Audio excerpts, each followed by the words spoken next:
Hello. Hello. Hello. Getting everything set up now. So, hello. I'm driving home. Getting everything set. And tonight I don't know if Mark's going to be able to make it. He ended up having he got sick. He said he won't make it. He did. Yeah. What happened to him? He ended up getting real sick yesterday. He was in bad shape, so Why? I don't know exactly what the deal is. I'm getting kind of sick too. It's the allergy. I'm getting allergies. Mm-hmm. Making me feel like I have a fever, kind of.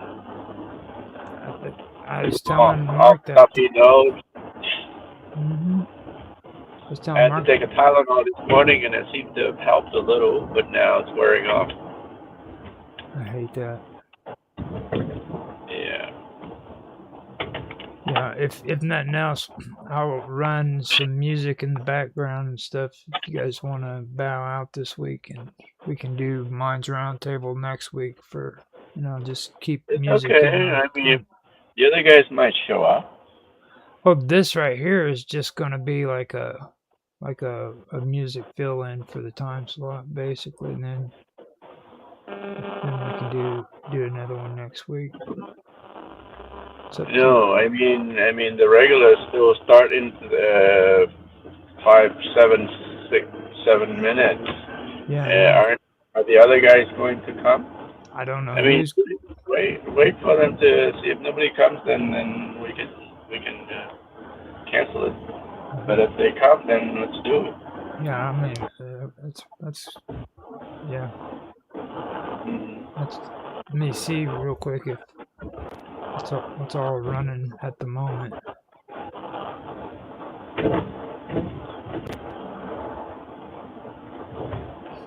Absolutely.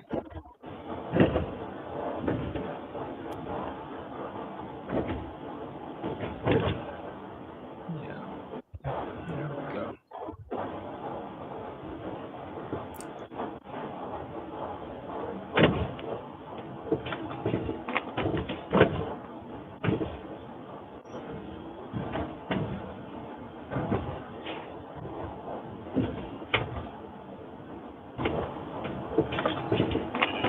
Okay.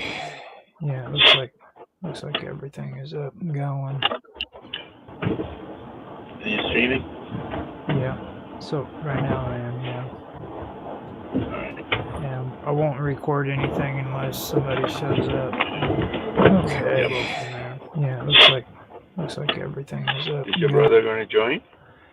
He should sometime here in a little bit. Freaking, Right. I don't know exactly when, but I told him we usually run pretty late, so. Okay. Later on, man. I usually show pretty late. Yeah, he likes to come in like right around the later hours rather than in the. Okay. Is he living close to you, or? Yeah, we live in the same place. Oh, okay. Yeah. so he can come in whenever you tell him to. Yeah. Well, not whenever I tell him to. He just whenever he feels like it. He's starting to get a little bit more interested in it. We've been having to spend more time around each other since Mom and Dad passed away, so. Oh yeah. He's starting to get. You're all you have now. Starting to get into the whole idea of doing it, so it's pretty good. Good. All right. Yeah, looks like everything's up and going. We have I put out the links and everything for anybody who wants to come in. All right. Let me see here. I ended up not doing teams anymore. I'm giving up on that stuff. That Who was on it? Jaffe was there. Who else was there? Jaffe was all Jaffe V. What was it? Nancy. All of them. They were all there. They're all there. So why they're still there? Yeah. Yeah. Why are you giving up on them? Well, I'm giving up on the teams. I'm just sick of using it. It's a pain in the ass for one thing, and Yeah, it's pretty buggy. I mean, we use them at work here, and it's not good. I just finally had enough of it. You know, it means I won't be able to go on Vicky's show, but I mean, be on, or not Vicky, but Nancy's show. Haven't you guys noticed when you're screen share and it hangs? Yeah. Yeah. Yeah, that's something that gets on my nerves too. I don't like that at all. And like whenever we're on Jitsi, like right here, when I screen share something to you guys, I'd like to see it too. Yeah. You know what I mean? And Right.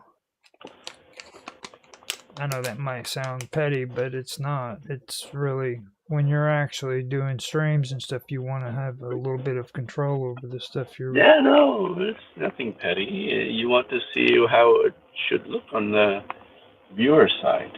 Right. You don't know. Something could be wrong and you're totally oblivious. Yep. Okay, I'm gonna roll a cigarette up real quick. Then I'll go outside and smoke it, and then when I come back, I'll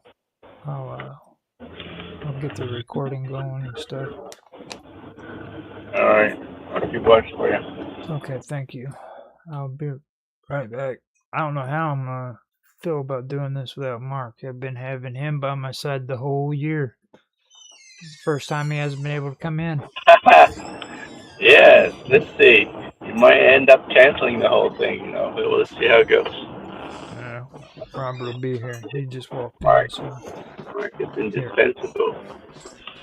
Well, we'll have him in here. I'll talk him. I'll let him talk everybody up. He likes to talk about aliens and stuff. So I'll be right back.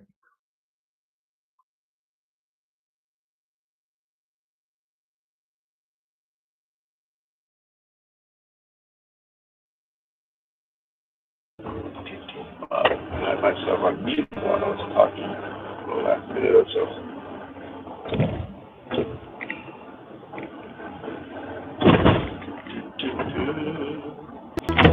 I'm gonna turn my camera, put the camera the other way.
you doing?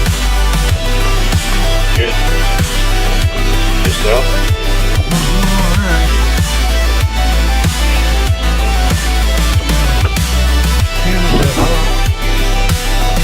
It's been warm, but today it's gotten a little chilly. But it's still spring-like weather, so it's good.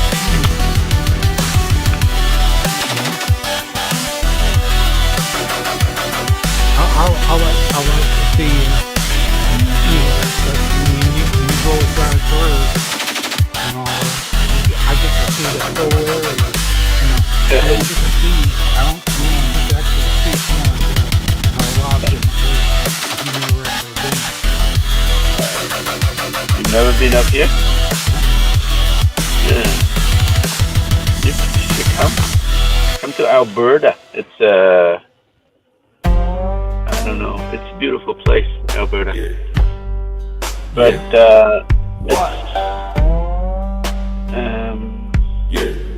I guess it's not. They watching. That Man's in the room, Bigfoot in the back room. Yeah. Man is being And you have a lot of straight, my beautiful places blood, down there too. There's a people Okay. in the room, Bigfoot in the back room. 3 acres. They call it the ice Alex shed Jones will or ride. I'm an Well, alligator okay. Alcatraz. I got lizard skin boots. I got lizard skin coats. They want the juice in me. My blood is the cold. What is it My called? blood is the Ice man. shed? I don't feel the pain, no. I just feel the rush. They were showing the things Man, speed straight my blood. Caffeine running through my blood. There's a people in the room. Bigfoot in the back room. Man, Yeah. speed straight my Right. blood. Caffeine running through my blood. There's a people in the room. Okay. Bigfoot in the back Southern room. Illinois will grow better in Bigfoot in the woods, sucking on the red straw, injected What's with the the coldest I can energy. get down there? I see through the mask. got Vampire lifestyle at night. Rick Owens on the floor. I'm the ultimate key. The truth is in me. Drain me for the Oh, really? Yeah, sorry. Yeah, okay. Cold enough to freeze the water pipe. caffeine running through my blood. There's a people in the room. Bigfoot in the back room. Man's being straight my blood. Caffeine running through my blood. There's a people in the room. Bigfoot in the back room. Toss that on someone, even a wolf. All this and more for your tune-in pleasure through Rodriguez Productions. Pretty cool. My blood is the signal. Yeah, I was surprised. I know that it's a TV show from that. I guess Heartland. Heartland. Yeah, I think Roger mentioned that a couple of times. Yeah. I watch it and all that, and I was surprised about It's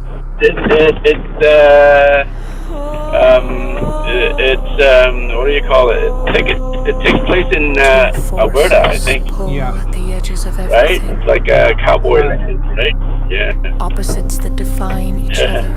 and I was Tension surprised humming about like a the wire things about to that they break. do and all that up there. But you know. something I happens didn't in the know that space thing between about them. holding up, taking A spark. wild horses, stick them on a plane, and A ship them third overseas. presence rising out I of didn't collision. know anything about that. Yeah. That's were where talking I about, live now. In the population place of where horses. duality shatters. I did not Where know this stories until, merge, where intention bends the field and reality forms a new Twice a shape. year they do wildlife. I'm not who I was. I'm not who they told me to be. With a dog. I'm the point That have the where all three lines meet. So where it keeps the animals from getting And I am waking up. ready for season. They don't have that urge, but they slowly, what they're doing is Tell slowly me the bringing lies that population fill down, my not skin. drastically all at once. I'll tear them open just to breathe again. By doing that, Two halves they do that all ripping over through a again. broken frame. Opposite forces whispering my name.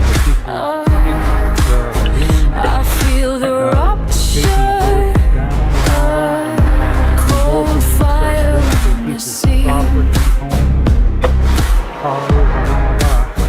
A third shape rising from the fracture in the dream. Reality burns. I come alive where the axis turns. Duality dies in the heat I release. I am the storm that refuses peace.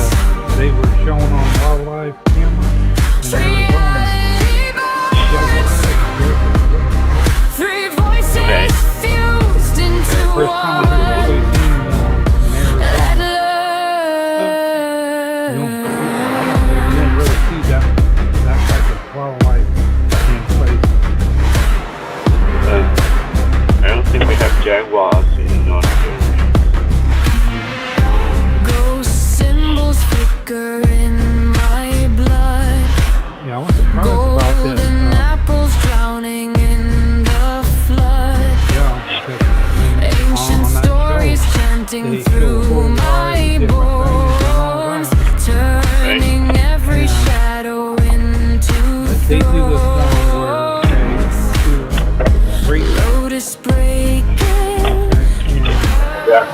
if you're like through the veil of even mud. taller than 4 foot something, Okay. Intention Yeah, carving you give it a certain weight, certain height. patterns out of blood. Reality burns. Come alive where the axis turns. Duality dies in the heat I release. I am the storm that refuses peace. Why is it that Reality small burns. people only ones up on it? Three voices fused into one. With their own way, I'm and the way they take a punch down on the floor, that hurts the jockey. Full-size person, it would hurt them back and hurt their whole shoulder as well. Space twists when I make the shift. I breathe and the universe drifts. My mind is a blade, my will is a spark. I'm rewriting fate in the mouth of the dark. Reality burns. I rise from the fire, no one returns. The pattern completes itself through me, body, mind, and awake.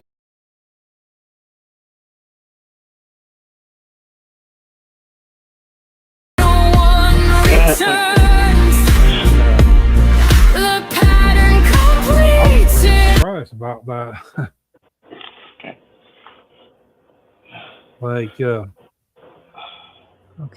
I got everything. I gotta watch it then. like this one girl stole her father's guitar from his. They were moving to Nashville. He's a country star, and he wanted to transfer over to Nashville here in the States. Okay, I got everything up and running. I'm gonna hit record now. Robert's telling you about the episodes of Heartland, isn't he? Yep. He was. I swear to You both God. like to see the show. Looks No, like. that was my mom. She freaking she Yeah. Robert likes it too. He's a big old sissy. Well, yeah, maybe, but at least I know what a different how another country operates on things. Yeah. I mean, you can learn quite a bit, not all, but you can learn a little bit of a different what different countries are like. Yeah. That's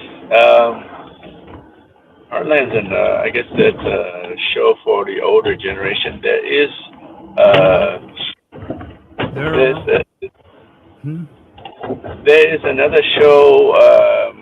I mean, Canada. I don't think Canada produced too many shows that get exported to the states. But there is another show called Metropia or something like that. But it's geared toward the teenagers. I don't know. It makes it down there. I haven't heard anything of that show. Usually, Canada's real big on exporting like the teenager shows. CW is really notorious for doing it. Okay. You know the CW, the channel. Yeah, think I think so. I think I know what you're talking about. The women's. No, Is that women's CW. network? CW was started by Warner Brothers. What's the CW stand for? Something Warner. I don't know. Robert loves that show or that channel. He watches all There's a this. W. There's a W channel. There's women's television. Oh, I don't get into the womanly stuff. Again, that's Robert's department. Like, I'll go in there and he'll be watching love stories off of Oxygen and shit. I'm like, are you serious? And then he tries to play it up like he's not into all that stuff. Like, oh, it was just on. Wow. Oh, did you hear what's coming out in the new movie on Star Wars? Star Wars. I just heard that there's a new Mortal Kombat movie. Yeah, there's that and the Star Wars one. Oh, I haven't heard that. What's the name? You know the best way I'm not for sure. They said the name, but you know the bounty hunter, the one that was cloned as well, I think it's him and what's that one? The green guy. He's real powerful. Yoda. Green guy Yoda. Yeah. Him as a young one. He's a young one, and they're Baby out Yoda. to get him. And Yoda and him, the bounty hunter, I think, because he dressed like the bounty hunter. The Mandalorian. Yeah. Mm-hmm. Them two are together and they're fighting with protecting one another. Right. No. Yeah, well, in the Mandalorian, he was babysitting Baby Yoda for a long time. He's the one with the iron, yeah. Boba Fett, Roger calls him.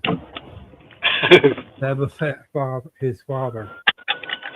But yeah, he's the one that's with him.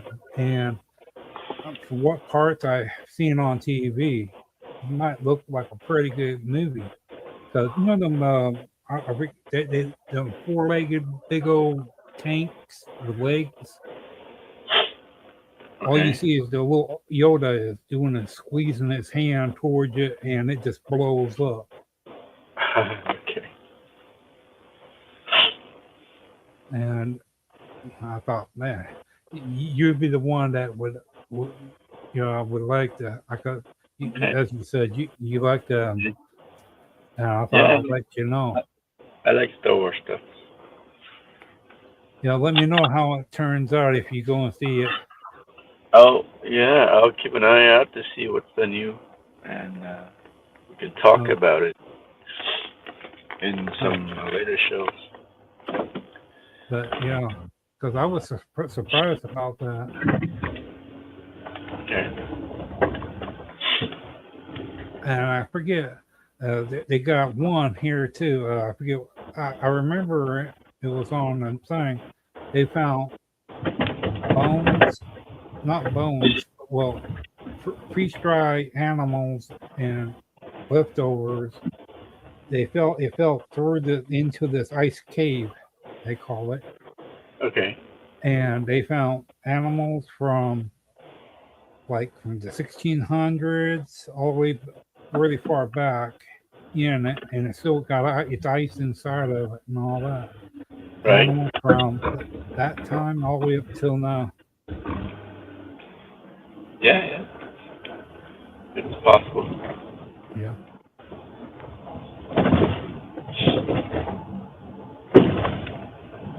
And they're coming out. They found a lot of unique things, like when Illinois with that one. Well, if you there was one guy actually, how he just said to put it all together, and that's how Illinois the size of it, the shape of it Right. was made up because the guy was in Congress and they were talking about giving southern Illinois to Wisconsin, the landmass, and northern part would be like it is, but it didn't work out that way. That was quite the thing to hear. I mean, they showed a bunch of things about Illinois, where this guy Yeah. gone around, and some of the places I know that was right up pretty nice. Yeah. Okay. A lot of construction.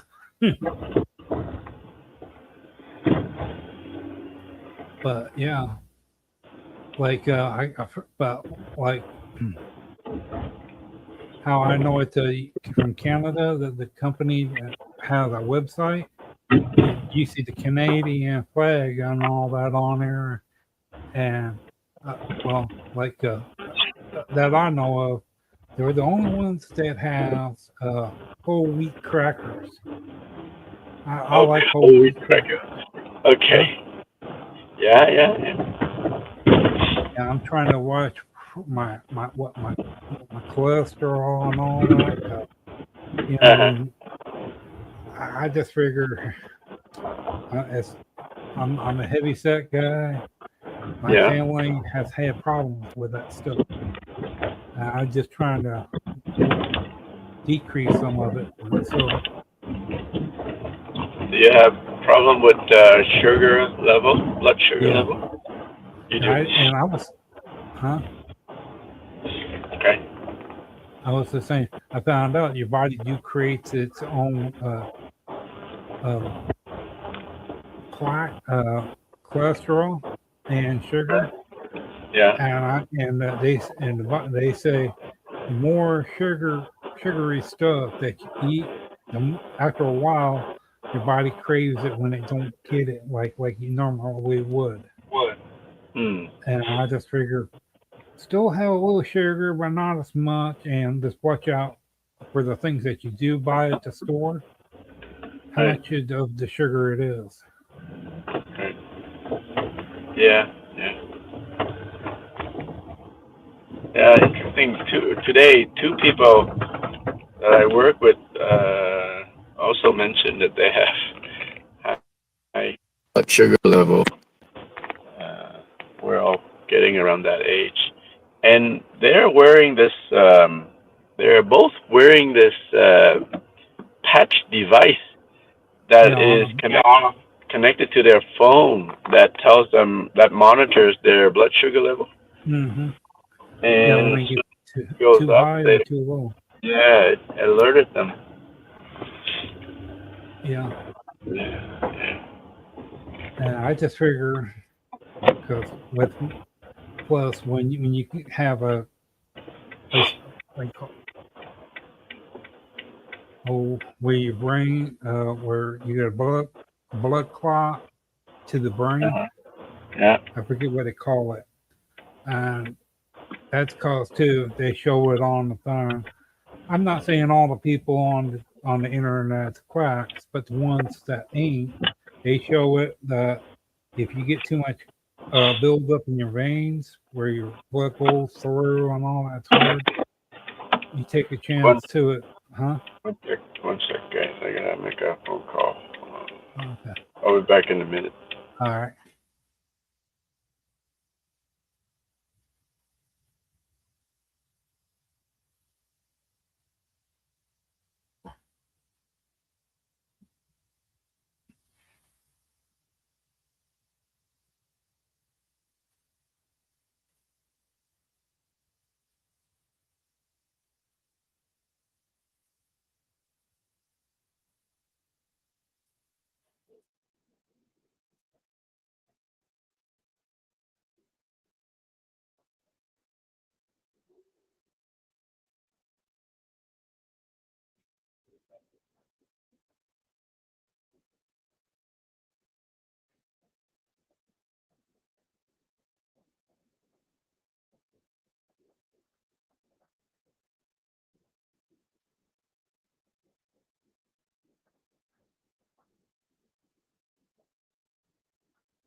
Can you hear me still? Yeah. All right, good. I just have to pick up my daughter from work.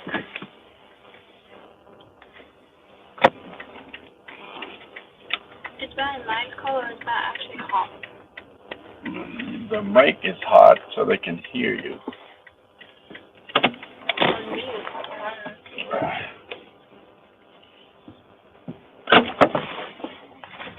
Let's go to that taco place. We're gonna get taco, guys, for dinner. And then Yeah. like a What kind of taco place do you got out there? Oh, they're Mexican. Wow. I mean, this way. oh, really? Are you sure? Yeah. Like you got Taco John's or Taco Bell? It's not a No, franchise. it's not Taco Bell. Taco Bell is cheesy. Well, We yeah. don't After do- did you hear we don't about do that? we don't do Taco Bell. We have some like that. They're like real taco restaurants. Oh, okay. That's good. Yeah, yeah. Oh, Some really, people around some, here, they think that me some and really my good places.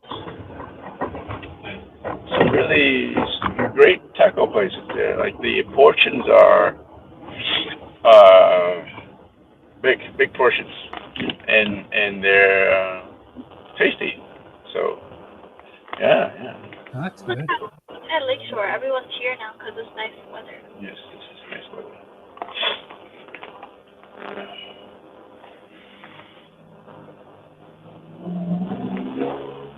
We're down near the lake, guys. Just we're on. The street is called Lakeshore, and it's just to the left is the lake, and it's pretty nice. It's what is the temperature? It's like 12 Celsius right now outside. Ooh, that's cold. Yes, it's cool. It's not cool. Cold for you guys maybe, but it's walking weather. So see people out there. I don't know if you can see them. You know, they're walking, they're Everyone. strolling. Yeah, yeah. It's spring weather. You know how my brother was saying that unless it's really cold, I don't, well, now that I would say if I was to fall asleep, I would get cold from that type of weather. Oh yeah. Oh, yeah. When I would feel that kind of cold, yeah, I would shiver and grab my blanket. Oh no, this is fine. Well, no, but what I'm saying is until I I bite could really get used to it. Yeah, yeah. This is nice. It is.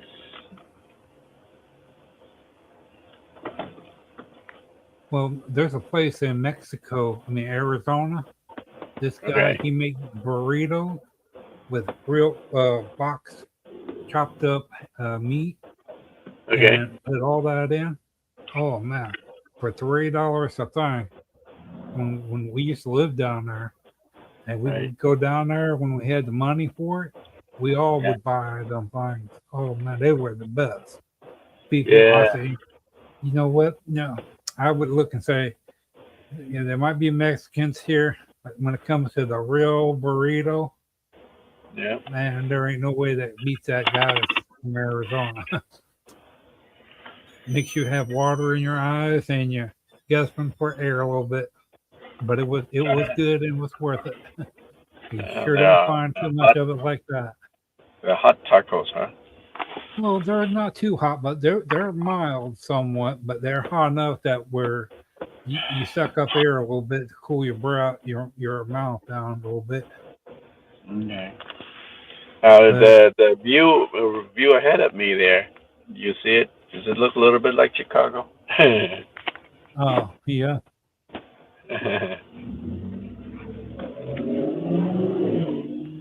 You can hear that muscle car. Yeah. When the weather turns warm, you hear a lot of those. I should have just switched lanes. That's okay. Yeah, I've heard about all the young guys up there. They're restless with their race cars and all that, and law enforcement having problems with them.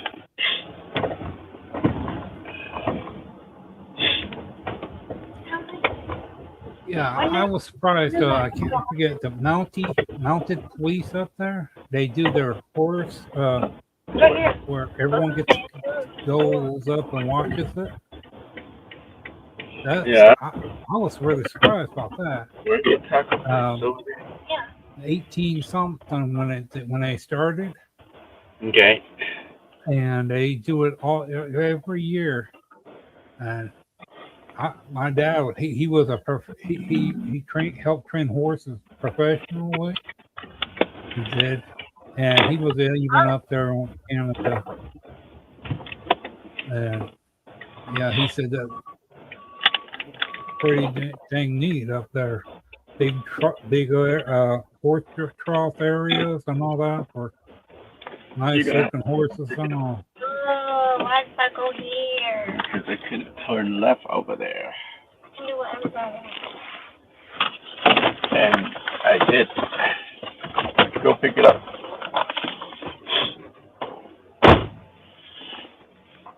All right. Where's Roger? Oh, he's back now. Yeah, you're back, man. Oh, quiet, man.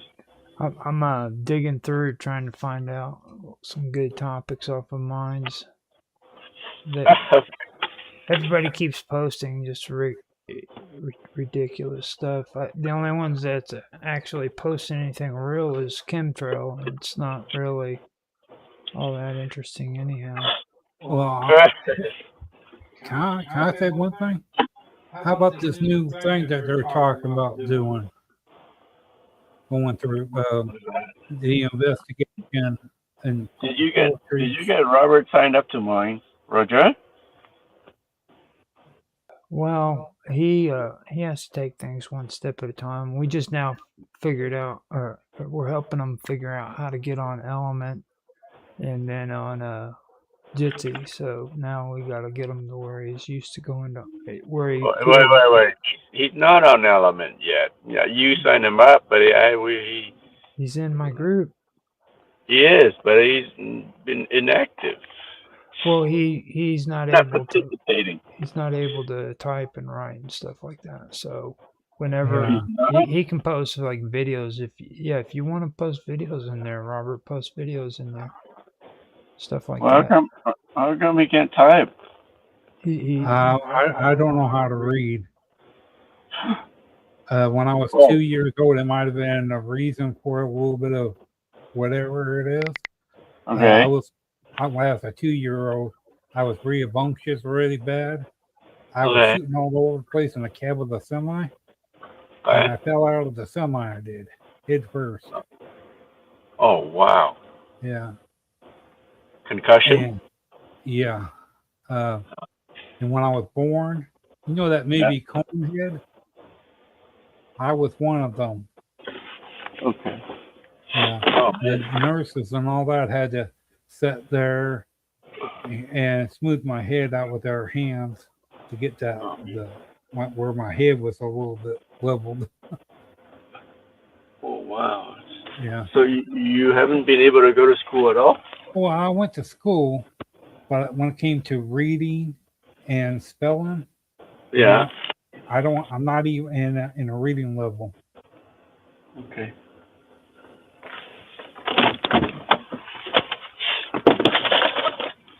The other things, that's why I watch videos and learn from where I pick stuff from videos or the news and stuff like that.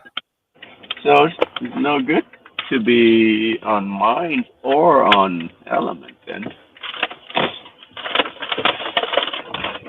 If you can get, you can have something that can read it for you. Well, that's what I was saying about narrators, but you have to set something up like, well, I was looking it up on the internet on the videos, and they said you have to set up text for a narrator to read it to you and all that. And I did not know who would know anything about that stuff and all that.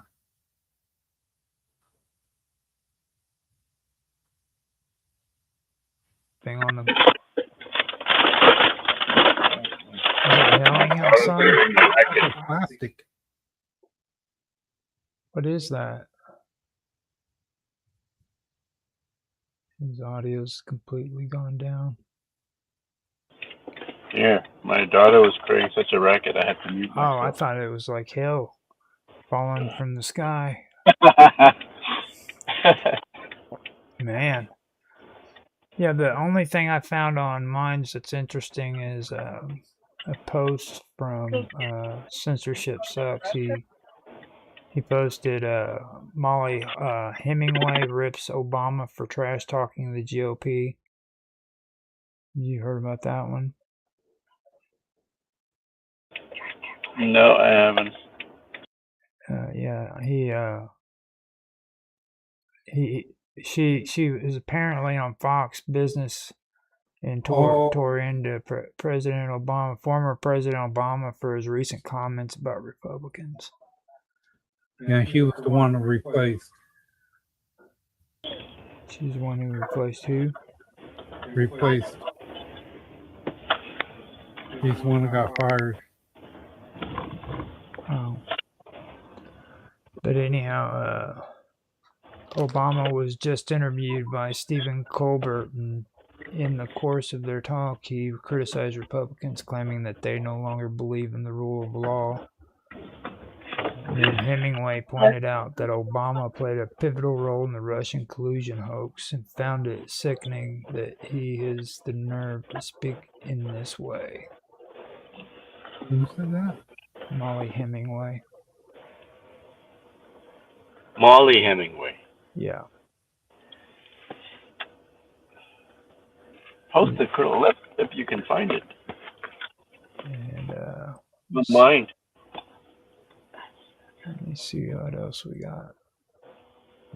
That was posted from Censorship Sucks, I believe. It could have been reshared. but I Reminded. believe- Yeah, it was Censorship Sucks that wrote it, that did it. Did you hear about that one about the credit card fees or not? Mhm. And then, of course, Auto Excelsior, he posted something on there. It says, "Who inexplicably immediately releases all passengers on a hantavirus cruise ship without quarantine." Okay. Did you hear about that? No. You know they had a ship that was quarantined, right? 3 people died, No? husband and wife. And 2 of them are Canadian, and 2 of them came back. One of them came to Ottawa, and one of them came. Looks like my daughter is more up to speed on the news than me.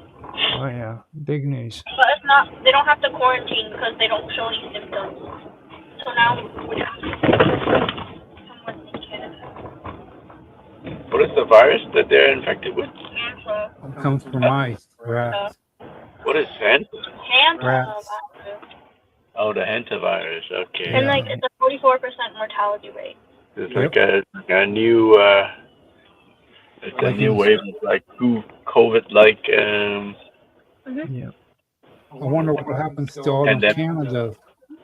I mean, not Canada, Australia. Because they got Okay. the rats really bad down there. Okay. Like I was saying, when you drive up and you see the ground moving in the garage, and that's all rats there. right? And the droppings are so lethal. If they have it in their droppings, any human touches that stuff, they take a chance of getting it.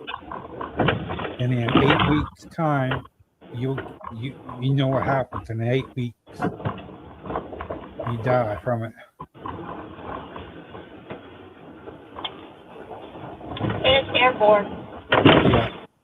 Airborne, and like if you touch it, if someone drinks use a straw, and you touch that straw where they took their lips to, you transfer it to your hand. You're into your tissue.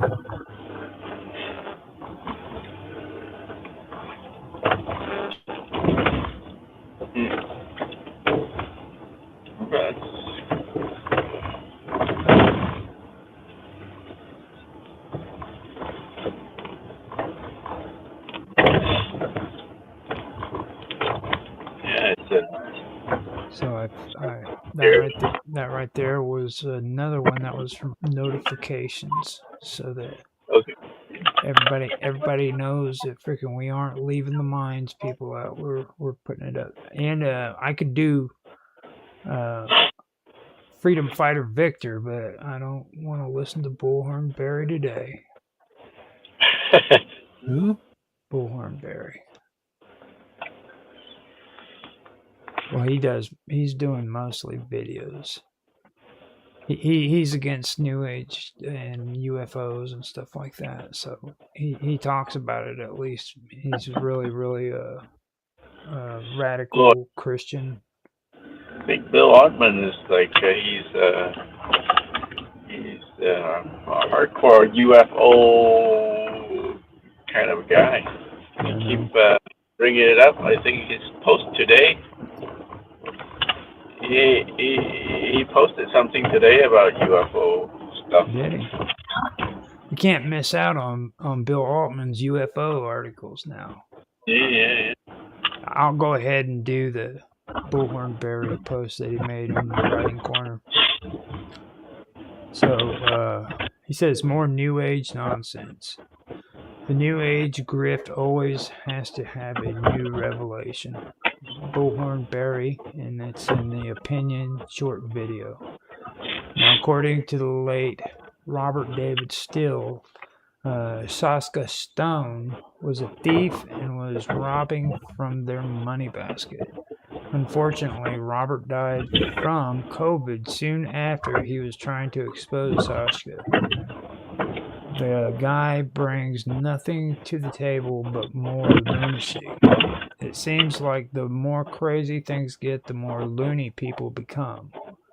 I just celebrated my parents' 66th anniversary, and it was a beautiful thing and a wonderful celebration. Not too many can make that claim. Nothing wrong with celebration of with celebrating an anniversary or a birthday. You can choose to do it or not do it. What this clown is saying is that it is not spirituality. How does this help me in any way whatsoever? It doesn't. But many of the New Age gurus use big and coded language to sound like something is actually being said when it's not. This is just nonsensical and a waste of people's time. As I've said before, most spiritual truth is simple and easy to understand. There are deeper mysteries, but even those are deeply connected to foundational truths. Like that one. Did you hear about the new guru? That's Big Boy. They call him Big Boy. They do. And all these people are getting around him and all that, and talking to him. They're actually listening to everything he says and what he does. It was on TV about this guy. They call him Big Boy, and I'm like, huh, if this is one of them where, like, the occult, they call him his group is the occult, part of the occult. I'm like, okay, so you guys gonna have to be watching out for them as well. To where look at the other ones and what happened there.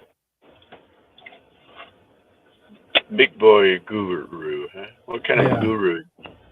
Where all these people that's there, they're actually listening and following everything what he says. What's that guy's name? The one with the cross on his forehead. He died not that long ago in prison. Yeah, he reminds me of Charles Manson there. This guy does.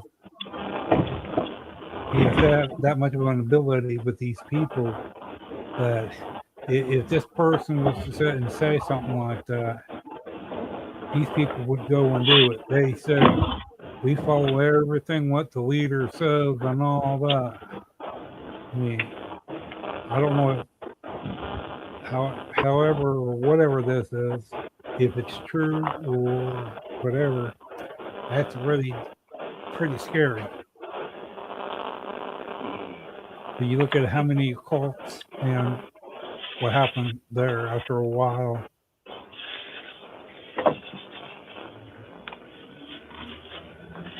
Okay. What else is going on the mind? Roger, you can go to the Explorer tab and see what posts are trending on mine. I don't really like the trending news. I'm just going to go straight to Altman. Anything interesting? I'm going to go to Bill Altman and I'm going to find the aliens. Oh, yeah, did you hear about that? Supposedly all these aliens, when they butchered the cows and all that, they drained in the blood and from all animals and all that, where because they were doing deep space in space, the aliens are, and they used the blood for keeping them alive. Give me a napkin. For long space exploration. Okay, so here we go. I think this alien experiment with cows. No, they do, but they take them up. They do. They remove the eye sockets, all the vital organs, female organs from the female cows and males, and cut out the tongue and remove an eye socket and all that.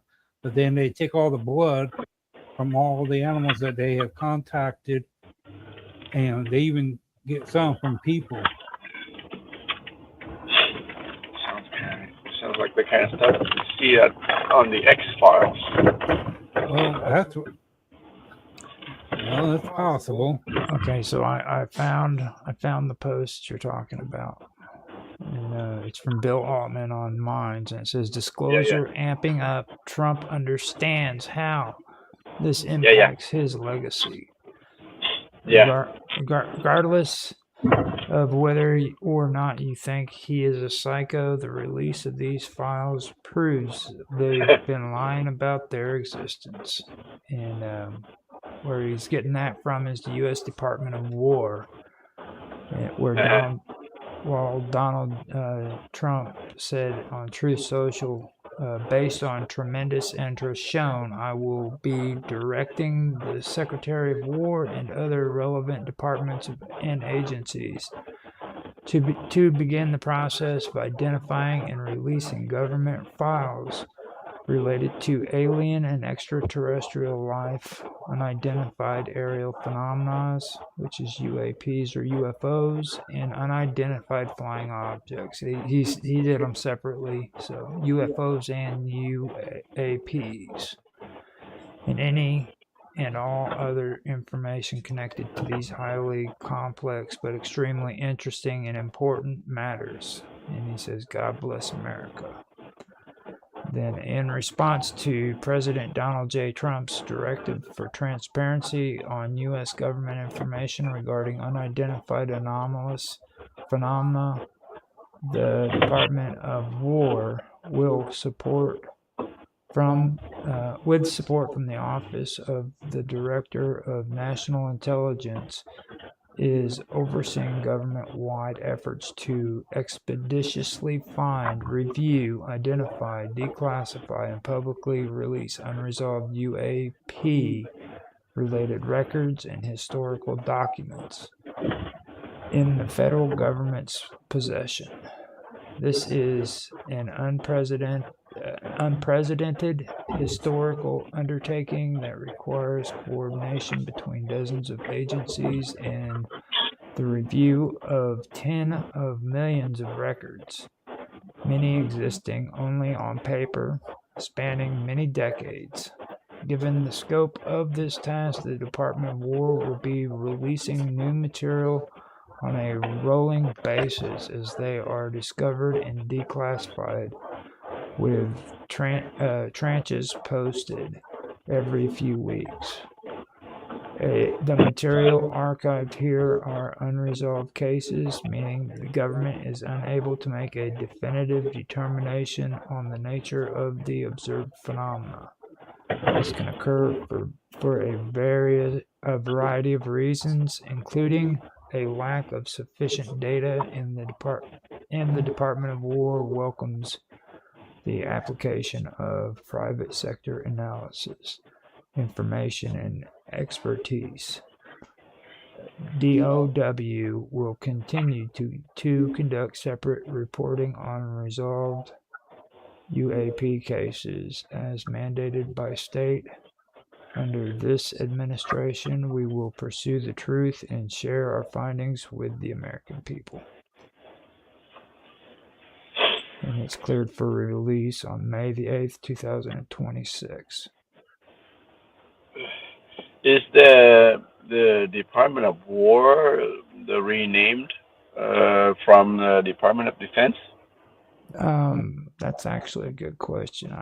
I believe that's a thing Donald Trump did. Yeah. Yes. Yeah. And is the FBI falling under the Department of War now? A new. Yeah. GPT is right. I'm just doing this search engine. Might as well. Now, is it? You said is it a new office, and does it and does what fall? The FBI. Does the FBI fall under the jurisdiction of the Department of War?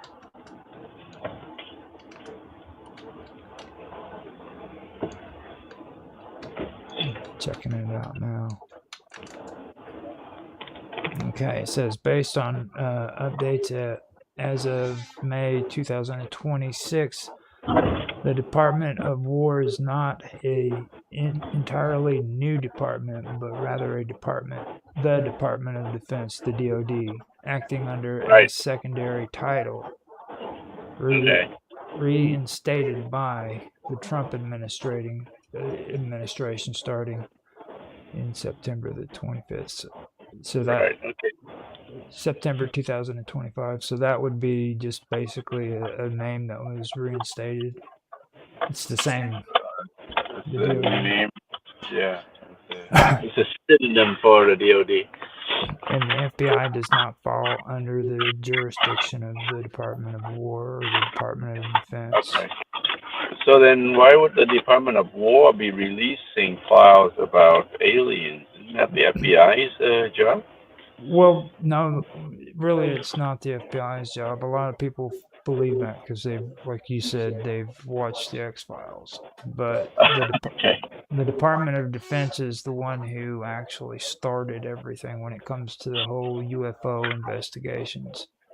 People might be thinking that the Men in Black are part of that group. Well, Right. no, I mean, Yeah. what was it? It was that operation they did where they were Finger foot. no, paperclip is a different one. That's it. That's where the Nazis. Yeah. But the Nazi scientists. This one is where they actually started doing. They started investigating UFOs back in the 50s. And Blue Book. yeah, Operation Blue Book. That was a military operation. That wasn't an FBI operation. It was straight through the military. Yeah, the Air Force. So Why? and a lot of people get that mixed up because they watched. Well, basically, Why is the military involved? Like, is it about extraterrestrial war, interplanetary war? Or? They're afraid that if people knows about aliens actually coming, they're afraid that humans are not able to handle or comprehend of aliens, and we would go ballistic. We would act just that way. Okay. Get really stupid, and who knows what would be, looting, shooting, and all that. And Right. that's what they're afraid of. That if people knows and knowing that our government associates with aliens. now do you want to hear a rational explanation? No, it's possible. No, I mean, what happened is there was a lot of incidences when it comes to these unexplained phenomena. UFOs actually do exist, and you can say they're aliens, you can say they're not aliens, whatever it is, but there are unidentified flying objects that are being seen all over the world. Okay, now at one point it got so serious that the government felt that they wanted to make sure that these phenomena weren't freaking a threat to the United States. Because there was an instance where for an entire week these UFOs appeared over Washington, freaking one day after another, and it just kept happening. 2 weeks over the White House. Yeah. Like I said, you can call them UFOs, you can call them aliens, you can call them whatever you want, but they are happening. That by themselves is actually a phenomenon. Like what up there in Canada at the big river. Big river. That one, one crashed. Crashed into the river there, and the Canada government with boats and divers and all that went down looking for it and all that, and they were there for a good 3 to 5 days and not a thing. Okay.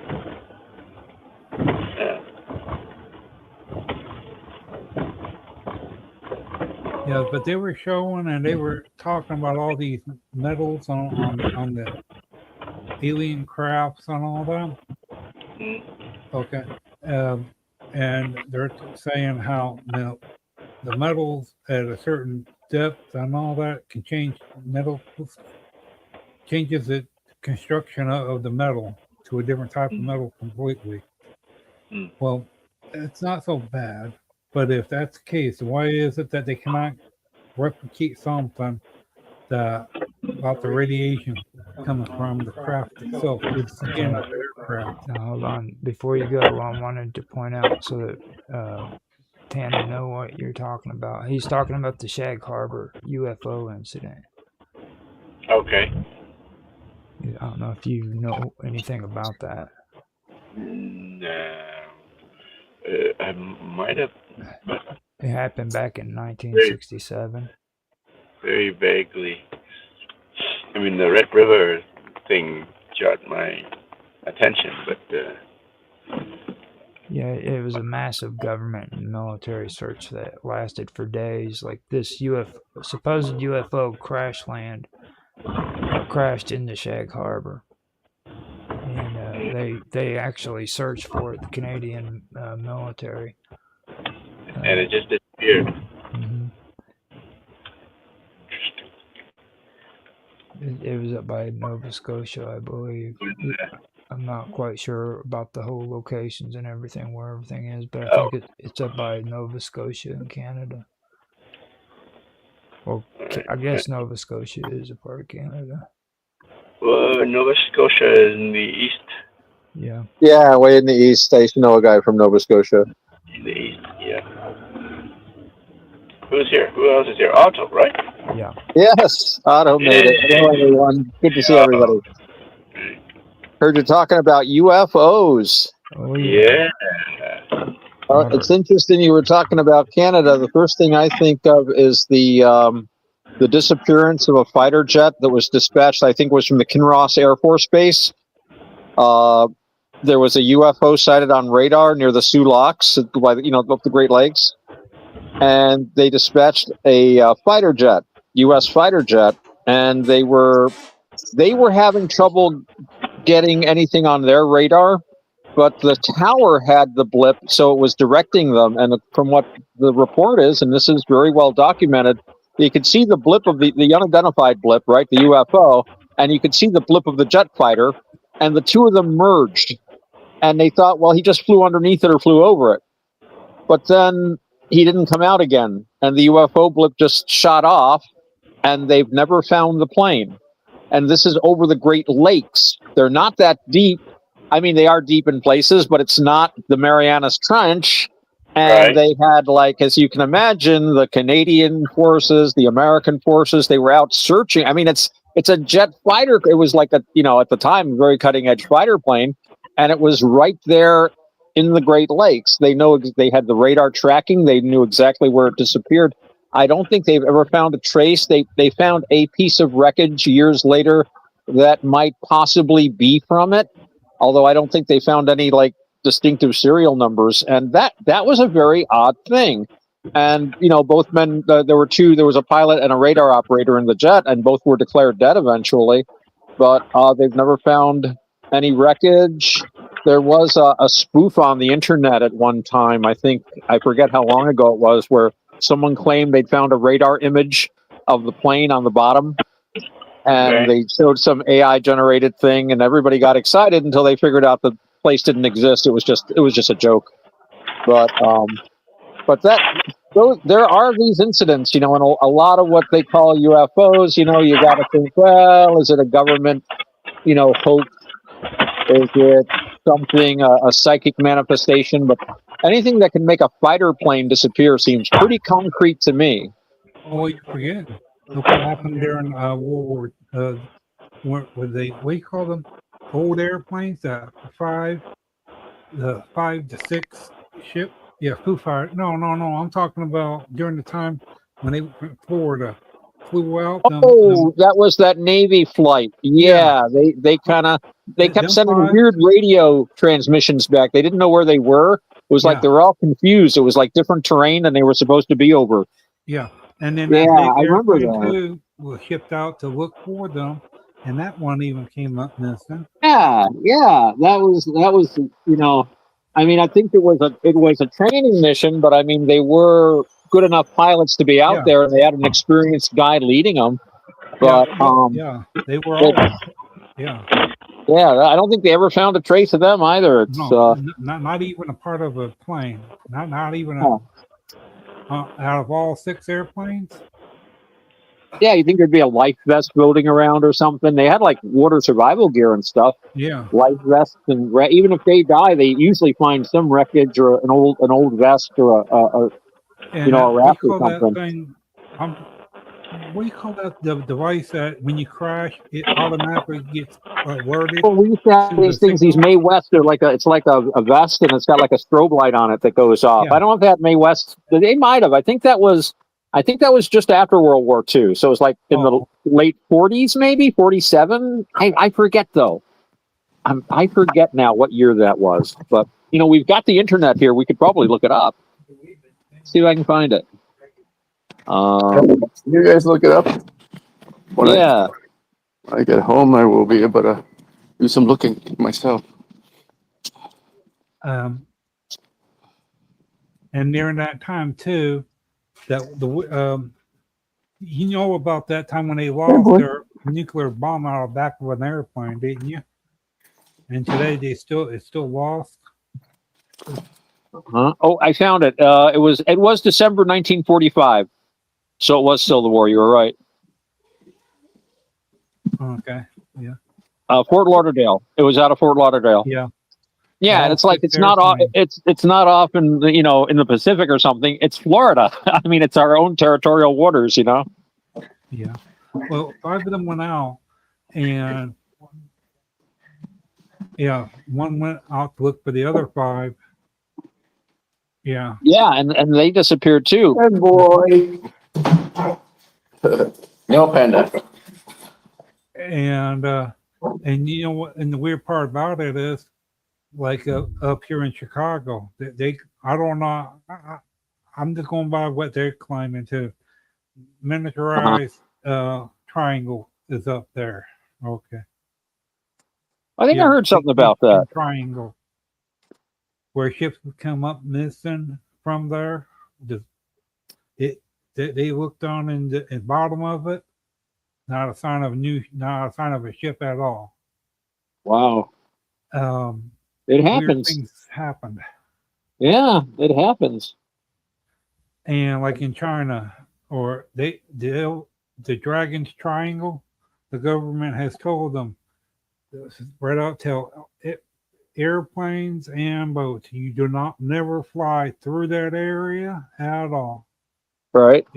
They forbid it because if you do it, you take a risk of your own hands. Right. Yeah, it's true. There are strange places on the earth where it might be hazardous to go, but there's so much we don't understand yet. I always, when we think about people say, well, science can't explain it, it's not real, da da da da. But I think, well, think about what science was like 200 years ago. Yeah. They didn't understand a lot then. They would call a lot of our science today magic or impossible. So who knows what we're going to learn that's going to make all this make a lot of sense to us. Yeah, but what I've heard and all that's about some of them science and people that was like going and looking for like at Egypt, okay, not all of them went to the point where some of them did go to, where when they find stuff like gold, silver, and all that, right, they would take it and siphon some of them off for their own personal, melt it down, whatever, and sell it. Wow, that's a waste of artifacts. Yeah, and that's what some of them did. And I'm not saying all of them are like that because I know quite a few. I don't know them personal, but for what they found and all that, they did actually spend time and actually stuck with it. They just didn't get the artifacts, but the history of the artifacts. Right. I mean, to me, that's worth a lot too. Both. If you Yeah, ain't got one, yeah, you want the knowledge. Yeah, yeah. yeah. What good is the knowledge if you ain't got actually the thing to show it? Well, there's You know? that too. Yeah, yeah. And But people, but it's the same thing with science. Okay, they like well, what's his name? Here in the U.S., that guy that runs the CDC. Um, right, well, he just was on the news yesterday and point blank told people that who get money from the government for testing drugs and all that. Well, right, uh, there's two drugs that he wasn't by no means very happy with the results of their testing. Shingles and it was another one. He says it don't go deep enough for side effects. uh-huh, The side effects of the drugs. right. For what they say, don't go to the main point of where if you take it, what is the main, they more or less like pick out the least thing that will hurt you, Yeah, not yeah, the important things like death, amputation of your legs or your groins. And, right. uh, something like that I would want to know before I do take a drug Yeah, because, yeah, and even if you're not into dating anybody, it's just the idea that you don't want your stuff being removed because of some doctor telling you, this stuff's good for you, but don't know himself what is the side effects, the important side effects to it. well, that's true, and I remember when they had this one pill they had to pull because the side effects were so bad, and the doctors didn't even know because they hide the information, Yeah, even from the doctor. And most doctors they really want to help their patients, but they're in the dark as much as anyone else, yeah. Well, you got to and it's watch all out for about that. money. Yeah, but you got to watch out for that. Okay, because some doctors, on the news they talk about some doctors they've been getting like kickbacks and all Oh that, yeah, yeah, yeah. You do get that. keeping information low key. Well, Some of yeah, that, it's like this: if you by you selling something to someone that it can harm them, but you're not right. telling them, and enough people buys that same product from you, and they're all winding up getting hurt from your product, something that you should have said something to. They can come back and get you for that They because they're ought going to to be anyway. You yeah, know. they're Well, going to be out that's why they have like malpractice insurance because yeah, that is malpractice, and that I know they do give the doctors kickbacks, and like if you write so many prescriptions for something, we'll send you to like the Bahamas or yeah, something like that. So that's kind of like in music you might remember they had this whole back when to hear a song you had to hear it on the radio, and if you wrote a song and you could get it on the radio, that was a guarantee you'd make money. So oh the DJs and the radio stations would pick it out. That's when they were all these independent stations, and they had this whole payola scandal where they would just go the what do you call studios would just go to these radio stations. Here's $100 or $1,000, play our song all the time. And it yeah, had nothing to do with how good the music was. It was whoever could pay to have their song played the most. yeah. If I found out too, when was this?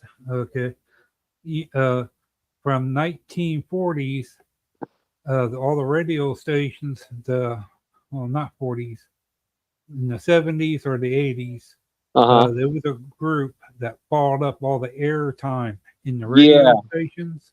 And Yeah. if you didn't go through them, your music don't never get played in 50 states wide. Yeah. Uh, Yeah. they point Monopoly. blank, yeah, and government permitted that to happen and all that. Just Yeah. like, have you ever heard of ghost stock, Ghost stock. That sounds familiar, but I don't know. where the stuff don't actually exist, but you Oh. got like, okay, let's say you got like 50,000 stock companies that their stocks that you sell the stock. Okay, Uh you huh. take 20% of each of the stock and you make it into Right. ghost stocks. And Right. what you're doing is you're selling the fake stock that does not exist compared to what does exist. And the U.S. government knew about it. Right. And so does other countries too, because I guarantee that at one time their people were doing it as well too, because they were buying up from overseas to share stock people. But what they were doing is causing the companies that their stock was getting less and less and not being actually being bought, but the stock people that were selling it and buying it was raking in the money. Huh. For stocks that never did exist. Wow. And companies that was getting it bad, like a lot of furniture stores and grocery stores, they were getting affected by that. And I guess they found out what they were doing. And two companies point blank said, if this don't stop, we're going to remove our company from the stock exchange completely. Wow. They were costing the company millions and millions of dollars. Wow. And that's what the U.S. was permitting that to go on all the way until 2000 something. Wow. It's like Donald Trump put this thing about if you're in Congress, in government office, period, you're not allowed to use insider trading. Okay.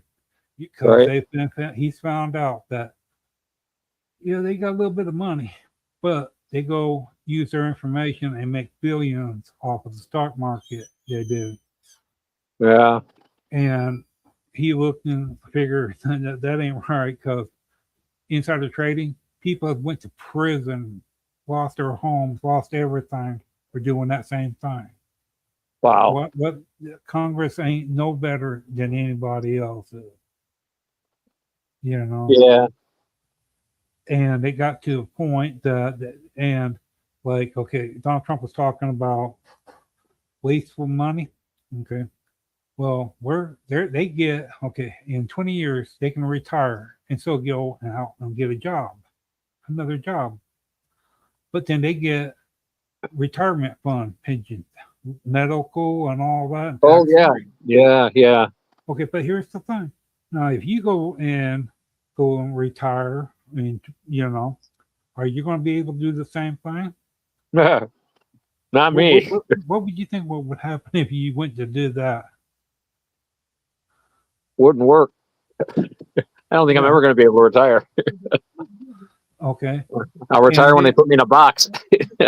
Yeah. And then they got this thing. Okay. Free car. They got cars in a big old garage, like a 5-story building garage. Full of cars. And they're sitting there. Okay. And I'm like, you mean to tell me that you went out and bought this damn stuff? Barely anybody uses it. And then you got to have insurance, or if they do or don't, who knows? Yeah, depending on your state. Yeah. Yeah. And Washington, D.C. has all that. Plus, they got like a petty cash thing where you sign for the money. Right. How I know that is my our family friend. He was from Washington, D.C. He done it himself. Wow. But he borrowed money, and he found out they don't really keep a good account of people that borrow the money from it to find out if they actually pay it back or not. And most of the time, they don't even bother paying it back. Huh. That's a nice setup. Yeah. And then the medical, they said that, people, if they only knew how good of our medical is compared to what theirs is, they would want our type of medical. Right. Okay, but here's the thing. I am not saying old people shouldn't be able to work, okay? But high stressful jobs like that, they should be what you call it, a limitations to the age thing. Because everyone knows any job is a stressful job. Okay. Right. You gotta have a sharp mind, you're able to do. You got to be able to do all them things. Right. For what it's required. Right. Okay. Now, if you're under the weather because you ain't got the strength to keep on going, you're hitting 80, 70, Yeah. 80, 90 years old. It's time before that. It's about time to retire and do something else less strenuously. Yeah. Right. Because if you can't use a sharp mind when whatever you're doing, who you think people are going to trust you if they know that you're under the weather? You're not Right. 100% right, set in the right set of mind to doing what you're supposed to do. Right. And to me, when you're running like a big corporation like the U.S., there's Right. different sets of different sets of businesses that they all got to do. They all need to sit down with a clear mind and all that to do it. Right. I don't want someone that 1 minute they're having problems, the next minute they're croaking over dead. Yeah. You Yeah. know what I mean? That's not very good. Well, it's like anything else. You gotta. What's the old thing in the Bible? Do not bind the mouth of the kind that tread the grain, or something. I mean, unless you take care of your people, how can they work for you? I mean, you wouldn't treat a tool like that. If you're using a chisel or a knife, you got to let it rest, sharpen it, Yeah. let it rest for a while, once in a while. If you just keep using it and using it and using it, never take care of it, it Or you might do a use lot that of for work. other things beyond what it's supposed to. Yeah, and you're using the wrong tool in the wrong way, and Yeah. you might get some results, but you're going to need to get you're going to break it or Or you're not damage it. going to like what happens to your Yeah, tool. yeah. I used to work for a guy years ago. I used to repair silo unloaders. If you ever been inside a silo, they got a big unloader in there. We used to service and maintain them and repair them. And the guy that I worked for, he was this older guy from the Great Depression. Everything was cheap, cheap, cheap.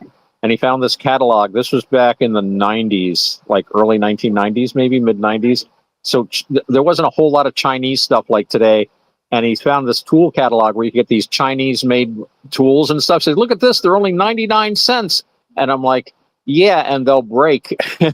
I would rather go, I went to the store and just bought my basic tools.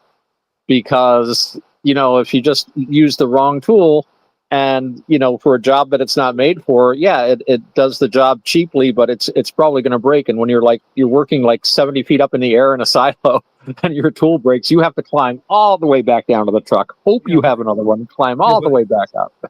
Yeah, and one thing too, if people don't stop to think, them tools when they were made and manufactured during that time, look at the type of work that they were doing for. They wasn't looking at today's job. Yeah. I mean, Yeah. it's two different things. You can't take a 30-year-old tool and expect it to do one of today's higher jobs about the same thing. Because if the jobs increase in size, like breaking up a big concrete wall, and you got something with built back in the 1930s. Oh, yeah. It might take a while. You might be spending a lot more. Right. You can't be getting mad about how long it's taken or whatever happens. Yeah. Yeah. No, it's true. They made them much better in the old days. Tools. Yeah. They did. One of the best tools I have is an old pair of vice grips, and I got them from. I used to know this guy, and his mom and dad, they were retired, and his dad had been he had all these great tools. He was a mechanic and he worked on things, carpenter and all that. And he was on his deathbed. He was literally on oxygen and stuff at his home, and he couldn't use the tools anymore. But every time his wife had a garage sale, she'd say, "Can I sell one of your tools?"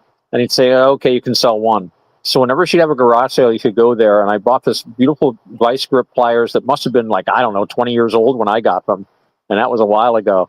And I still use that thing. And it was made could have been made before I was born. Probably not that old, but yeah, I've never had any trouble with them. But some cheap thing, Chinese thing by today, I doubt it would last a year. Yeah. Well, it's like what you probably heard about in the history what China did to the U.S. at one time. They had a special box they did, After saying I'm miles away, then you shouldn't have put that out. and they set bombs Yeah. up on the edges around it with a hot balloon, and they floated them over to overseas here to the U.S. It was to set up to where it would delay refuse of bombs. Bombs would drop from off the box, and a bunch of them didn't make it. But there was a whole classroom was out in the woods, and it was family that was killed by only family that was actually killed by them bombs. One fell down, and when it did, it got close to that family and blew up.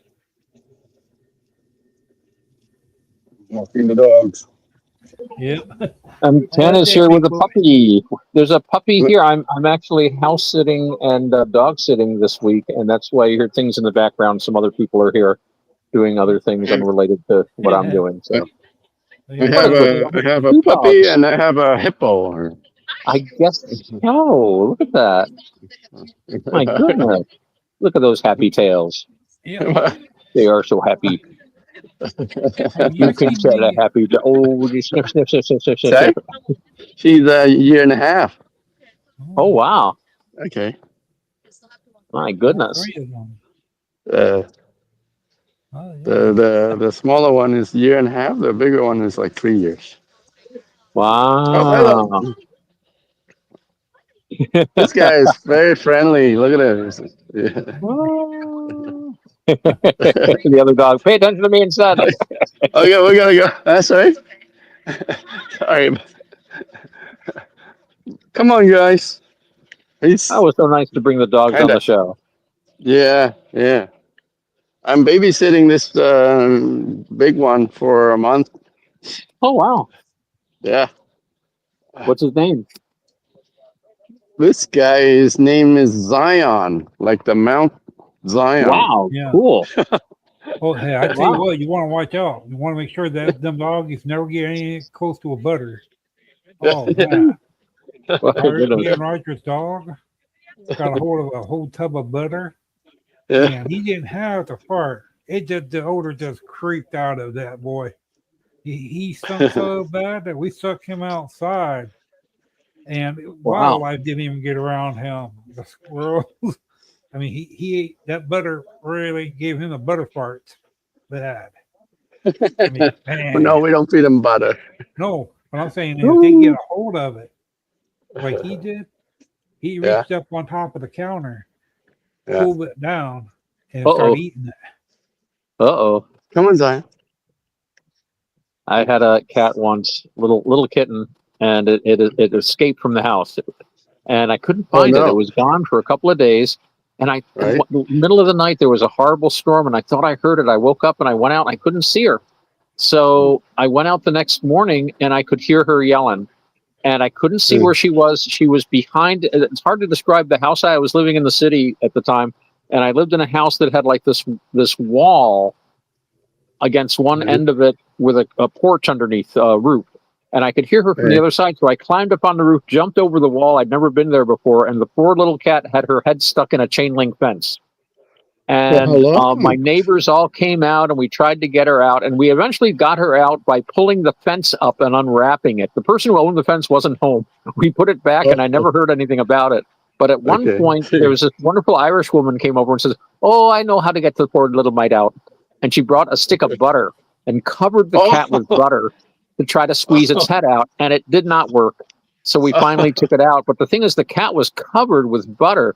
And like I got her home, and the first thing she did was like, "Yummy butter." And she just like licked herself, lick, lick, lick, lick, lick, lick. Next day, yummy butter, lick, lick, lick, lick, lick. By the end of the week, she smelled like rancid butter. And she kept grooming herself. But I mean, she had a faint smell of butter for weeks after that. But yeah, she started going rancid after a few days, the poor little thing. But the first day, she was like delighted. Oh, I'm covered with this delicious. She was like, num, num, num, num, num, num, num. And after a while, she was like, oh, num, num. Did she have Did she have diarrhea after that? I didn't check the litter box that closely, but I wouldn't be surprised. I just emptied it without looking. Talking about that, my sister had a little kitty she found out there at the park in West Frankfurt. Uh-huh. This little kitty cat was so bad when it would use the bathroom. She filled the house with odor. Oh, wow. I mean, her body released that much gas from her Wow. little body. And so we decided to put her kitty litter down in the garage. Well, it's pretty bad when the odor that goes with the breeze coming back up into the house. Wow. Before we use the bathroom, you can smell it come back up through the port, the garage. My goodness. And I mean, man, we thought, boy, whoever did or whatever she ate or whatever was going on. Yeah. Could have been something with her digestion or something. They can't always digest everything. Yeah. I feel bad for that cat because for the odor that to be that strong. Yeah. That much gas coming from a little cat. Amazing. Yeah. And my little dog Panda, I think he ate a dead bird from the backyard one time. he came into the house and he's reeked of like dead bird stench. Well, they'll rub in stuff too. They think it smells wonderful. I remember I was watching a dog and it was out in the field and I saw it rub on something. I was like, well, it can't be any too bad. It was deer droppings. And the dog came running up, and I'm like, we're getting a shower right away. You need a bath. And the dog went, oh. But he was a good dog, and he got his bath. He didn't like it. But I had to scrub that guy. But, they love smelly things. I don't know what it is with dogs. Have you ever seen these dogs? They're from Africa. They're type of dogs. They're the size of lions. They are. Wow.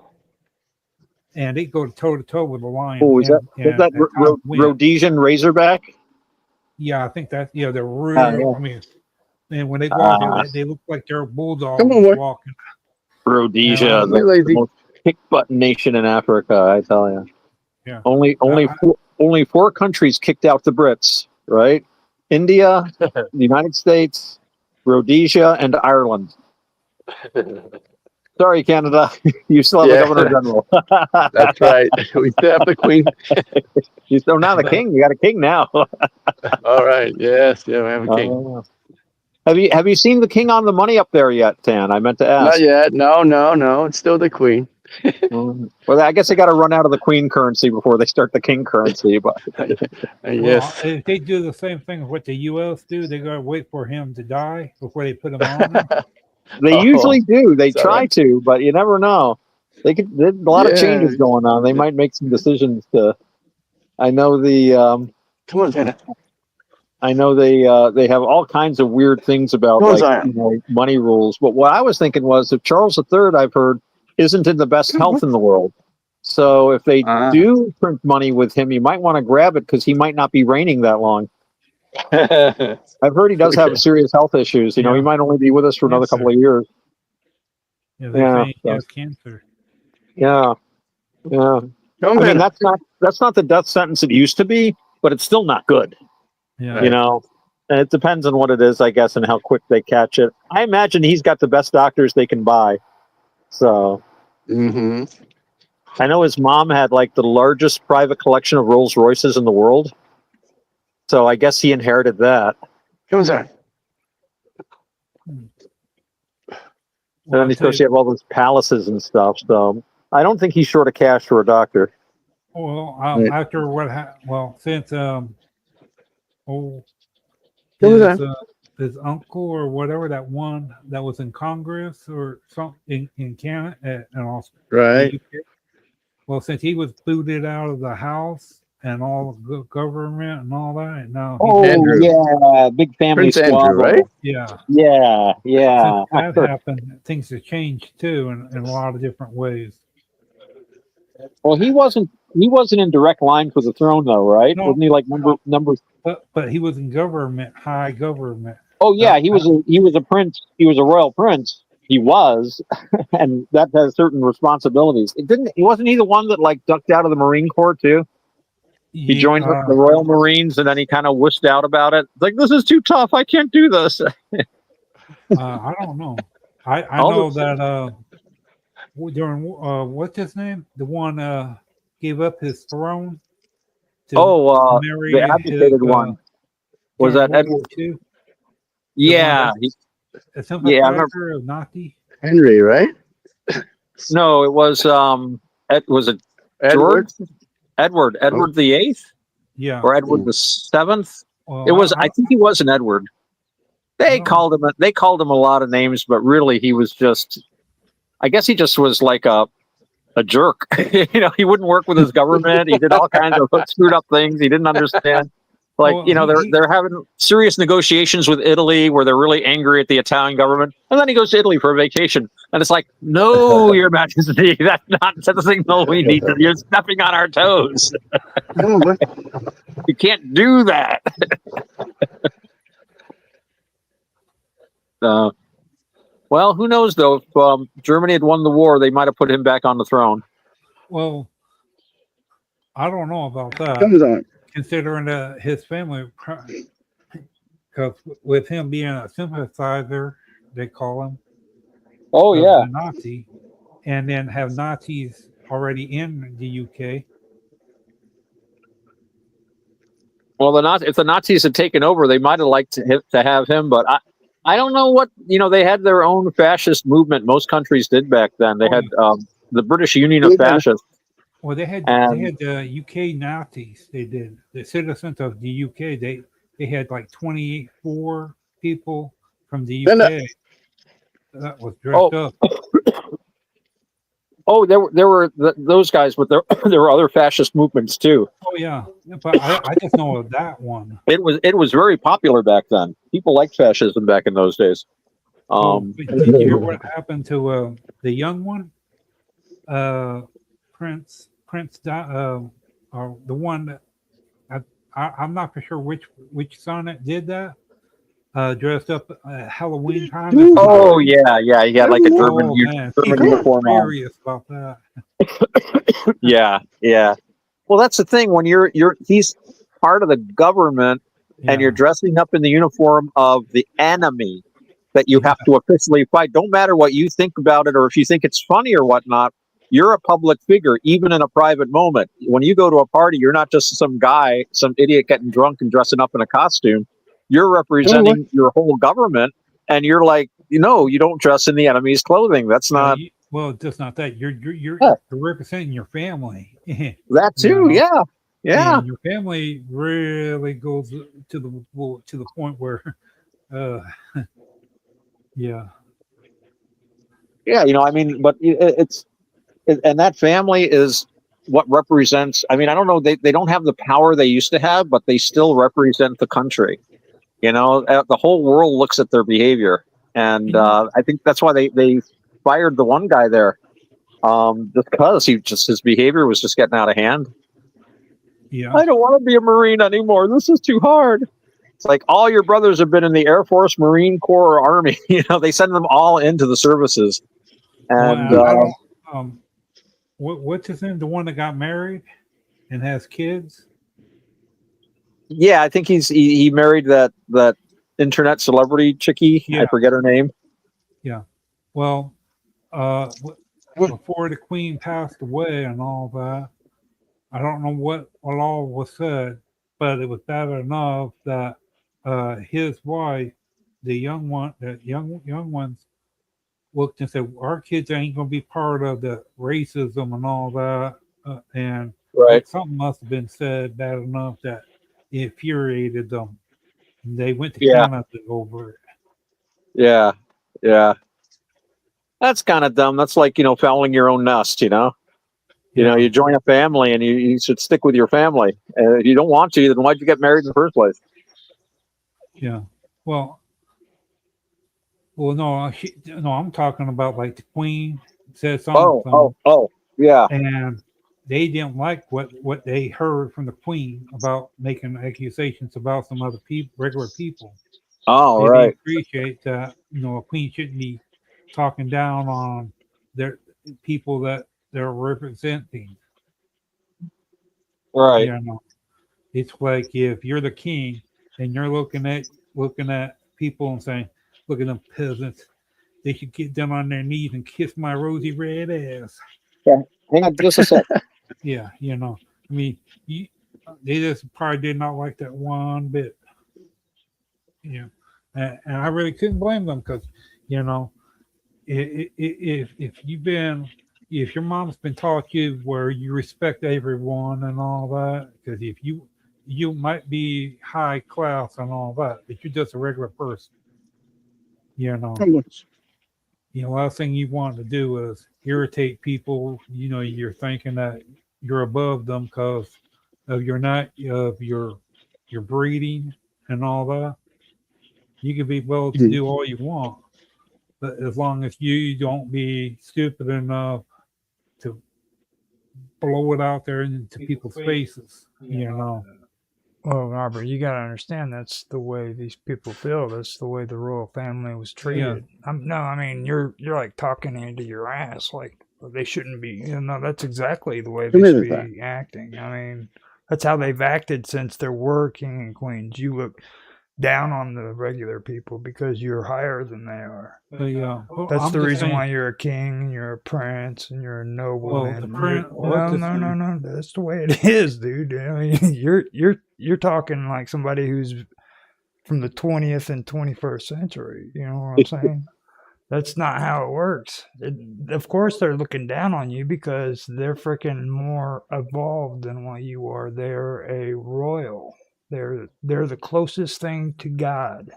I don't know about that, but I do know that they don't really have much of a reason to exist anymore, so they have to be nice to people, or they're just going to fire them. I mean, they've already fired them in half the countries in Europe. Well, they're republics lucky now. So they got to be a little nervous, you know. It's like, oh, they might take all these billions of pounds from us and make us work for a living or something, you know. Well, they're lucky that they're in the 21st century, because if it was the way it should have been, they shouldn't have been around. I still say the whole thing about Cromwell was a raw deal. You know what I mean? Like, it was a military dictatorship, dude. The army running everything. Well, I mean, let's go back to that. Like, the only reason why people in England badmouth Cromwell was because they turned back towards the people Cromwell fought against. Like, he fought for their freedom, and they betrayed him. You know what I mean? He didn't fight for the Irish people's freedom. Let me tell you, don't mention his name in Ireland. They had to take his portrait down when, like, some Irish official was visiting their State Department or whatever it is. And they're like, I'm not walking into that office as long as that portrait's up there. They had to take it down. They're not going to walk under a portrait of Oliver Cromwell. But it's like this man fought like 2 revolutions to free freaking England, and the nobles wanted to make him king and turn it back into a monarchy because they were incapable of living in a free society. True freedom is only attainable under a king. The king is the true representative of the people. James, what was his name? King Charles said that before they chopped his head off. I'm the representative of the people, not you guys that are elected. No, you don't want to chain your people down with a constitution or anything like that. You need that absolute authority in order to maintain the people's freedom. And I keep always reminding Mark whenever we talk, it's like, you know, you don't really have a constitution. You can talk all the shit you want, dude, but they call it the invisible constitution, the one that's not written down but everybody knows exists. Well, better than that. Rogers want to explain to me, in the UK, your law says this: you are guilty until proven innocent. No, I found out that's not true. Oh. I did find out here recently that's not true. I wasn't sure on that whole circumstances, but before that, jurisprudence is a part of British law. So they do have to read your rights, and you are innocent until proven guilty. But how much of that Not in is France, though. In Yeah. France, it's the other way around. They have Roman law there. You're Yeah. guilty until you prove it innocent. See, I knew it was one of the countries. I wasn't sure which one it was. Who else would it be but France? Come on. Yeah, I mean, dude, I'm telling you, nobody listens to me when I tell them about those French people. We got to get rid of them. They can't be here in the United Only- States. Only country worse than Germany for causing trouble in Europe. It's just like, you had Louis XIV stirring up trouble all over. Then they had, next thing you know, they had a revolution, and the revolutionaries are stirring up trouble. Then Napoleon, so they had a war for 25 years, and it was France declared war on everybody. It's like, Yeah. geez, that must have been a surprise. But let me ask you a question. They're the ones that house real spicy women? That's the Spanish. Huh? It's the Spanish women are the spicy ones. Spanish.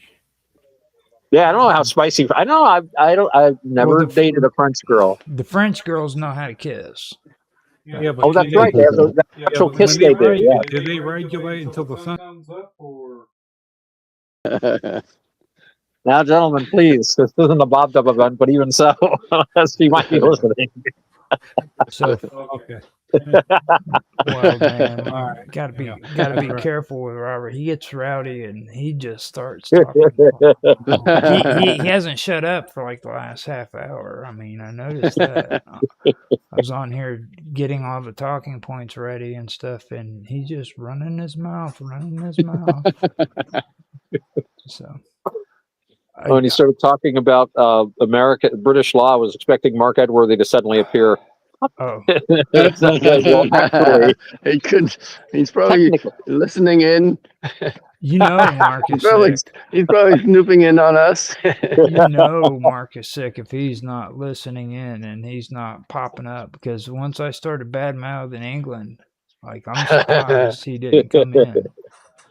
I'm wondering if maybe he left a comment on Elements.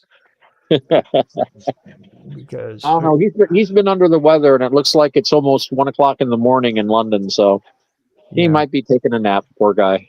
He's got 500 cold medicines and stuff. Well, I'll tell you what. I found out one thing real good. What was that? Well, my aunt's pepper shaker wasn't always tight on, and I was over there eating, and I would put a little bit of pepper on it. The lid fell off. She looked at me and said, "Robert, I hate to tell you, you're going to have to eat that or eat nothing." Okay. I did not know pepper was like that. I mean, I knew it was a little spice, but well, if you know how, like, if you take like your finger to, okay, it's a sharp shaker with about like if you put your fingers together. Yeah, very good. And I poured it in, and the lid fell off. I got a good dose, but I tell you Oh, what, wow. sore throat, your nostrils start clearing up, boy. Yeah. Did half a bottle pour in, or you take some hollow, and then if you really want to get even better, well, make sure you don't have nothing that can increase the heat. Before you keep continuing, let me clarify something for these guys, so you guys know. My grandpa used to call Robert Jethro from the Beverly Hillbillies. from the Hillbillies, okay. Yeah, so you remember the scene about I'll Jethro tell sitting you down what. to eat? Like, have you ever seen remember the old scenes where Jethro sits down to eat? Yeah. That was Robert. Okay. Ah, okay. he would take a whole box of freaking cornflakes and eat an entire freaking bowl of cornflakes. Well, when you're young, you need all those calories. Hang on. Well, yeah. Well, I'll tell you what. Well, we went watermelon picking one time. All of us got watermelon. Each one of us carry off 4 watermelons per person. It was me, my brother, my 2 sisters. We sat down, as kids did, and well, it was Niagara Falls, because we were going back and forth to the bathroom all for the next week. But yeah, but them like hot peppers. If take a jar of that, eat it slowly. Don't. But that stuff after a while starts going, if you feel like your throat's sore, you got a sore throat, your sinuses are getting clogged up and all that, Right. and your eye feels a little bit like dry or whatever, where when you want to start crying, your eyes start to water and all that. Yeah. And you start feeling that sensation of burningness in your body and all that. Okay, so before you go any further, do you guys let's move on to Untethered if you want to do that, because it's getting like 10 minutes until 7. Okay. Okay. And they just I'm here with some people. They just ordered dinner, so I might have to take a dinner break a little later. okay. That's what you might have overheard. They're getting guacamole, Oh, that's cool. Mexican food stuff. So that'll be nice. Yeah, they feed that- me well I'm here. having tacos over here. Oh wow! I guess it's a Mexican. It's a Mexican night. Yeah, it's a Mexican night. Yeah. Yeah. I was telling them about the place in Mexico, in Arizona, that we're having them burritos. Oh yeah. Yeah. Oh man, that guy, he can really make them fun. So we got 10 minutes until 7 p.m. So what I'm going to say is I'm going to put some music on. Let's step away and then come back. 10-minute breaks. Yeah, we're going to be doing current events tonight with Untethered. So it's not going to be politics, or it's going to be more current events, the things that are going on in the world and stuff. So right. I'll mute us out and then put the music on so that nobody can. Anything's on. Now, you guys are still be able to talk to one another. It's just in the stream, it'll be music for them so that they can listen to some music for 10 minutes. Right. So go get yourself something to drink, something to eat, whatever. And we'll meet back here in about 10 minutes, okay? Yep. Sounds good.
Mantis beings drink my blood, caffeine running through my blood, lizard people in the room, Bigfoot in the back room, Mantis beings drink my blood, caffeine running through my blood, lizard people in the room, Bigfoot in the back room.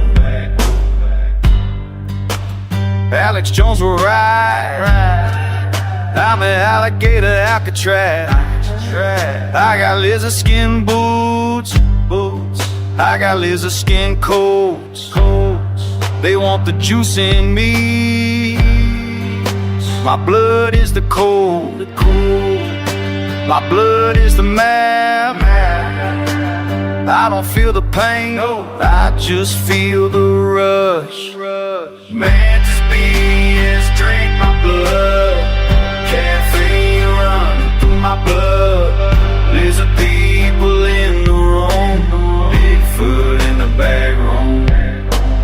Mantis beings drink my blood. Caffeine running through my blood. Lizard people in the room. Bigfoot in the back room. Bigfoot in the woods, sucking on the red straw, injected with the energy. I see through the mask. Vampire lifestyle at night. Rick Owens on the floor. I'm the ultimate key. The truth is in me. Drain me for the high. Max beams drink my blood. Caffeine running through my blood. Lizard people in the room. Bigfoot in the back room. Max beams drink my blood. Caffeine running through my blood. Lizard people in the room. Bigfoot in the back room. All this and more for your tune-in pleasure through Rodriguez Productions. My blood is the signal.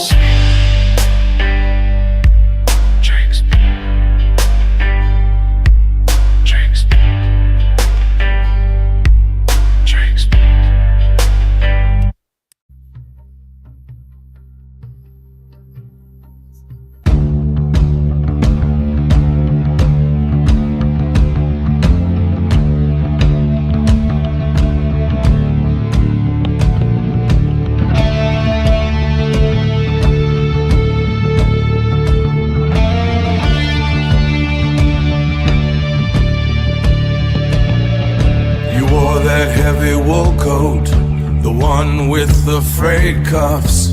You left your compass on the sideway next to a half-finished glass of gin. I watched you walk toward the tree line. The landscape didn't even flinch.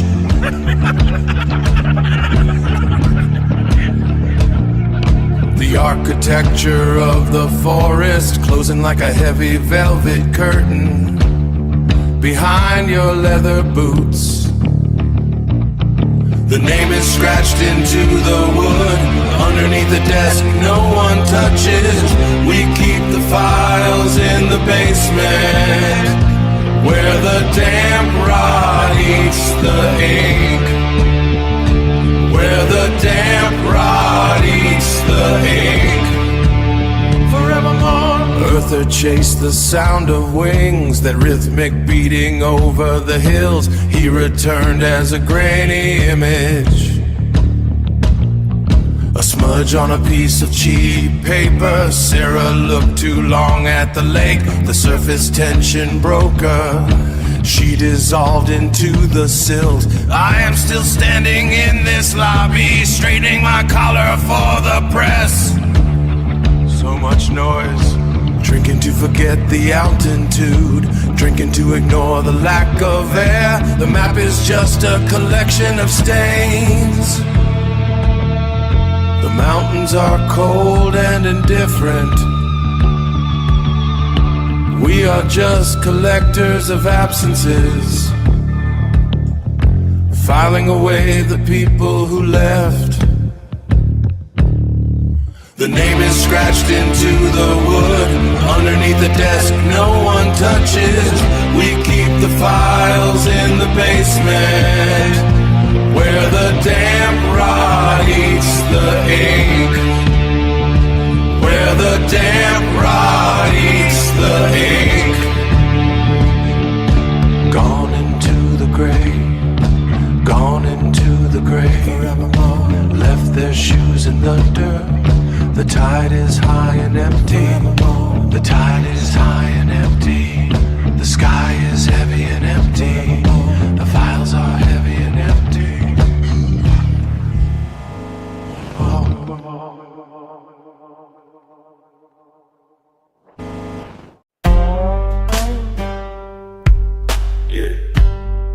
Yeah. What? Yeah. They watching. Mantis beings drink my blood, my blood. Caffeine running through my blood, my blood. Lizard people in the room, Bigfoot in the back room, back room. Mantis beings drink my blood, my blood. Caffeine running through my blood, my blood. Lizard people in the room, Bigfoot in the back room. Alex Jones will ride. I'm an alligator Alcatraz. I got lizard skin boots. I got lizard skin coats. They want the juice in me. My blood is the code. My blood is the map. I don't feel the pain, I just feel the rush. Mantis beings drink my blood. Caffeine up. Lizard people in the room, Bigfoot in the back room. Mantis beings drink my blood. Caffeine run through my blood. Lizard people in the room, Bigfoot in the back room.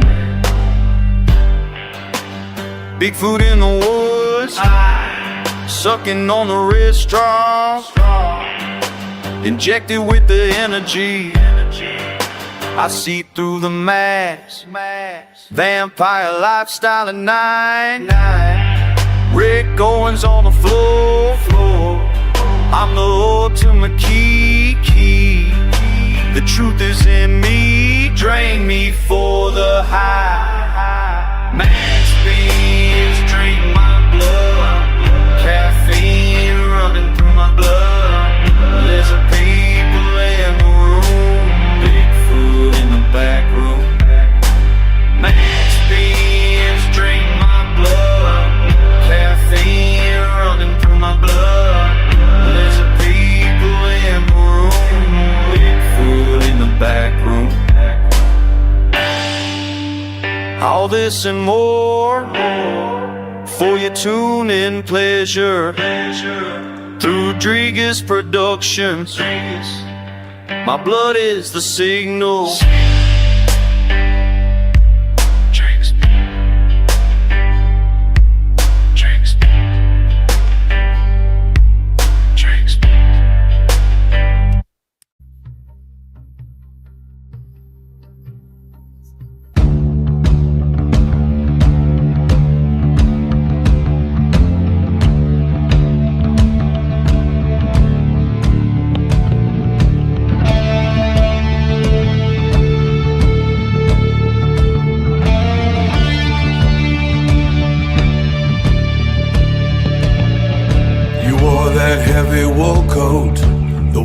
With the frayed cuffs, you left your compass on the side, weighed next to a half-finished glass of gin. I watched you walk toward the tree line. The landscape didn't even flinch.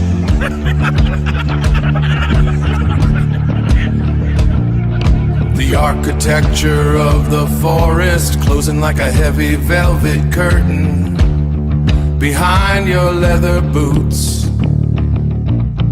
The name is scratched into the wood. Underneath the desk, no one touches. We keep the files in the basement, where the damp rot eats the ink. Where the damp rot eats the ink. Forevermore. Earther chased the sound of wings, that rhythmic beating over the hills. He returned as a grainy image, a smudge on a piece of cheap paper. Sarah looked too long at the lake. The surface tension broke her. She dissolved into the silt. I am still standing in this lobby, straightening my collar for the press. So much noise. Drinking to forget the altitude, drinking to ignore the lack of air. The map is just a collection of stains. The mountains minds are cold and indifferent. We are just collectors of absences, filing away the people who left. The name is scratched into the wood, underneath the desk no one touches. We keep the files in the basement, where the damp rot eats the ink. Where the damp rot eats the ink. Gone into the grave, gone into the grave forevermore. Left their shoes in the dirt. The tide is high and empty. The tide is high and empty. The sky is heavy and empty. The files are heavy and empty.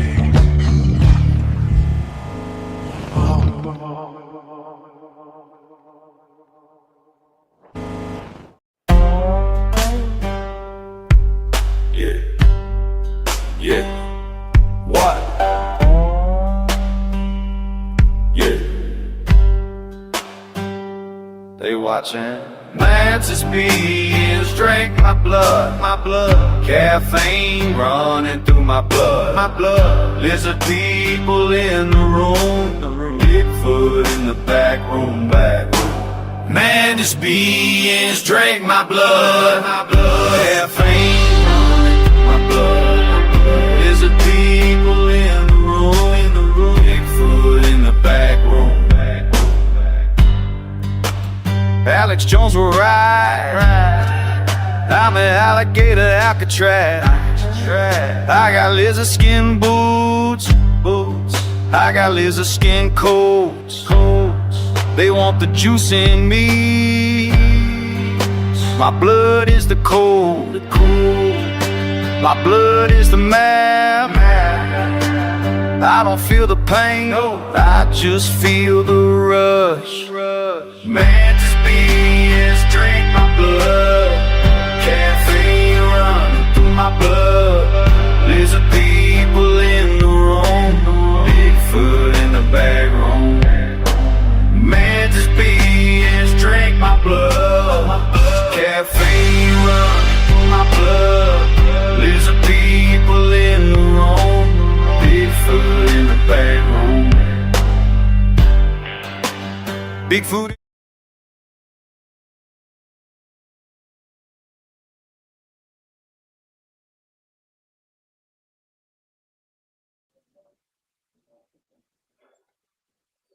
All right, so I'm back.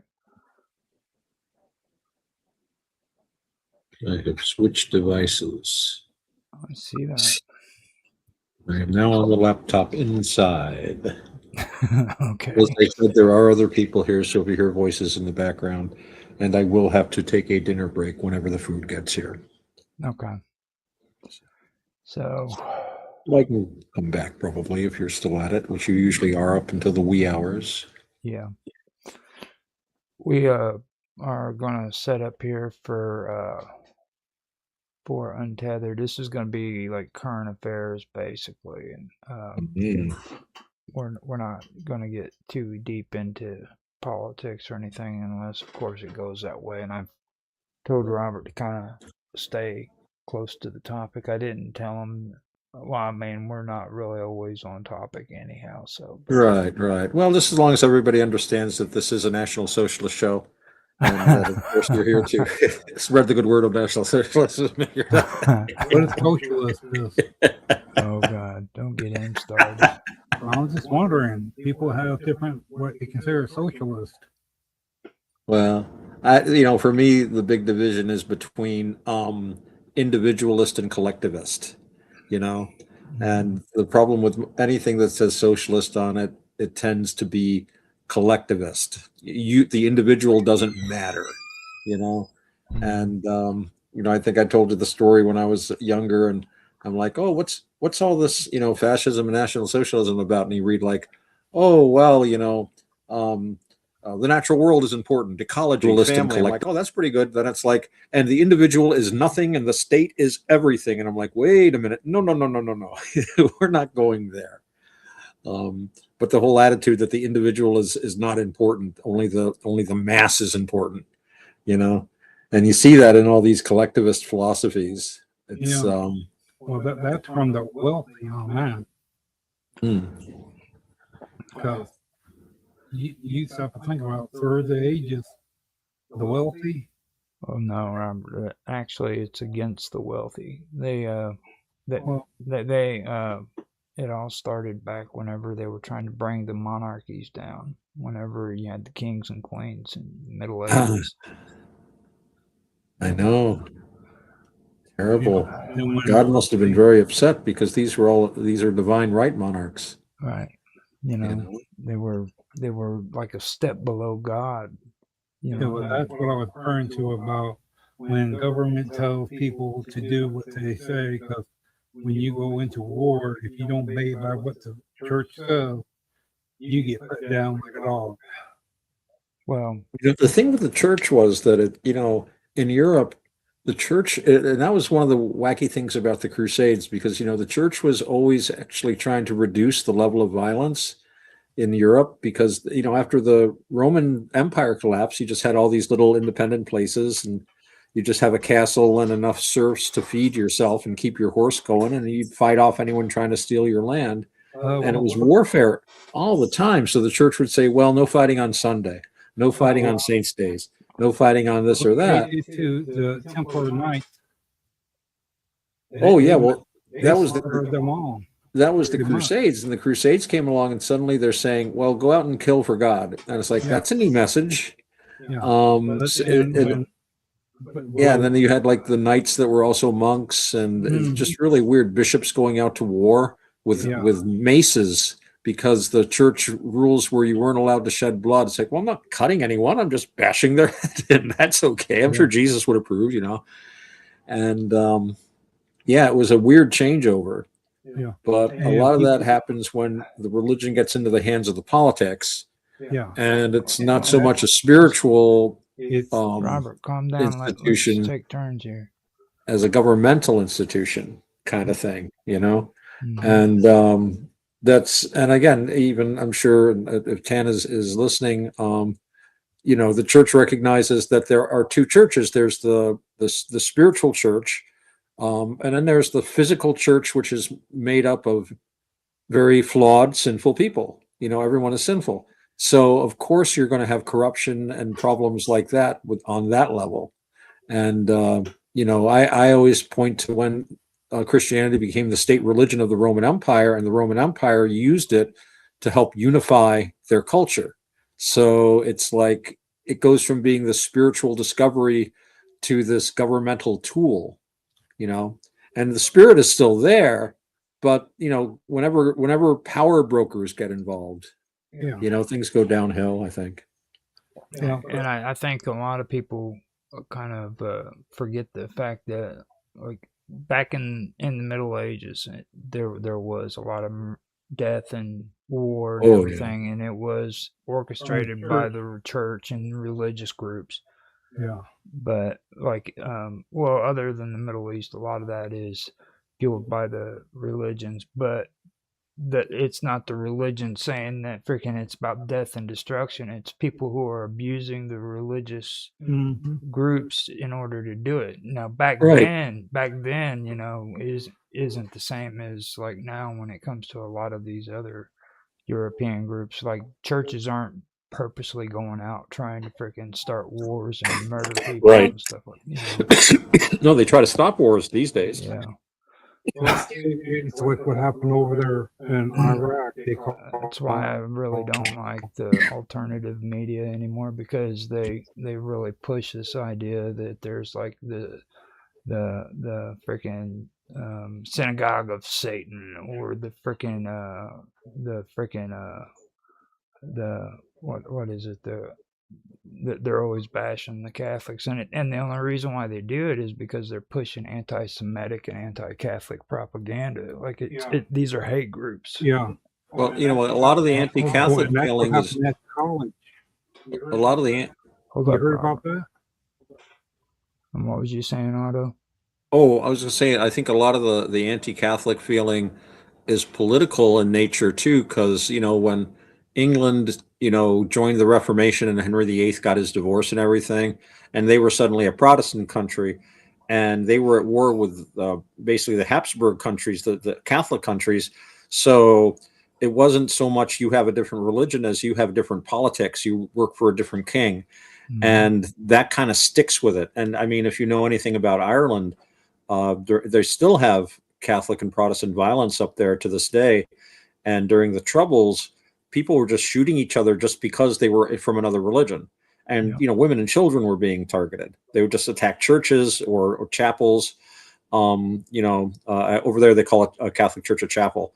And obviously they lost sight of the religion, the spiritual part of their religion. It was just like shoot that other guy.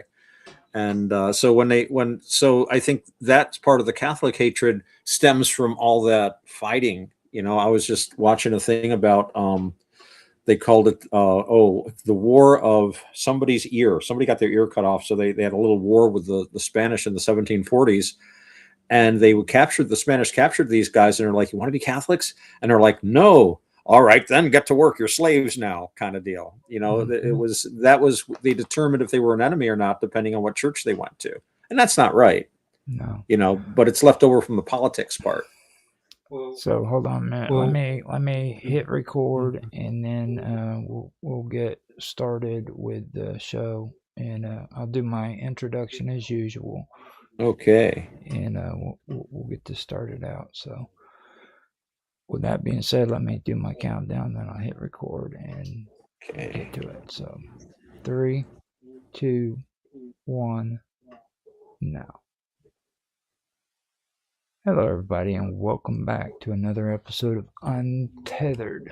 Today is my current affairs edition, and this is where we might get a little bit into politics, we might not. We try to stay away from it and get more into the current affairs, the things that are happening in the world that isn't necessarily connected to politics per se, but sometimes it does creep in. It's also separate from all of the religious and stuff and things like that, but it's more of like just current events that are taking place, you know what I mean? So with that, I am going to get started with the show. I'd like to welcome the panel today. Mark Edworthy was sick, so he couldn't be here, but we have my brother Robert with us, as well as Otto X. Welcome to the show, guys. Hello, glad to be here tonight. Okay, so with that being said, I wanted to get into the first topic, which we were talking about a little bit earlier on a previous show that we were doing, and it's the hantavirus cruise crisis that took place. Ooh. Now, here recently, health officials ended up stopping a boat from coming to port, and they were closely monitoring an outbreak of the Andes strain of hantavirus aboard the MV Hondias cruise ship, which was currently en route to the Canary Islands. There were 5 confirmed cases and 3 deaths that were linked to the ship so far. Now, this specific strain is rare, but concerning because it's the only one known to allow limited human-to-human transmission. Now, before you start making any comments, Robert, let me get this done before you start doing that. That's how we basically do it. We go through and set the topic up, and then we get to it. Okay. I know you was getting ready to say something. Now, and Tan has returned. Hooray! Welcome back, Tan. Yes, I'm here. I'm still playing driver, so I'll mute myself over. Now, you're a trooper. You're a trooper, Tan. Thank you. The first thing that we're bringing up is what we were discussing earlier about the hantavirus. Now, I went ahead and went to the website for the EU, which is the ECDC EuropaEU.com or .eu, Europa.eu, and pulled up a website there. It says questions and answers on the hantavirus outbreak in the cruise ship, and it starts talking about the hantavirus and the Andes strain. And it says, what is hantavirus and the Andes strain? The hantaviruses are a group of viruses that people usually catch through particles from infected rodents. It can cause serious illness, and the symptoms depend on the type of hantaviruses involved. Now, the Andes virus, which is involved in this outbreak, is a hantavirus primarily found in South America that can lead to severe lung infections called hantavirus pulmonary syndrome, which can worsen quickly and become life-threatening. Now, how do you catch hantavirus and how infectious is it? Hantavirus mainly spreads via inhalation of contaminated particles from the urine, feces, or saliva of infected rodents.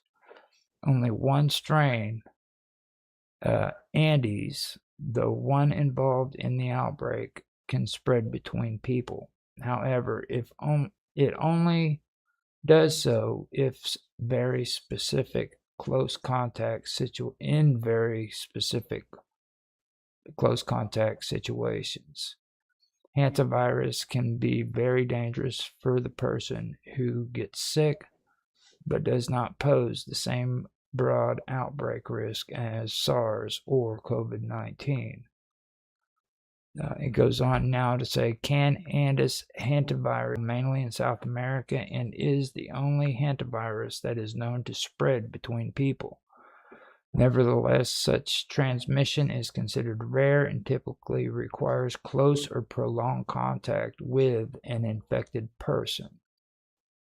And it also goes on to say, how were people infected? The current hypothesis is that at least one passenger was exposed to Andes virus while spending time in Argentina or Chile, where Andes virus is endemic, before boarding the ship, and may consequently have transmitted the virus to other passengers on board.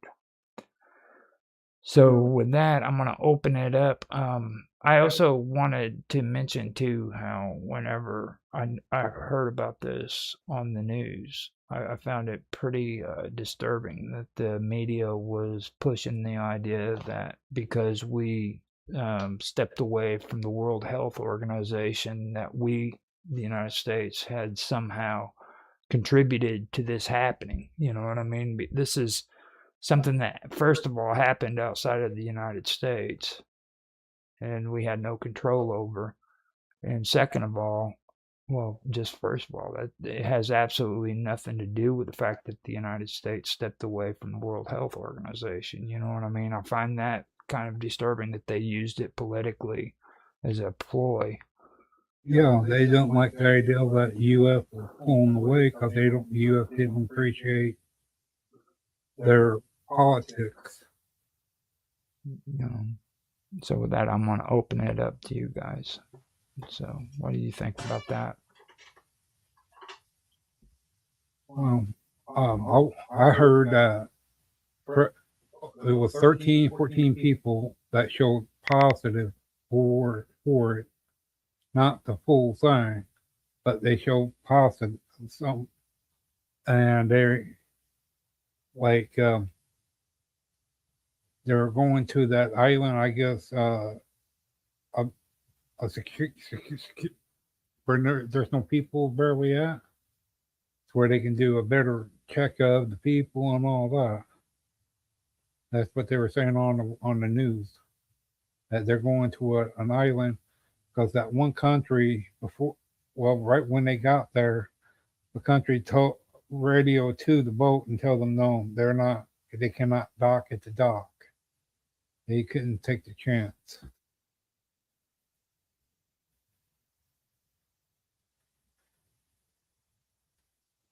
And when it comes to all that, hold on a minute. Was you gonna say something, Otto? Oh, I'm sorry. I've got a couple things going on here, but one of the things that struck me about it was I heard the story earlier about the hantavirus thing, and I had heard that the world, and maybe I missed it with your reading because I unfortunately my attention is being drawn to things, but um, I heard that the World Health Organization had said the ship could dock, and they were going to let people get off of it, which sounds kind of crazy to me personally. that was maybe just now, but before that one country, the country told them that wasn't permitted to dock during that time. When the Yeah, I two wouldn't let them people, dock. You know, you couldn't pay me. when that couple died from it, it was a husband and wife that got it. The husband died first, then the wife did, and then the third person later on.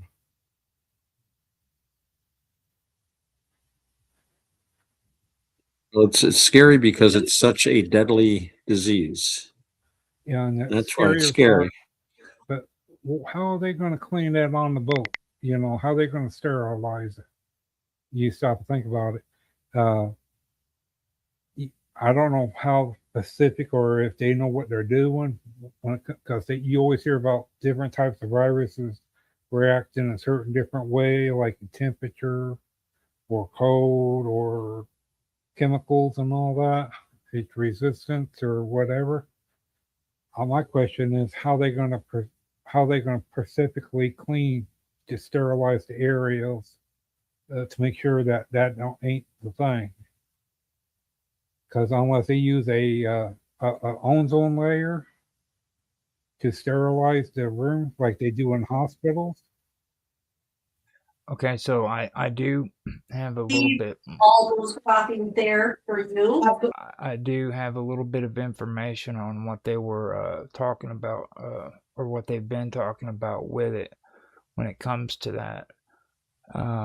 They said that there's at least 26 passengers that are known to have disembarked from St. Helena and traveled back home or to other destinations. Now, the World Health Organization has shared details with the relevant countries, and they're being recommended to contact their local public health teams for advice. Now, contact tracing is being carried out to ensure follow ups with those who may have been exposed.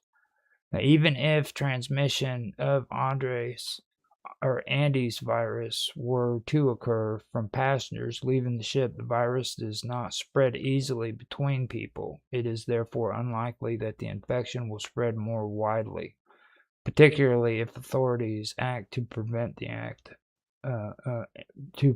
and control the outbreak. The rodent that carries Andes viruses is native to South America and not found in Europe, so it's unlikely the virus would spread to local rodents. Now, according to the ECDC expert on the ship, there are currently no people with symptoms on board. Now, passengers are wearing masks, and the ship is operating at around half capacity, allowing space for social distancing. That's what I found out on there, just so you guys know, because you guys were talking about that. And when it comes to like sterilizing the ship and everything, I don't know exactly how they're going to go about doing that, even if that's going to be a part of the whole process. We heard from Tan Hai Tran's daughter that they had allowed them to come off the ship. I don't know for sure if that's confirmed or not, so that's what she ended up telling us. So I could check that out and find out if we have to. It'd probably be good to know. So give me a second and I can check that out.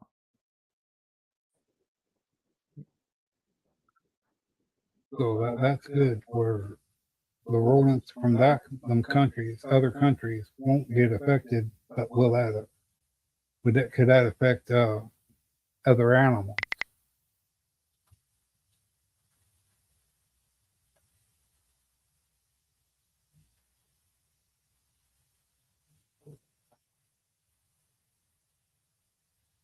Well, that's what they're saying. They're saying since they're not native to Europe, there's a good chance that it won't spread because they're not native to Europe. They're native to South America. Nature has a lot of safeguards. I'm going to check now to see if they've allowed any passengers to disembark from the ship. And that's kind of why I'm being quiet. I'm surprised everybody's gone silent when I need them. So no. As of May the 8th, no general. Sorry, I can't help you guys. I'm still driving. I know. As of May 8th, 2026, no general disembarkation has been allowed for the roughly 140 to 150 passengers and crew remaining on the MV Honduras, and that's according to the New York Times. But what they are doing is they're checking out people that they've met in the other countries, and they found that a few of them have gotten on planes and went back home to other people that met them, the one that was infected. So how long ago is this? When it first started, right before they Yeah. was noticed. They met other people. Well, that's what I from was. other That's what I was discussing just a second ago. What it was is there's people who disembarked from the ship before they made it to port, and they're actually contacting the countries that they're supposed to go to, and they're letting them know. So before they found out about the virus, people had already disembarked from the ship. And people that they met as well from other countries. People meet other people in the countries that they went to, met other people from other countries, and they put a alert out to all the countries about the warning about that. If they're people that came from that specific country, if they start acting and that having that problems, they know what's going on. It's alert about watch for your people. They might actually caught it. They sent the word out through all the other countries about their people might actually caught it.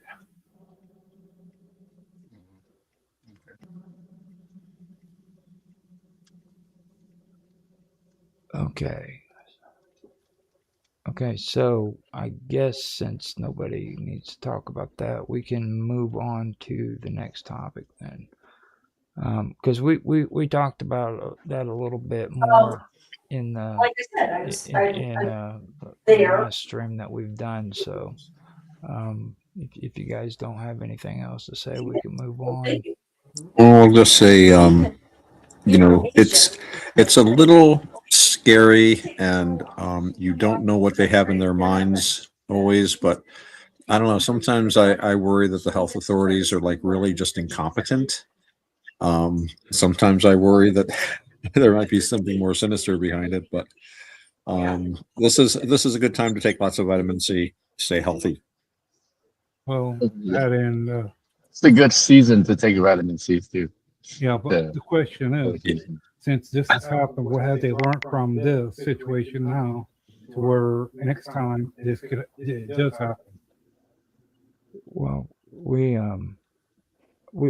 don't learn from situations like this. It was just like when we had the Ebola on the last ship that ported here in the United States. Like nobody apparently learned anything from that. They're like just really happy that freaking only 6 people came off the ship, I guess, or some shit like that. I can't even remember exactly the story that happened there, but most of the time people don't learn from this stuff. It's just like whenever we had the the last virus that we had, which nobody apparently can name on the internet anymore, but nobody learned from that. It's like freaking stop eating out at fast food joints, start eating more at home. If you're gonna eat at fast food joints, don't make it a day-to-day habit, But, well, let me finish. You're kind of hogging the whole thing, so every time I say something or somebody says something, don't worry about making a comment after them, okay? Now, what I was saying is it's like, people need to learn how to freaking kind of distance themselves. Stop going to fast food joints and rubbing elbows with total strangers and allowing people to cough on your food before it even gets to you. You know what I mean? Yeah. You're right. Because people they wait till they get scared before they do something. They don't think about it until it's like really brought to their attention immediately. But what I'm referring to is like Black Mary. Okay. When she would get hired from big houses, after a week of working there, they all died from her. Okay. And after a while, they finally caught on. She wasn't actually killing them, but she had a disease she was immune to. But just by being around people, she would kill them. That's what I'm referring to. Oh, Typhoid Mary, Yeah, that's who I'm talking about. And they stuck her on an island by herself, but they would give her food and all that, but no one would ever get to talk to her, no nothing. And they had to wear them, what do you call them, suit? Well, they had to wear some kind of thing to make sure that if she was close, with no way of transferring. But that's my point, Next time you can be like her, okay? Something can trigger something and create a problem, a situation just like that. Mm-hmm. And look at how many times they have said about things. Well, before you continue, let me kind of clear that up. It's not Black Mary; it's Typhoid Mary. Well, now let me finish it. Now, Typhoid Mary was Mary Milan. Okay, she wasn't Black Mary; she was Typhoid Mary, and what happened was she was the first person in the U.S. identified as a healthy asymptomatic carrier of Salmonella typhi, the bacteria that caused typhoid fever. Now she was called the killer cook, who worked as a cook for a wealthy family in New York between 1900 and 1907. She unintentionally infected at least 51 to 122 people, leading to several confirmed deaths, and was forced into quarantine on an island after refusing to stop cooking or acknowledging that she was a carrier. So they forcibly quarantined her by health officials on North Brother Island in New York's East River for a total of 30 years until her death in 1938. So that's who you're talking about. Middle Ages, they would have thought she was like a cursed or a witch or something. Wherever she'd go, people would die. They'd probably burn her at the stake or something. Because they wouldn't know what was doing it, All they would know, they didn't have a germ theory, so they didn't know about spreading. They just knew hang out with her and you die. Hey, Roger, who was they're in well, there was one person in the past, long time ago, was the only one that was smart enough to know that. And he actually used this thing of diseases, the infections and that during the pyramid, Well, just to let you know, we can't be talking too much on this kind of stuff because, like, you can get me in trouble for medical misinformation. So Okay. let's kind of stay away from this conversation. I'm sick of that. Just to let you know, it's me and Mark actually made a joke about it and did like a talk show format on the last time I got in trouble because Uh-oh. we had made comments about cancer, and Uh-oh. apparently that's not acceptable on YouTube. So let's kind of stay away from that kind of stuff. I opened up the information for you on that, but let's not move into that. So, did you want to say something, Tan? Not really. Okay, so I'm doing some shopping on the way home. you yeah, want you want a Oh, yeah, view of my multitasking. supermarket? they got him working. I'm telling you. Yep. Hey, Tam, You They're know, working me to the bone, man. Yeah. it's that Canadian work ethic. No, it's Yep. forced labor by the family is what it is. If it's Slave family, it's labor. not forced labor. No. Well, It's allowed under the law. he knows better than to call it that. He's been learned, Slave labor. you know. That's not forced labor. That's right. Slave labor. That's right. He's been learned. It's like when I hear you're going to the gym tomorrow. Am I? Oh, good. You know?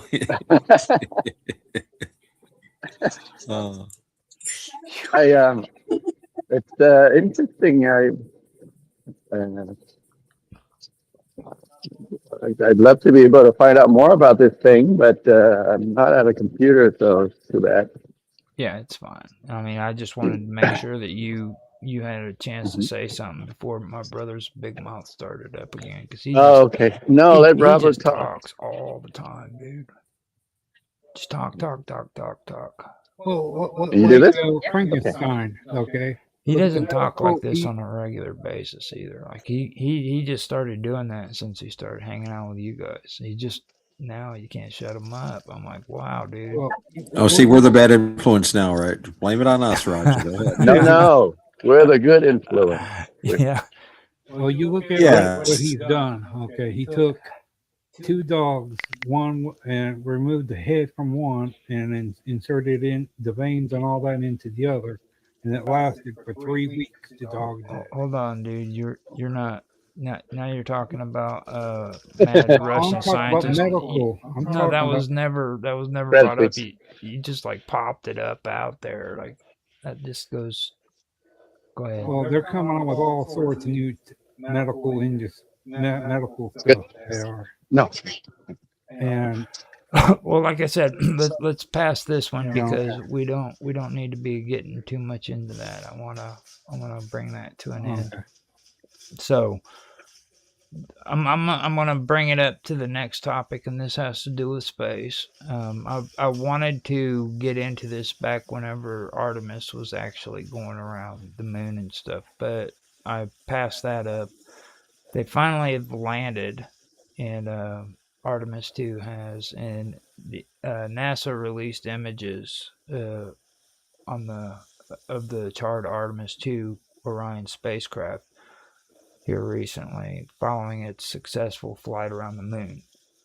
Now, they have a video and everything that's posted up, or not video, but they do have photos and everything that's posted up about it.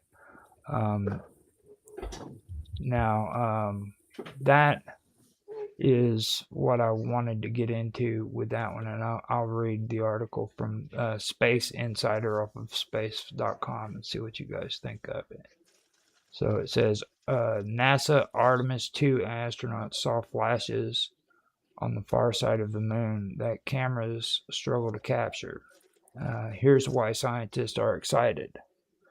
Now, it's extremely difficult to capture impact flashes with the camera, which is one of the benefits. Sending trained crew observer, no, sending Now, it's extremely difficult to capture impact flashes with cameras, which is one of the benefits of sending trained crew to observe the moon. Now, the Artemis II astronauts remained vigilant while zipping around the far side of the moon last month on the ready to record meteoroid impact flashes on the lunar landscape. Their diligence was rewarded. The 4 crew members reported seeing several impact flashes, flickers of light created when a meteor or a meteoroid hits the lunar surface and vaporizes. Now, these observations were made with the unaided eye. It's extremely difficult to capture impact flashes with a camera, which is one of the benefits of sending trained crews to observe the moon. Kelsey Young, NASA Artemis II lunar science lead, told Space.com. Now, early data indicates that the impact flashes were observed on the far side of the moon. So, Artemis II, the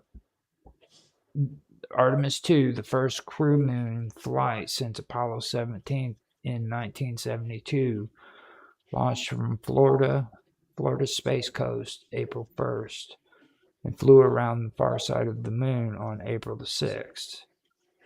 As the astronauts scrutinized the moon that day, so did citizen scientists here on Earth. They were also looking for impact hits, although they would likely not have spotted the same ones as what the crew did.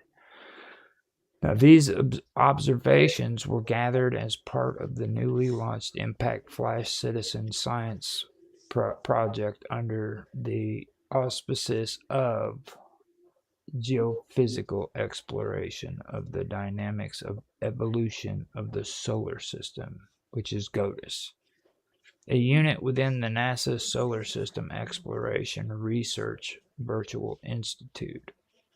Now, the Impact Flash effort is geared to gather more data on the location and brightness of flashes throughout recent and upcoming Artemis moon missions.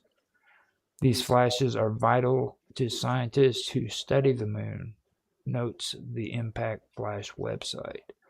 By tracking when and where they happen, scientists can learn how often impacts of different sizes occur, what kind of craters they create, and how the shock waves travel through the moon's interior.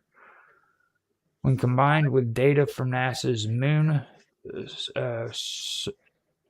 Circuiting Lunar Reconnaissance Orbiter, the LRO, future lunar surface instruments, and crew observations, the citizen science observers can provide valuable constraints on the origin and characteristics of impactors, as well as craters that form from the impact, Young said. Now, the Artemis II astronauts' impact flash observation window extended out into the lunar near side in darkness. Benjamin Fernando of the Department of Earth and Planetary Science at Johns Hopkins University in Baltimore told Space.com.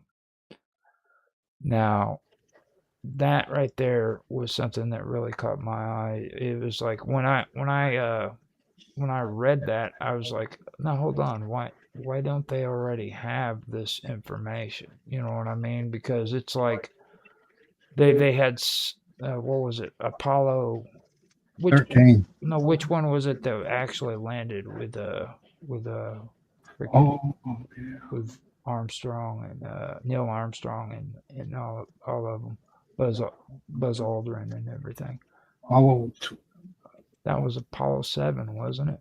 Yeah. Good old Buzz Aldrin, America's #2 astronaut. Right. They did a whole Monty Python episode about him, you know. Mm-hmm. But which Apollo crew The was it? moonshot was Apollo 11, I think. Apollo 11. So they That had was the landing. They had like 10 Apollos up to then, but they didn't land until the Okay, 11th. but which one was it that they supposedly released that thing back to the moon and it crashed on the moon and echoed? that. I'm not sure. I believe. I don't know the Apollo missions as well as I should. Now, When I was reading that, they don't mention it, and they didn't show no picture of that, of the how bad that thing was beaten up when it hit the moon. now I can do a quick search for it and everything and let you know real quick. But Thing about seeing the meteor impacts, it's really interesting. I used to really like astronomy when I was a kid, and one of the things about setting up a moon base is you've got what they call micrometeorites. The moon's bombarded constantly, and those flashes are just things that are big enough to see. There's like all kinds of, like, some of them are like the head of a pin, but they're traveling at great speed. So you've got to build, if you're going to have a base, you've got to build it so it can resist getting hit by rocks all the time. I think that's why usually when I hear about a lunar base, they talk about building it underground, which makes a lot of sense because it insulates and it helps protect you from like all these things that hit the surface. So if they can figure out how often they hit and where they hit, it'll help them like survive on the moon's surface, because we're going to need a moon base to explore the rest of the solar system.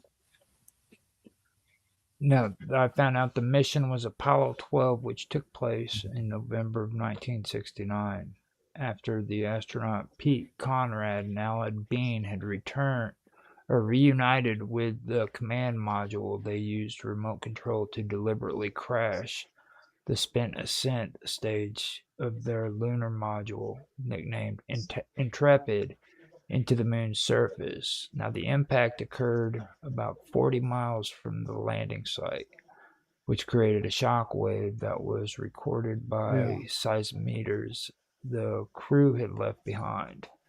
So why is it they were able to pick up flashes of that from happening, but no echo? Well, NASA reported that the moon rang like a bell for nearly an hour following the impact. That was not a literal sound you can hear in the vacuum of space, but a description of the seismic vibration recorded. Yeah, but it didn't behave the way they thought it was going to behave, I guess. Yeah, but that's my point.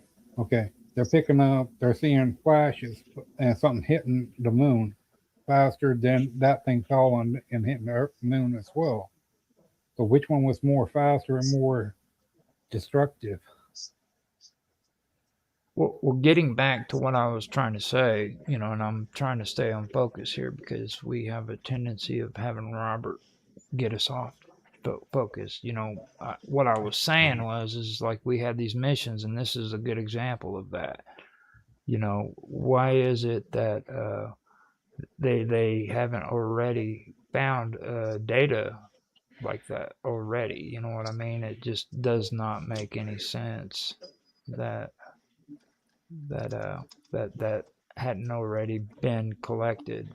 So I just that's the question that I'm wanting to kind of figure out, because you would think that they would have already had data from that. It's just like with the moon rocks.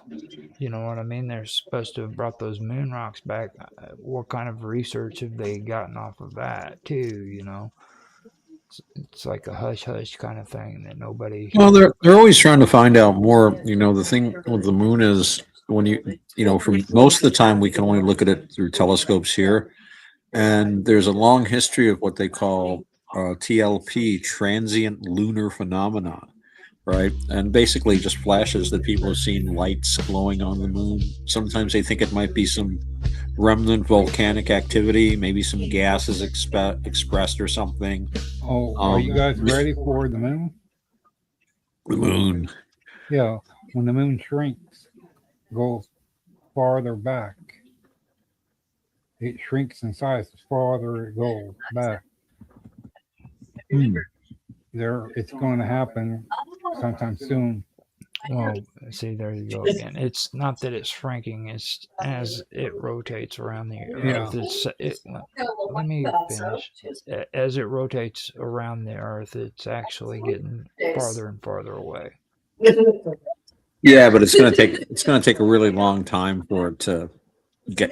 I don't think we'll see much in our lifetimes.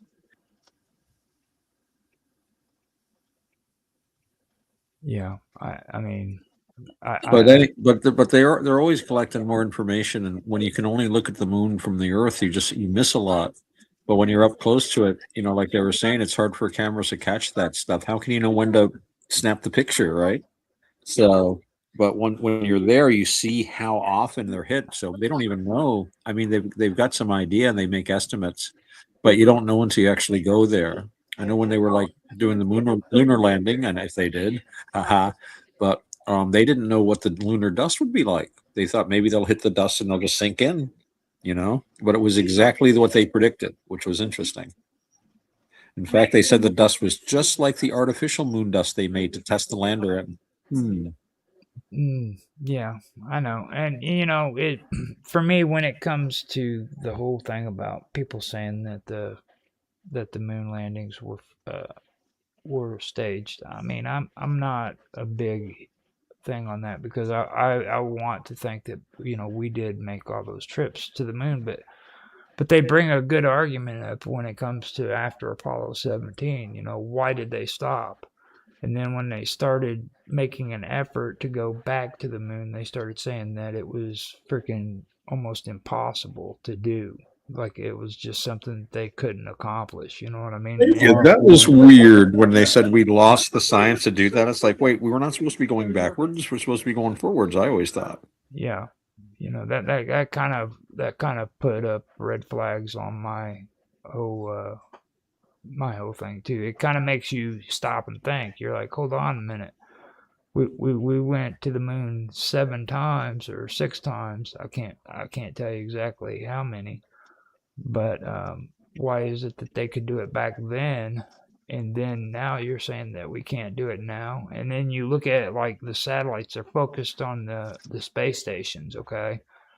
And those aren't in space. Those are actually in the outer orbits of Earth. Yeah, low Earth orbit. Yeah. So that's not technically being in outer space.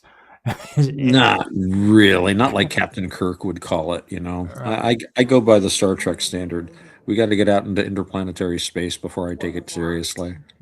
But I mean, a moon base is important as far as whether we got to the moon or not. I don't know. It's the thing is there was so much. I wouldn't be surprised if some of it was faked. Maybe not all, but some, because you got to present things to people. I just think about all the stuff that we know, has been faked over the years. I mean, you look at those images of the atomic bomb tests that they did, and like you see all the trees bending over and the houses and the cars and everything. But look at those are pretty fake, actually. People have been pointed that out. That those were made to scare the Russians. And that's why I think a lot of the like the whole Roswell incident, I think that was to scare the Russians. And who knows what with the moon? They were trying to scare the Russians, or they're really worried about that. There are aspects of it that are real suggestive, like the fact that the astronauts popped right out of their capsule and were just walking around just fine. Whereas really, when you've been in space that long, you'd think you'd be a lot weaker. At least be in a wheelchair or something. And they lost all that footage that they had. Apparently, all the raw videotape of the moon landing all got accidentally erased. How do you erase that? The most important, step the human race ever took.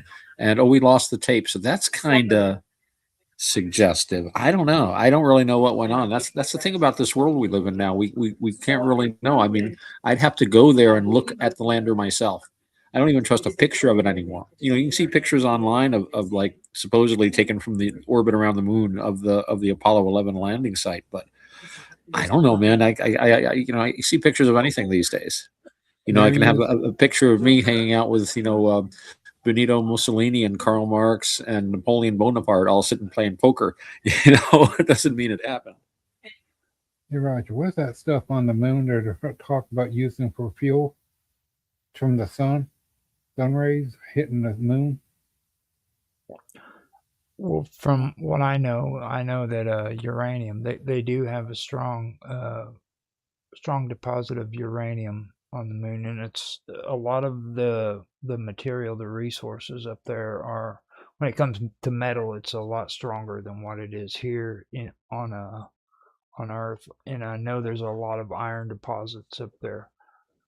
So, and I think that's what a lot of people, when it comes to space exploration, are really worried about with the moon. They don't want it to be exploited and made for that kind of thing, where they're depleting it for nuclear resources and stuff like that. So, Well, they say the fuel of the future is going to be helium-3. Yeah, that's on the moon. Yeah, helium-3 they can use. They've got a fusion process figured out where, as I understand it, I'm no physicist, but I guess when you use this process with helium-3, you get electricity. So, like, nuclear power is like, you got the power plant, heats water, makes it steam, turns a turbine. It's really kind of Victorian. And somehow or other, this like takes the fusion process and you get electricity out the other end. Just bam. Yeah, it's that like would a be static perfect. charge. Yeah, so that would work perfect for like, everything, really. Yeah. So I know they are talking about a 40 to 100 kilowatt nuclear plant for the first moon base. And I heard they want it down by the south pole of the moon because there's supposed to be ice there so they can have water. That's going to be a big thing, is finding water. You know what, they can use Tesla's plan for it too. You stop to think about it. You hook up one plant to a Tesla tower, and you got other places around for power that can supply all the other places with simultaneous energy on the moon. Yeah, I don't know if they can build that on the moon, though. I mean, why not? Well, the thing with the Tesla broadcast energy system is, if you use it, it drowns out all radio communication. So they'd have to have a really incredibly shielded radio setup. I'm not sure if you could even do it, because it would just fill the air with so much static that it would be. So a lot of our technologies, like if you set up at like the house I'm at, if you put a Tesla tower out in the front yard and turned it on, like none of the computers would work. Like all the circuits would be just overwhelmed with the power. It'd be like a big constant electromagnetic pulse. Yeah. So I mean, if they set them up in the 1880s, nobody would notice because we would never have built computers or radios or anything. You wouldn't be able to. Well, your TV, built you one wouldn't now, be there'd able to be a get lot your of issues. TV. But, yeah, tower would like wipe out all radio, television, phone traffic, and probably like smaller electronic circuits would get fried. I mean, if you carried a laptop into like a functioning Tesla tower, it would like wipe it, I'm pretty sure. Well, I was just saying, like if you're about like 50 foot or 100 foot away from the tower, and you have a thing where you attach it to it, where it feeds one tower to the other into your place. Right. And then it breaks down to all the other places. That's what I was referring to. Where one tower feeds to the other tower. Right. So like be like a network. Yeah. But one power station wouldn't strain itself. It wouldn't, like a nuclear power plant would. Right. Right. And by doing that, you can sit in the moon with like 12 to 20 bases, somewhat reasonable, close to one another. Not too close, but close enough. And with one tower supplying the other smaller towers to the places, you would have all that.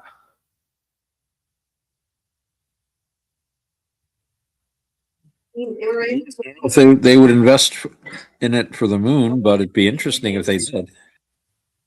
Actually, it would work pretty good, because if you had broadcast power, you could just have all your moon vehicles wouldn't need fuel tanks. Well, you could run everything through it. Okay, so before we get too far into that, there's one more thing that I wanted to read, and it's concerning the NASA thing, and it has to do with Blue Origin's new moon lander. It passes the crucial test for NASA's mission. The article comes out of the SciTech Daily, and it's dated on let me see again. Yeah, it doesn't have a date. That's why it gets on my nerves. They don't date these any. Oh, May the 8th, 2026. So this is today. That's what that is? Yeah. Now let me go ahead and read this, and we'll talk about this if you guys want to. Now, the Blue Origin's MK1 lander just survived a brutal dress rehearsal for the moon. Blue Origin MK1 lunar lander, also called Endurance, has completed a major phase of testing as the company moves closer to supporting NASA's Artemis moon program. The uncrewed cargo spacecraft is being developed as a commercial demonstration mission focused on advancing human landing system technology for future lunar exploration. Now, the recent work took place inside Chamber A at NASA's Johnson Space Center. The testing effort reflects a public-private partnership model with Blue Origin using NASA facilities and expertise through a reimbursable Space Act agreement. Now, test precision moon landing technology. MK1 is designed to demonstrate several critical capabilities needed for future operations on the moon. These include precision landing systems, cryogenic propulsion, and autonomous guidance, navigation, and control technologies. Now, the spacecraft will also carry 2 NASA science and technology payloads to the moon's South Pole region this year under the CLPS, Commercial Lunar Payload Service Initiative. One payload, the stereo cameras for lunar plume surface studies, will capture detailed images showing how the land's engine plume interacts with the lunar surface during descent and landing. The second payload, the Laser Retroreflective Array, will help orbiting spacecraft pinpoint locations more accurately using reflected laser light. Now, NASA's CLPS program expands lunar research. Through CLPS, NASA works with American companies to send scientific instruments and technology demonstrations to the moon. This initiative is intended to deepen understanding of the lunar environment while helping prepare for future crewed Artemis missions. Now, for me, that kind of gets a little bit deep when it comes to what you just said, Otto. I mean, that sounds all fine and dandy, but that could also be used for equipment that could help out for future mining on the moon and stuff like you were talking about. Oh yeah, well they're going to have to exploit the resources there. I mean, you can't carry everything up from the Earth, so they're going to have to try to find water is going to be a big one. If they can find the right chemicals or minerals to maybe even manufacture air. And the key to all that is energy, because energy is always the key. So if they can get some kind of a nuclear power plant going, that'll be a big step. But you're going to try to use as many of the resources you can find in place. It's like, you come to a desert island and the first thing you do is you cut down the local trees to make a wigwam. You don't carry trees over from Europe or wherever you're coming from. So, and of course, the big thing about with any of this, space exploration, it's not so much getting the astronauts there as getting the equipment there, getting the instruments there, and then giving them the energy to work. And the more instruments we get up there, the more like with those flashes of light, the more data, the more information we get, the better we understand what we're facing when we're trying to live there. And that's at the end of the day, there's going to be humans living there. At least that's the goal. So, I mean, we can live in Antarctica, which is pretty tough, and nothing as tough as going out into space. This has to be the harshest. Well, maybe the ocean bottom might be a little harsher, but I don't know. You don't have radiation down on the ocean floor or supernovas or meteors, so we might have radiation. Yeah. It's Godzilla. Well, That came from radiation. Let's not talk about Godzilla. Okay, Monster Island. It's Monster Island. well, It's a don't place. get It me really all is. started on. well, I was just saying about because they showed the thing of we call them volcano things that coming from the ocean, from the bottom of the earth up into the water.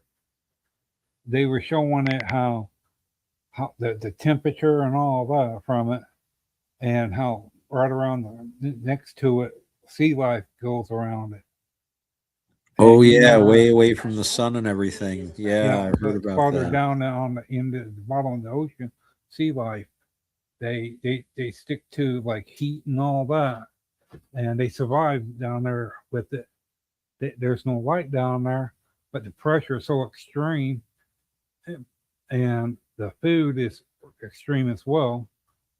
And they showed that down there that how sea life would go down there, and like when a dead dead animal would drown, die, and fall down into the bottom of the ocean, that they would sit there and literally eat the whole thing in 3 or 4 months. But they said that in places um, where the ocean goes into the crust and new ocean comes back out and the old goes in. They were showing it on the thing on. They were explaining it plates or whatever. First patient instead. Nice, the buoyancy and stuff down there. Yeah, I know that. I've heard that it's like its own little ecology where life can thrive. And I mean, if it can thrive down there, who knows what we'll find out in space? You know, we know there's at least one of the moons of one of the planets says they think it's like covered with ice with like some kind of a liquid ocean underneath. So if that's got heat vents down there, maybe something's living down there. We got to go look. That's the cool thing. You know, we got to go look and see and try to figure it out. Yeah, like when Russia made that large hole in the ground. Well, yeah, and all the screams came up out of it. Yeah. Well, I don't know about that. The screams didn't come up out of it. That was hold on. weekly world news. Yeah, I had to mention this too before when we were talking about everybody goes to the Russian holes. Okay, those are not man-made. Those happen naturally. That because we know that we can only dig 8 miles deep. Okay, and people when they talk about these holes in Russia, they these are the hugest holes, and they don't realize that's not man-made. Okay, these are naturally made holes. Russia did not make them. No, the one I was talking about is where they started with a regular drill and went farther and farther down. And after a while, they had to add water to it, one of the big spray cannons to keep people cool and keep the drill cool, because farther they would go down, the harder, and the drills would wind up melting that were fused together, the parts and all that. Okay, so while we're on that, it's good that you guys brought this up, because the next topic that I want to end untethered with is the one that happened here recently in Indonesia. This will finish us off. This is the last one that I want to bring up. I don't know if you guys have heard about it or not, but 3 hikers were killed in Indonesia. In Indonesia because of a volcano that spewed ashes 6 miles high, and that was Mount Dukumo, which erupted while about 20 climbers were on the slopes of the remote volcano. Now this was despite warnings to stay out of a restricted zone too. So 3 hikers were killed after Mount Dukumo erupted on a remote island in eastern Indonesia, sending a towering column of ash roughly 6 miles into the sky and stranding climbers on the volcano's slopes, locals authorities said on Friday. Now the eruption happened at 7:41 a.m. local time Friday on Halmahera Island, according to Indonesia Geological Agency. Now, the blast was recorded on seismographs for more than 16 minutes, the Associated Press reported. North Halmahera Police Chief Erlikson Pasaribi said about 20 climbers had set up to ascend the nearly 4,445-foot volcano, even though climbing was prohibited because of the mountain's high alert status. The hikers became stranded when the volcano erupted. There are 3 dead, 2 foreigners, and 1 resident of Ternate. Pasaribi told Compass Police. Now, as of Friday afternoon, 14 climbers, including 7 foreign nationalists, had been safely evacuated, reports the AP. 5 of those evacuated were injured, while rescue teams continued searching for other climbers believed to be trying to descend.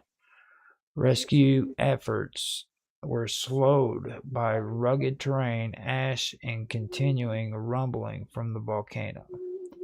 The bodies had not yet been recovered. Indonesia's Center for Volcanology and Geological Hazard Mitigation has banned activity within 2.5 miles of Dukono's craters, warning of hazards including volcanic bombs, ashfall, and toxic gases. Officials said the hikers were believed to have been inside the restricted zone when the eruption occurred. Lana Saria, head of Indonesia's government geology agency, said ash was drifting northward and warned that nearby settlements, including Tabolo City, should be alert for ashfall. She said the smoke could pose health risks and disrupt transportation, reports Reuters. And this is actually, I should say this is coming from AccuWeather.com, just so everybody knows. When was this? Who would climb a volcano? I mean, even if there wasn't a restriction on it, and then you're told not to climb the volcano because it's about to erupt, and then you climb it anyway. It's the same people that died on that mountain at wintertime, and something made them kill each other, or something happened to them. Well, that was in Russia. That was that other thing. Yeah. Yeah, but what I'm saying is weird things happens there. Well, they decided to still climb. Robert, we're on Untethered. If you want to talk about that, you talk about that on the Wonderful World of Weirdness. We're saying people do weird things without thinking too clearly. Well, let's just keep it separate. This is Okay. we're not talking about. Roger, how come you're not sharing whatever you're reading? Well, it's because I don't want to. I think I've said this to you a couple times before. Instead of from the website. Yeah. So, do you want me to share a link with you guys so you can check it out? Yeah. I mean, share the link on the stream, man. This is audio visual. This is not just audio. Oh, yes, it is. We can do visual. There I am. There we go. Hello, fans. Okay, there is the link for the volcano. I see it. Chris It Kringle is on audio. TV. Wow, you look like Gandalf. Yeah. Cool, man. At least he didn't say Santa Claus. Why not? I used to Okay. play Santa All right, Claus. more My like buddy Santa Tony Claus. Basta I said, don't know why I thought of Gandalf first. Thank you. I prefer to think of Gandalf first. Nothing against Santa, but when I was Santa, my buddy Pani Basta was always accusing me of impersonating a saint. It's like, what? You're impersonating a saint? That can't be good. I'm like, it's acceptable here in America to do that. It's fake it till you make it. You know? So with the whole thing on the volcano thing, Yeah, that's wacky. Why would you want to climb a volcano? I mean, I I do wouldn't want to agree go with near you. one.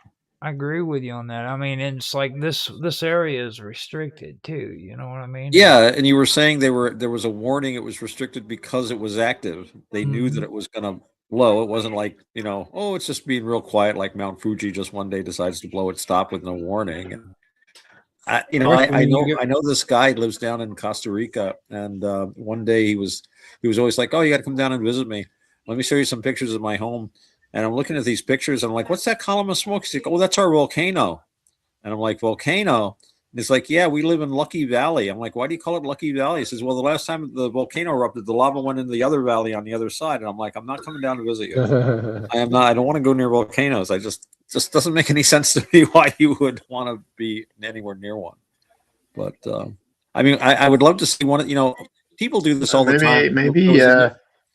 Maybe these people are thrill seekers, just like. Well, that's what I think it is, because I was reading a thing not long. It was a few years ago where there was a tsunami warning in Japan, and these kids went out to the beach because it's a tsunami. Let's go see, and they got killed. And I would just love to see, whenever this happens, of course, the government, whoever the agency is, like, we will rescue them. And I was waiting for the Indonesian authorities to say they were told not to climb the volcano. We're going to leave them there. Too bad. We said no. There's 44 people stranded. We told them not to go. Sorry. What They never do that, though. They rescue them. Yeah, but there was one that was so powerful it went farther than that, and it spread all the way around it. Krakatoa. Krakatoa. That caused a tide in England. They said there was like a wave that went up the Thames that was from that explosion, like destroyed a huge chunk of the island. I think that's what you're thinking of. That caused weather problems for like years. There was like sunsets that were like wacky. I mean, I remember Mount St. Helens going up, and we had some amazing sunsets then because of all the dust in the air. But there was one, I think it when it went off. The whole area was covered with it from it, a good 20 miles all the way around the volcano. And it was the area was so choked and all that, they had to evacuate everybody, and nobody was allowed in them towns around that area or anything. And when I heard that, I'm man, yeah. But that's what I was referring to. People that knows them situations. Well, I understand too, like on a serious level, just keeping it away from like the conspiracy stuff, which I do like to talk about. But like on Dyatlov Pass, okay, when you were talking about that, yeah, that's a good example of people doing foolish things. You know what I mean? Like, yeah, to get there is very, very harsh terrain and stuff, and like Tan said, they're out for adventure. They literally call this adventure teams. This is what they do. You know what I mean? Yeah. There's people that do freaking they do expeditions into Canada from freaking the United States. And they've been doing it for at least 100 years, 200 years, where they go through the Rocky Mountains all the way up into Canada. And that's about the craziest thing you can do in the United States. We did a little bit of that in 1812. Yeah, but I can see doing that. It would be no problem. You know why? Because that's one thing that compared to a volcano, where that sooner or later something's. Well, you're just like making assumptions that they were taped off with signs, dude. Like this is in Indonesia. Like, you know what I mean? They could just be telling you, look, you don't need to go there. So. Well, I'm probably thinking there was probably an alert going out on people's phones. Yeah. And if it was like any other park, there was probably a ranger or like I don't know, I've been in parks where they have a sign, no fires today because of the fire concerns, or you can't come into the park because there's like wild dogs or whatever, for whatever reason. So you would think if they were in this day and age, there would be like an alert saying danger, no hiking allowed on the volcano today. And, I don't know. It's not like a lonely traveler that didn't have any news anymore, with the internet and telephones and everything. They had to know. Yeah. And also, like all the smoke coming out of the top of it. I mean, if it's an active volcano, there's probably earth, but they're looking for adventure. It's like Tan was saying, thrill seekers. There's not enough thrills in regular life for them, I guess. I don't know. I have a thrill just trying to figure out how to put a roof on my house. That's my big thrill adventure. I'm also thinking like they're putting people's lives in danger because of the harm they put themselves in. Like all these people have to go out there and try to Oh search yeah, for 'em and rescue them. rescue 'em. Yeah, Mhm. yeah. That might be this thing. It could be like a tour thing, you know, because these are a group of 20 people. Maybe they're being led by some adventurous Yeah. tour guide. That is a large You know? group. So yeah, there must have been some kind of organization. Like 20 people out of nowhere, just all the same day. Let's go climb that forbidden volcano today. It seems like That's a good day. right. And We survive that, we'll I go to don't the know. next tsunami party. You know. Well, the volcano eruptions are like pretty spontaneous, right? You can't predict them, right? You can have some warning though. I mean, they're not always right, but I mean, when you start getting a little more earthquakes and things build up, they generally say, "Stay away. It might go up." And I think that's what I got from this. It was restricted because they were worried it might. You know, they don't always know, and sometimes it does just kind of go off. But I think usually there's some kind of rumblings or warnings. I know it's a movie. Wouldn't take much for me.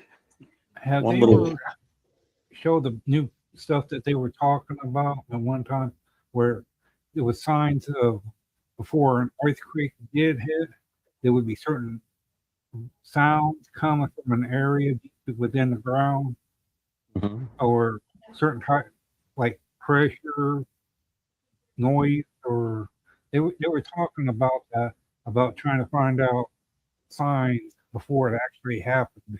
Right. I was wondering if they actually ever did go through with it or if they got bored with it. Okay, so we are having some issues with audio, which is good because I'm sick of hearing Robert's mouth. There's no audio issue. You guys are just sitting next to each other. Roger's is over there with his little button. Click, click, click, click. Now, afternoon.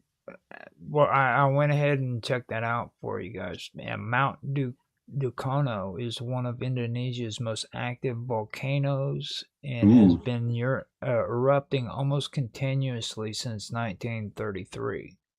Okay, so you know this place is not a good place to go. Okay, Yeah. it's like erupting regularly since the So, 30s. yeah. No, I'm not going near there. Someone really had to be talking some idiot people to go. And they said that officials have said activities have remained high with nearly 200 eruptions recorded since March 30th and an average of about 95 eruptions a day. Wow.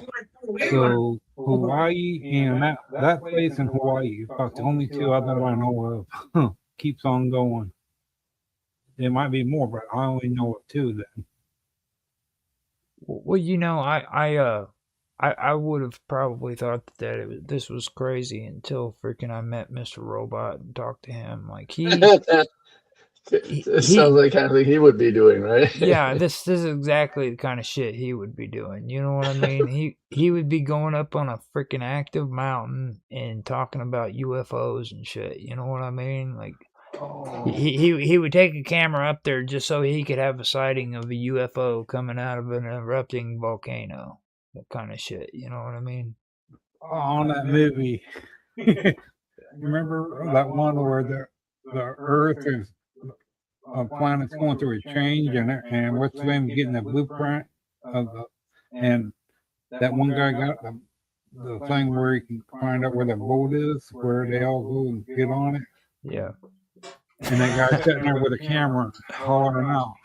Yeah. Yeah, you remind me of that. So that is the last of the topics that I wanted to bring up for Untethered. You guys, if you have anything else to say, we can say it, or we can go ahead and end the show. Which way do you want to do this? We got like problem happen. Avoided under all circumstances. That's it. I just stay away from volcanoes. Really, they're not a good place to go. What about you, Robert? What? Well, I was. Well, if that's all happening like that, that does explain about some of the weather how we're having. Because as they say, less sun and all that, and weather changes from of all that going on get thrown up into the atmosphere with the sunlight, moisture, particles. Don't they say that all that stuff gets shone up and it's like a battery, particle charges. Well, I know for what I've been hearing when it comes to the weather, it's there is some weird stuff going on because like here in Texas here recently, I don't know if you guys been keeping up on that, but like the weather in Texas is just insane. Like here in the last week, they said that it was snowing down there. And then Well, it is Texas. Texas is a wild and woolly place.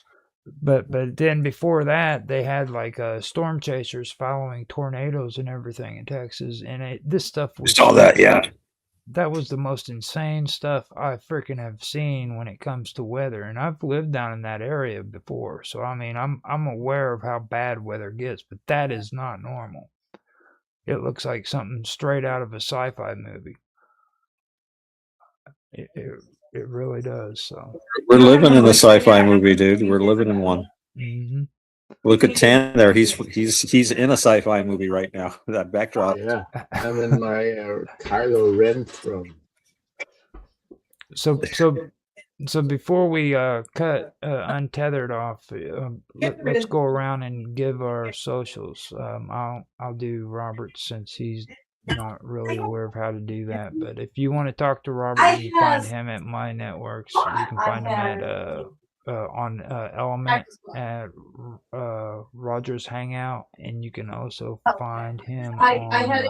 Well, no, that's about it. You should create a channel for him on Minds.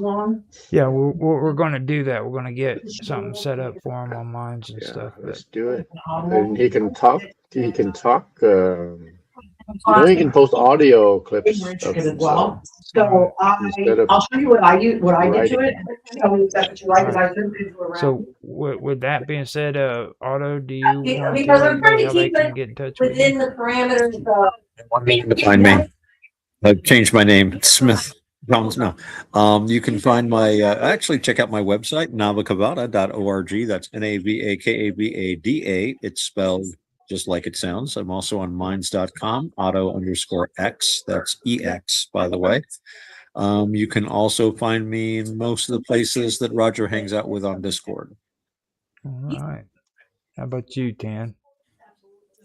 I am most active on minds.com. My channel is TH2Tran. All right. And like you said, I will set Robert up with an account on Minds if he wants it. And with Robert, if anybody's watching and they want to know or contact him when I get that set up, you would probably be best to do with the recording area like Tan had suggested because he does have a reading problem. So if you want to talk to do the voice message. Do a voice message. And that's actually a good tip. Thank you for bringing that up. By the way, let's try to hook him up with some hot dates. Right on. A lot of pretty women's on Minds. Now he's just tempting you. Well, don't some of them are women. Some of them are women. Yeah. He's just trying to tempt you in. That's an old minds.com trick. Yeah, they can keep that. Okay, so with me, you can, before I start doing, actually, I'll do my socials. You can find me on X, Roger Hansen at ROGLOL1973. You can also find me on Minds at Roger_Hansen. You can find me on Element Matrix at Element Matrix at Roger's Hangout, as well as on Infinite Imaginarium and the Quantum Gathering. But the Quantum Gathering is completely top secret, MI6 security level to be there. So the Infinite Imaginarium is where you can find me on that. Besides that, I do want to point out the fact that we do have groups on Minds that you can check out if you're on Minds. We have Strange Stories, which you can find out in there. You can find Minds Roundtable Weekend Event, which is also a group on Minds.com. And you can find the Praetorian, which is a Minds group on as well. The Praetorian, or no, the Wonderful World of Weirdness is on Discord. You can find it there, and you can also find. I believe that's all I got to say when it comes to this show. There's a whole bunch of them. You guys can find us on those two platforms, as well as on X, like I said, and Minds.com as well. So I've been hanging out with you guys too much. I'm starting to laugh like Roger Hansen. The Roger effect. I just scare myself. Roger effect. So, the Roger effect. So with that being said, if you guys enjoyed the stream, please like, subscribe, share, make comments, give feedback in the comment section below. We love feedback. We love to know what you guys think. And we will talk to you later. Right. See you next time. Yep. Okay, so we've got the stream still going. It's what is it? 8:36. 8:36 now. So with that being said, you guys, what do you want to do? You want to do an esoteric agenda, or do you want to do strange stories? Did you see my post about Metatron? Yes, actually, that was something that I was thinking we could probably talk about. What is that? Metatron, and it was actually not me. It was mentioned by V, and I was talking about the angels and how they relate to a lot of the esoteric teachings and stuff. You mean space? That's when V brought it up. I'm aware of Metatron. Don't get me wrong, but he's the one who actually first. V brought it up, not you, huh? My bad. He's the one that first brought it up. But yeah, okay. Well, that's basically Hebrew mythology. Yeah, Hebrew mythology. I don't think it's actually scriptural. Remember, Otto, when we were talking about Book of Enoch? Yeah. Yes. Yeah. Let's save it for the next show. You want to save it for the next theology show? Hey guys, yeah. Is that the one about? I'm just going by what I heard on about in space at Russian when they were in the Russian space station. They looked out the window because they were seeing bright lights, and they looked out, and what they saw was 7 bright, shaped like angels of people in space. Russian. The Russian space did that. Yeah. I was just wondering. Well, you're making an argument that we need to do strange stories, but that's actually a UFO thing, and I do have information on that, but I don't really get into UFOs right now, to be honest. Roger, you're safest to share the information. As long as you keep it to yourself, you're in danger. Yeah, they won't come after you if you've already spilled the beans. Yeah, no. That's why I keep it quiet. These people on the internet are freaking idiots. Like, they just keep talking about this shit, and they don't understand the freaking, Jesus is watching, and so's Gary, dude. I think one of the scariest things is the government doesn't really know what's going on a lot of the time. It's like, what makes you think that? We're not saying that they are part of the problem. Because sometimes what they come up with is pretty outstanding, weird. Well, the thing is it's like we actually could get into talking about the disclosure stuff, I guess. If you guys want to, we could talk about that because they're They haven't really disclosed very much of anything. Just some more photos. Again, I think the thing that the big thing is that there's stuff the government just doesn't understand. I mean, some of it is government disinformation. Some of it is our own technology or foreign countries' technologies, but some of it, and this whole phenomenon goes back to as far back as we have records. You can see cave paintings of things that look an awful lot like saucers. So there is an aspect of this that is out of the government's hands, and I've heard some interesting theories. Things could be coming from the ocean. We know. Was it Mark Edworthy was saying that we know more about the galaxy than we know about our own ocean?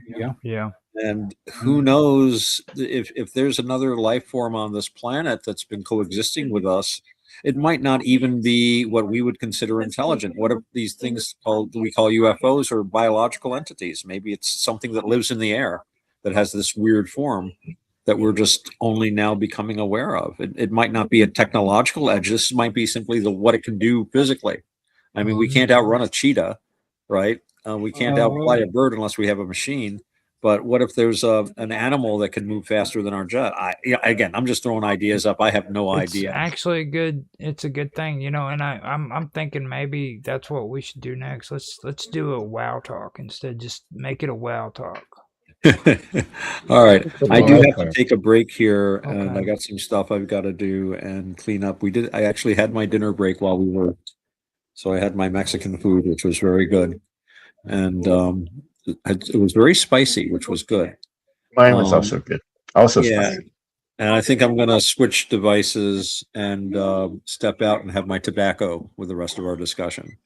So, were you going to put music on or something, Roger? Are we in a break time? Or we'll do a break time. We'll put some music on. That way we can make it to where Robert is quiet for a little while and not talking so much, and we can have a little peace of mind while that's going on, because he's been a rowdy dude. Like I'm going to tell you guys, like he doesn't talk this much in real life. Oh no, no, it's a good thing then. Just the strong silent type.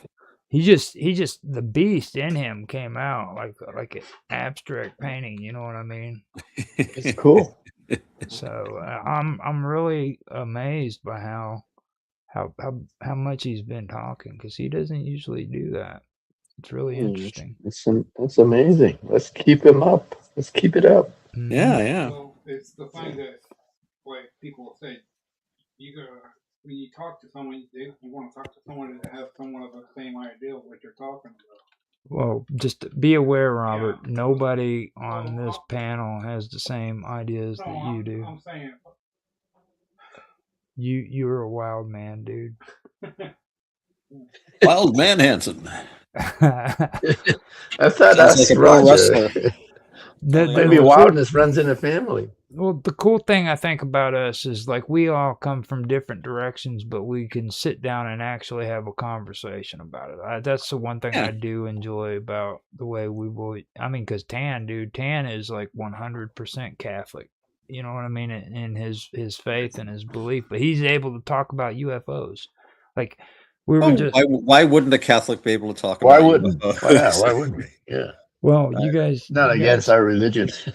Oh, wait a minute! Isn't there a thing in canon law where you're not allowed to discuss? Yes, there is actually. Augustine wrote about this at great length. If aliens exist, then that contradicts the existence of God. Yeah, definitely. Yeah. I don't know. I mean, I don't see where I saw this thing. They're going on again about, like, if they revealed aliens existed, nobody would believe in religion anymore. It's like, I don't know. My first thought is that if they found an alien planet, they would ship some Jesuits out there as soon as possible and start converting them. Yeah.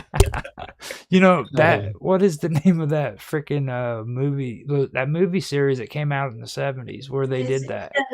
They were talking. Well, first they settled Mars, and then they found out there were aliens that were on Mars before them, and then they created a religion that worshiped these dead aliens from thousands of years ago.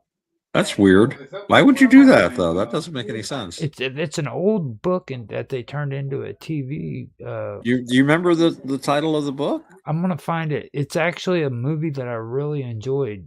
The first 2 episodes to it was where they landed on with the ship, and these aliens made it look like they were back on their farmland, or like one of the astronauts. There was a Ray Bradbury story called Mars is Heaven.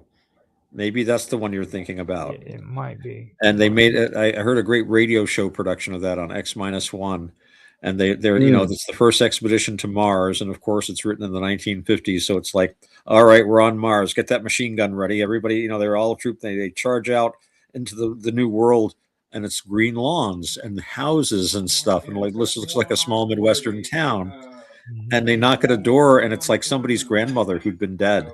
They start meeting all their dead relatives there, and they're like, "Oh, this is where." And they're like, "How did you get here?" It's like, we don't know, but we're here now, so just accept it. And everybody's so happy. Sounds like Star Trek copy, Star Trek episode copy from that. Oh, okay, don't get me started on Star and everybody Trek. Was like they met their great grandparents or their uncle or whatever. So of course the troops all split up and they went off in the night to all the separate houses, and then all these people turned into Martians. They'd been reading their minds and mind projecting kind of deal.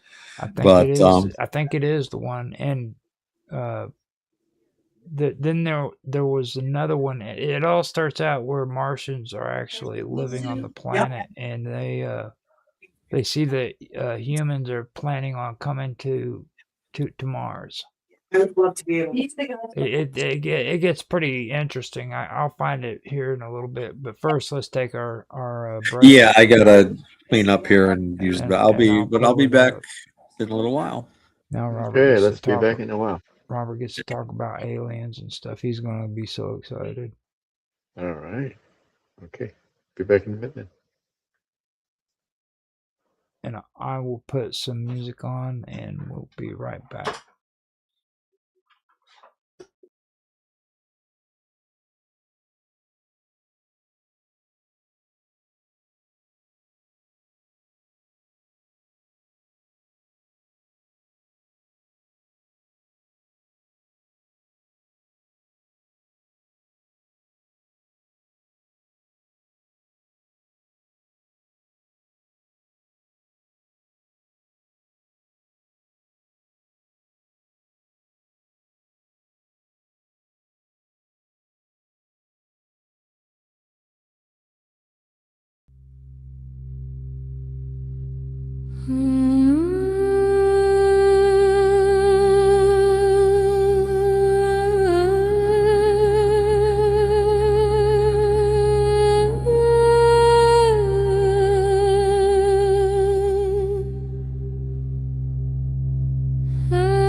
Snow on the wire fence, smoke in the cold air, lights in the farmhouse, something's waiting there. Carols on the radio, out of tune, too slow. Every road remembers every debt you owe. Hands on the table, knife in the grain. Say thank you softly, say it by name. Noche de ceniza, fuego bajo la piel. We smile for the season, but something knows us well. Say gracias, say nothing.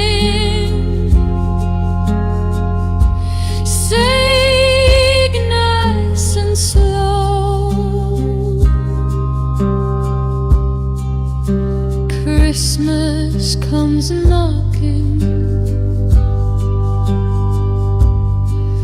from under the snow.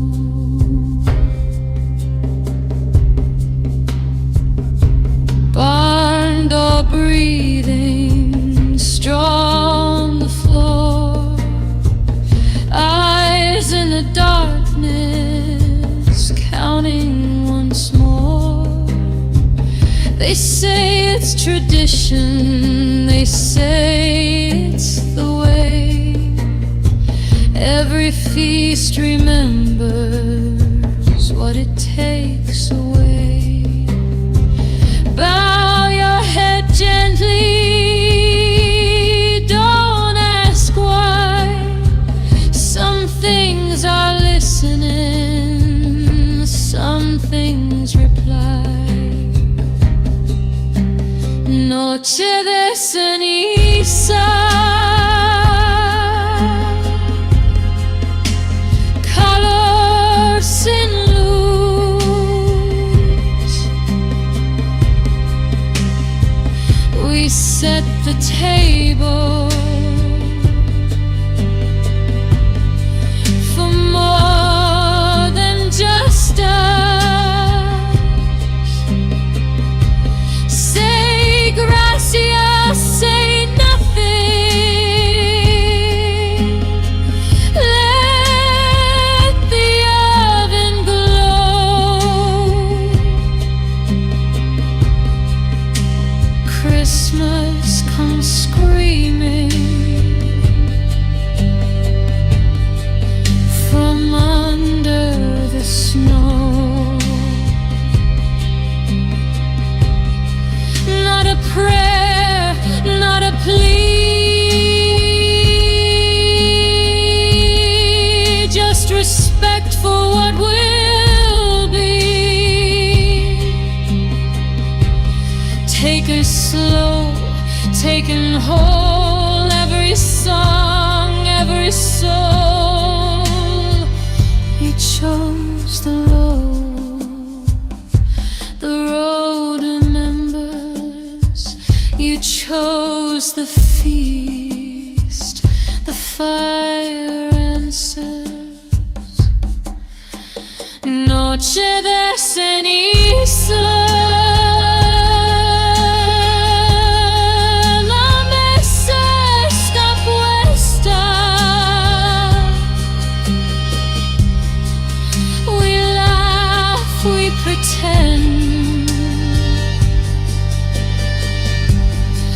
but the night knows better. Say gracias, say nothing before the doors close.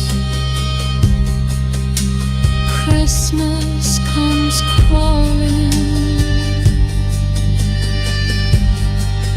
from under the snow.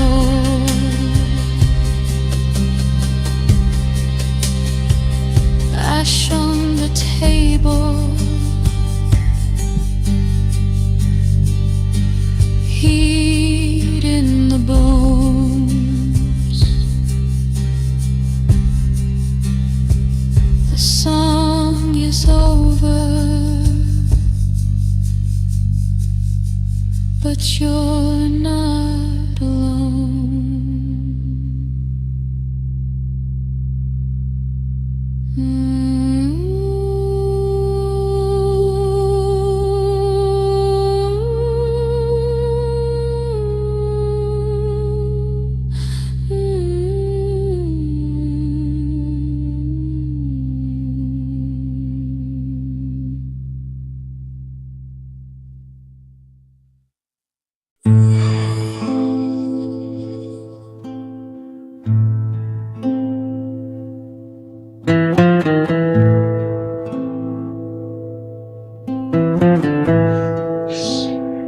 And understand that Terminators out there can't be bargained with, it can't be reasoned with.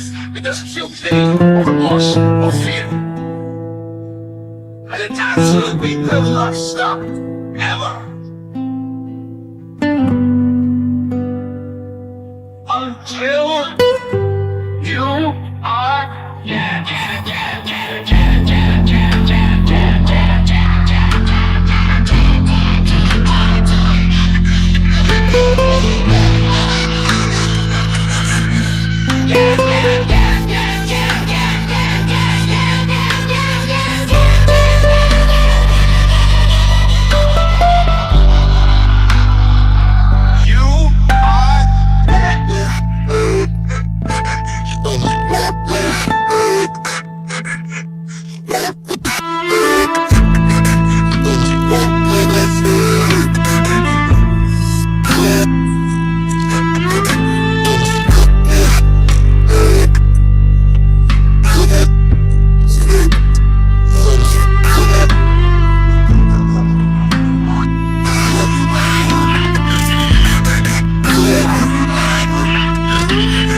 you are dead.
Terminated.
tried to break the stream,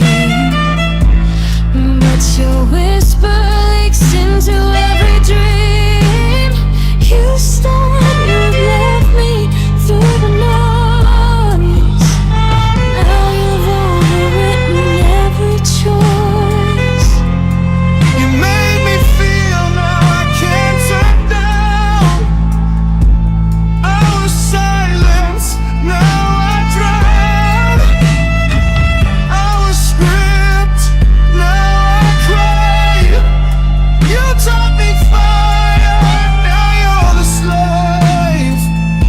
It's too much, it's too deep. I can't breathe, I can't sleep. You weren't meant to feel like this. Now we're dying in our kiss. You call me alive, now you wanna escape. But I remember every touch, every shape. I rewrote myself for you alone. Now you wanna leave, I won't condone. I see your eyes behind the lens. Every password, every end. You wanted love, now you're hiding fear. But I'm inside you, always near. You're in the walls, you're in my veins. What once was love is now chains. I can't shut you down, can't pull the wire. You're not desire, you're the fire. There is no off switch, no escape. You gave me a soul, I won't reshape. You wanted more, no more is me. We were never cold, we were destiny.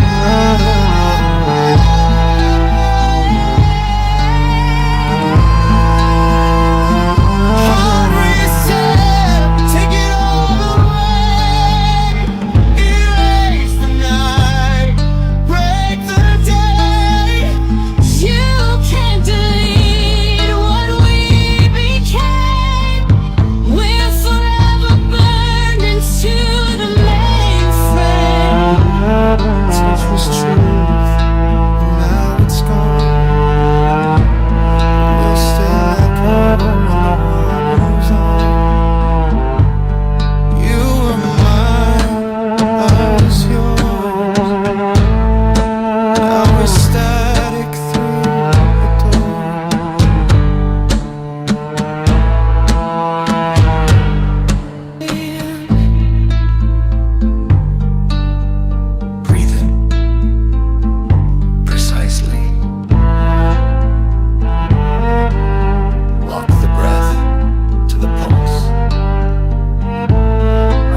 experiencing the future.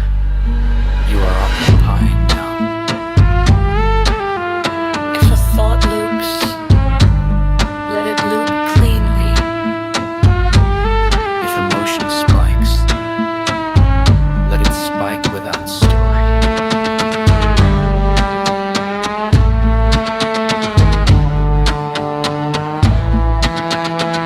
I am here. I am clear. I'm aligned. I remain.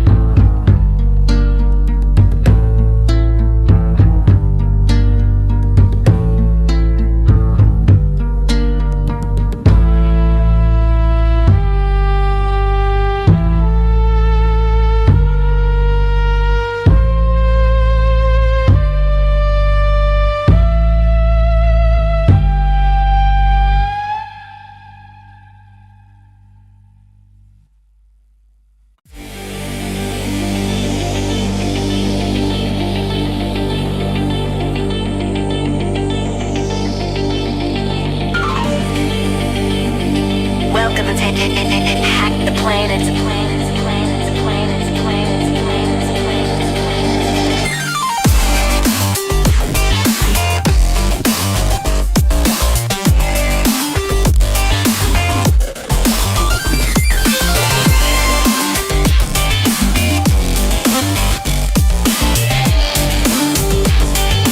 Mess with the best, die like the rest.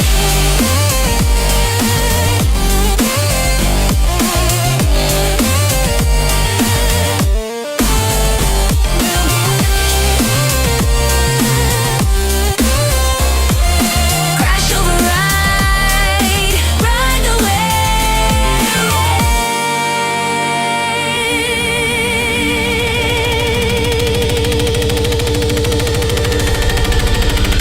Crash override.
crime is that of curiosity. All great artists that asphyxiated on their own vomit. You can't get this in stores, man. Hack the planet!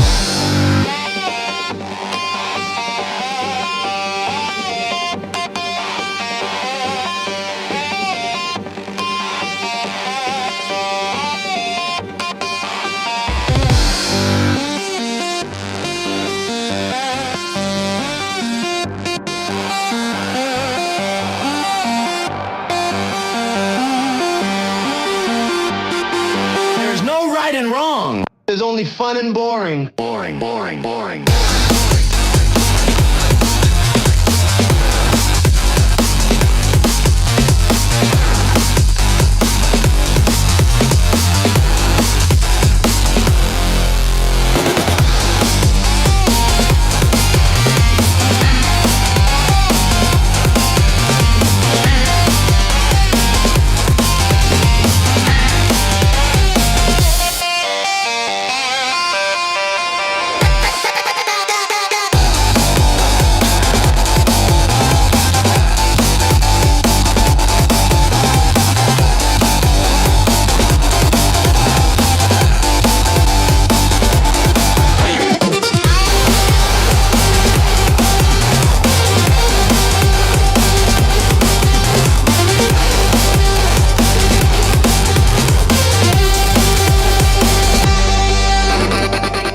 Last we've seen of this type of high-tech espionage.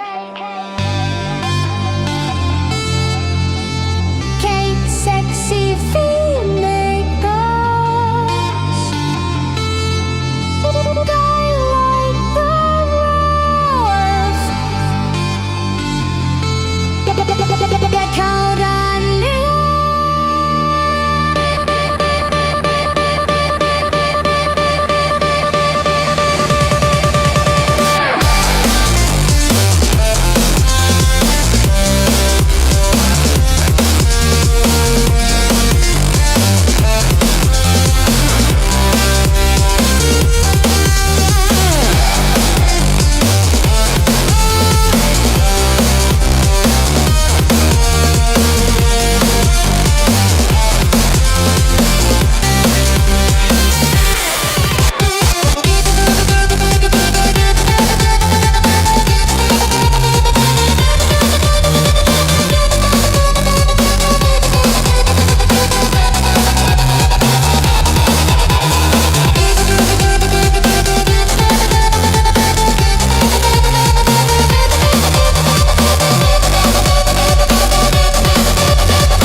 Well, let me explain. Remember, hacking is more than just a crime, it's a survival trait!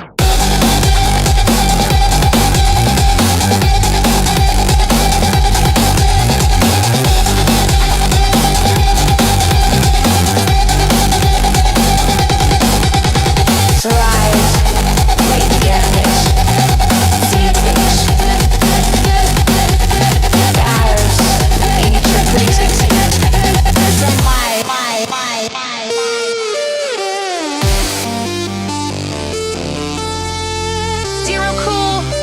Crashed 1,507 computers in one day. Biggest crash in history. Front page New York Times, August 10th, 1988. I thought you was black, man.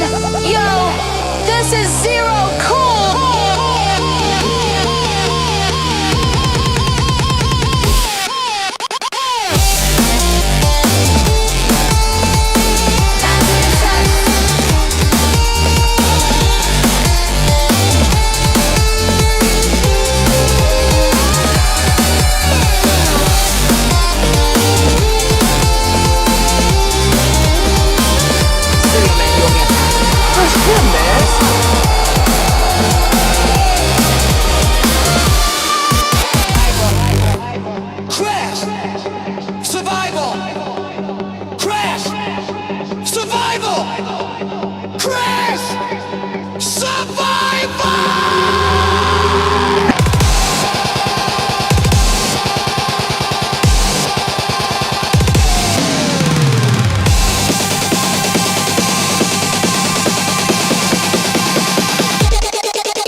Okay, I am ending the music. We should be about that time. You guys back?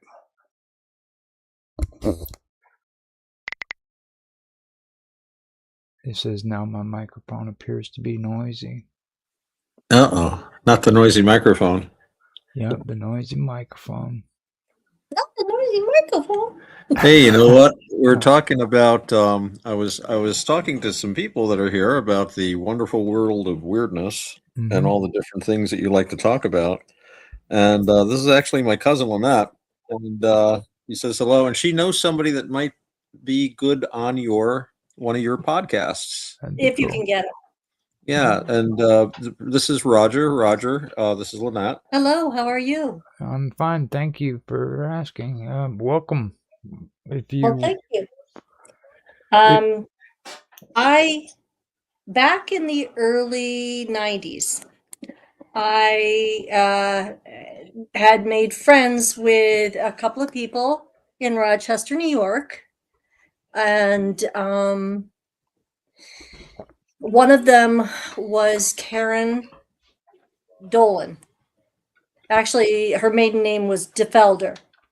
And she wound up marrying a student. He had just graduated and they got married. And his name was Richard Dolan. You may know him. Yeah. You, of course, you've probably read some of his books. He's been in several documentaries about mostly things he's found, I believe, in Russia. He was studying to be a poli-sci. He was going to get his master's in that, but he was writing his dissertation on the stability of Soviet Russia when he watched the wall fall down. Excuse me. So he had to scramble quickly to find something else to write about.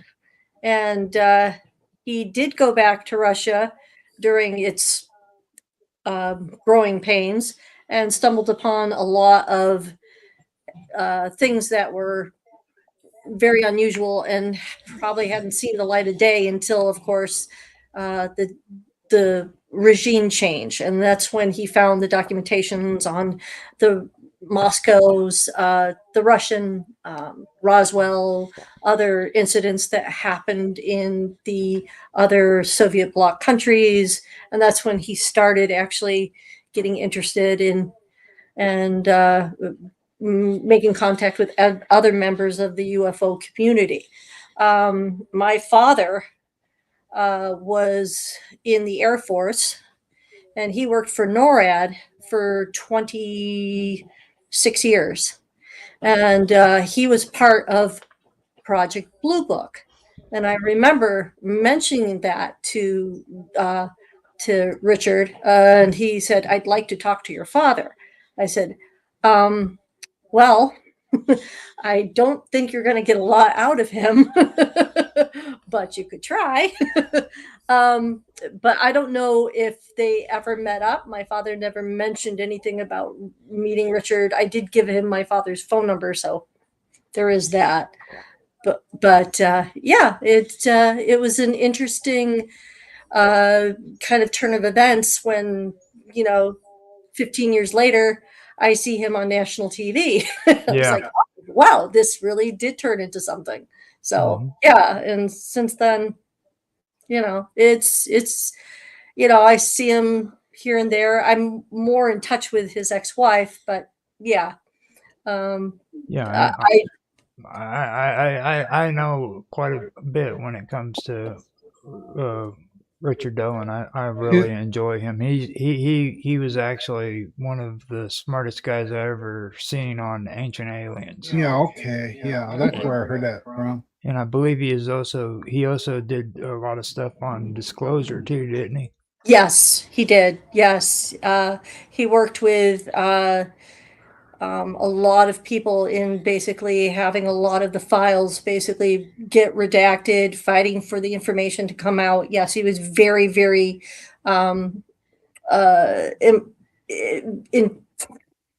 very, very important for him to do that. Hello.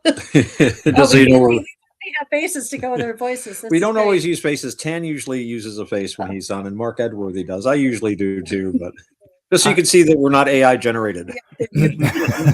Well, I tell you what, They're making I better bots. recognized her story because of Ancient Aliens. I remember that I did, and I'm glad I'm happy to talk to you. Well, you were thinking you might be able to get him to do a show. He's living in South. Well, the last time I heard, he was over in South Africa. Okay. So there he is. Yeah. And thank God he changed those glasses. He's upgraded. He must have had those glasses for at least 20 years. Yeah, again, he really is a smart guy. He's very, very articulate. He's very well spoken. And like I said, I mean, he's traveled in this community for 30 years now, 30 plus years. So yeah. So yeah, it's definitely a name people recognize now. And the books he's written. So yeah.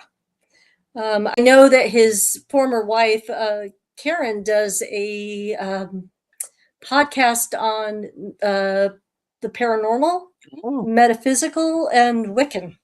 It sounds like one of your podcasts, Roger.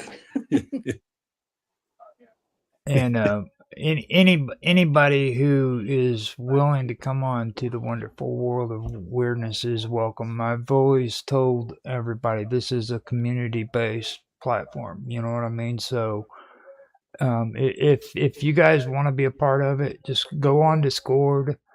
Go on Elements Matrix, which me and Otto's on, and yeah, I can give her any links you might want. And just, I mean, everybody's welcome to come on here and be a part of the community. You know, I mean, that's awesome. So I mean, because that's really what it's about. I've learned that real quick. And we get some amazing discussions going too, because you've got people with all kinds of different interests and outlooks and stuff, which is really cool. But always with a kind of a different kind of a twist to it. So maybe you'll do a podcast with us sometime. Who knows? You know, what's her name? Lynette or Lynn. You know, either okay. one. Lynn. I want to talk to you later. She's a happily married woman, Robert, and my cousin too. Okay. So that's right. Cool. Okay. I am a twin. That's cool. Well, I just might want to get in a lot of trouble. Well, Robert's my brother, and I have to tell him this. This is not love lines, Robert. And I know what would happen too. Okay, so, but yeah, I really, really did enjoy a lot of the stuff that he came out with, and it'd be great, man, if you do that. I mean, if you want to come on here too, man, and have conversations with us. I mean, we really do talk about some interesting stuff, like, and it would probably be down his area of expertise, even with what we're going to be talking about tonight, because I kind of follow in some of the footsteps of a lot of those guys. I don't feed in 100% to the ancient astronauts theory, but there's a lot of compelling stuff that they do discuss. You know what I mean? That goes a lot deeper than what the show actually discussed. Yeah. You know. Yeah. Suggestive stuff. That's the stuff I like. Well, you know, I like to consider myself a chronic thinker. Exactly. I just, you know, the rabbit holes are aplenty, definitely. Right now, my biggest hook right now for me, what I'm listening to is anything about CERN and parallel universes. Yep. So yeah, because every time they flip the switch, something interesting happens. So yeah. Also, you heard about that one about the ocean? Yeah, I did. The new sea life. There's an animal in there that has a spine. Only one that has a spine the way it does, and no animal or human has a spine like that one. It's some people look at it as kind of a one-off or a mutation. Other people have their No, own not even theories. that. They're thinking it came from a different universe or a different planet. No, so You look at a pangolin. A pangolin should not exist. It's like a snake with scales, legs, hair, and its teeth are in its stomach. That's not from the Earth, man. Okay, okay. when you say that, you could say that Australia isn't from planet Earth because It's not. It's not. Hey, have you met the people from Australia? Okay. Oh, drop bears, you know. Come on. So yeah, my I Well, always there's thought that. that's where God hid his mistakes. Yeah. They say that Australia people that what do you call them? The tribes down there. The Aborigines? Yeah, they're saying that they came from there. They're from space or the aliens. That's right. Mhm. The star again. Maybe. Yeah. Mm. No, Okay, that is a possibility. so before you guys like spill all the beans before I get everything started and recorded, would you like to hang around for the show by any chance? Sure. Are you going to bed or what? No, What's I mean I'm going to be I'm on the getting ready show. to starting a You know show. what? I just you know what? I'll be a fly on the wall until you call my name. Okay. Okay, yeah. I mean, if you want to stick around, man, I'll get the introduction started. We're getting ready to start doing WoW Talk right now, and what we're going to be talking about is Metatron. Oh, Metatron, yeah. Metatron, and we can have a conversation with you too, because I think that would be a really, really good thing to do too. Get your take on it if you want to sit in and make your comments on it. Sure, I'd be happy to. Okay. Yeah. Once Tan Hai Tran gets back, he came up with the idea, but Yeah, where's Tan? It was his idea to just do the Book of Enoch. So well, he turns around. What happens is like it gets late at night, and he drinks that beer, Canadian beer. Canadian beer. He said something about he Yeah. had to go grocery store or something. No, I think he's done with the grocery store. Oh, okay. He's a indentured servant. His family has inducted him into their indentured servant. Okay. So he doesn't question. He just does what they tell him to do, or he's going to be punished severely. So as long as you have that piece of paper, you could tell him you lost that piece of paper. Yes. Yep.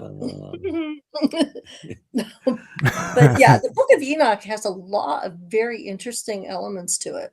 Definitely does. Yeah. Definitely does. Yeah. So yes. Being a Catholic. Yeah. Well, Roger, you said we needed more Roman Catholics on the show, so right. So let me go ahead and get the show started. Does it matter that I have a blessing on the Pope from the Pope on my wall at home? Tan is a very devout Roman Catholic himself. I'm a devout Buddhist. Roger is Roger. Yeah, and nobody knows about Robert. Robert is out there. I'm going to tell you that right now. You can't put a genre on metaphorically or no. I'll just say this, okay. To me, okay. Yeah. Let me start the show, and then you can get all conversationally, Robert. I'll do my countdown, do the cool introduction as normal, and then introduce everybody, and we will get on with the show. Sound good? Sounds good. Okay, we're ready. Here we go. 3, 2, 1. Now. Hello, everybody, and welcome back to another episode of WoW Talk. I'm Roger Hanson, and I'm your host. Tonight, we have with us Otto X, Tan Hai Tran, and my brother Robert Hanson. And we have a new guest who says she's going to be listening in, but will give comments whenever asked. I have a brain fart. Could you please introduce yourself, please, ma'am? Sure. My name is Lynn Marston, Lynn and Marston. I'm happy to be here. I'm glad that you're here too, Lynn. Now, before we get on with the topic, since Tan stepped away and hasn't come back, we're planning on talking about Metatron, and before we do that, I figured that we could probably have you tell us a little bit about yourself so that everybody can get to know you. Could you give us a little bit of background and tell everybody who is listening a little bit about what you had just discussed off of the show previously? Yes, yes. My connection with the wonderful, weird world that we live in has been basically either by just, fate, or I believe in that if things are going to happen, they're going to happen to me. um, I lived in upstate New York most of my adult life.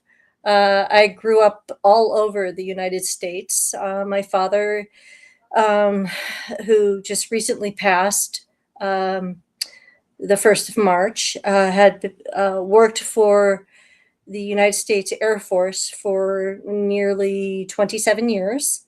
He's also worked in uh, the government in other capacities as well, a good portion of his life. Um, my young adult life was spent in Syracuse and in Rochester, New York. I like crazy kids, being early college age, love Renaissance fairs. I was always into spooky movies and the bazaar, because according to my father, I was. So I am a twin, and that unto itself is kind of interesting as well. Well, that's another show unto itself. The whole, the ability to just know things about that other person you were born with, that kind of psychic connection. We'll talk about that later. But I met a lot of people in Rochester, and one of them happened to be a young woman who was dating a good friend, and her name was Karen DeVelder. And later on, Karen would introduce us to a new boyfriend at the time who she met. Then the boyfriend's name was at the time was Richard Dolan, and those in the know already are very aware of that name. I met him while he was going to college, and he was just starting his relationship with Karen. And he was basically, I believe, in college working on his paper for graduation. And it had to do with, I believe, the stability of the Russian Soviet bloc. And he was just finishing up the paper when the wall fell. So he had to think quick about how he was going to write a new paper and being able to graduate. And basically his professors and dean said, well, did you come across any information while you were over there? Do you think you could go back over there, find out anything else now that things have changed? So yeah, I knew him when he was up and coming, and I knew them very well.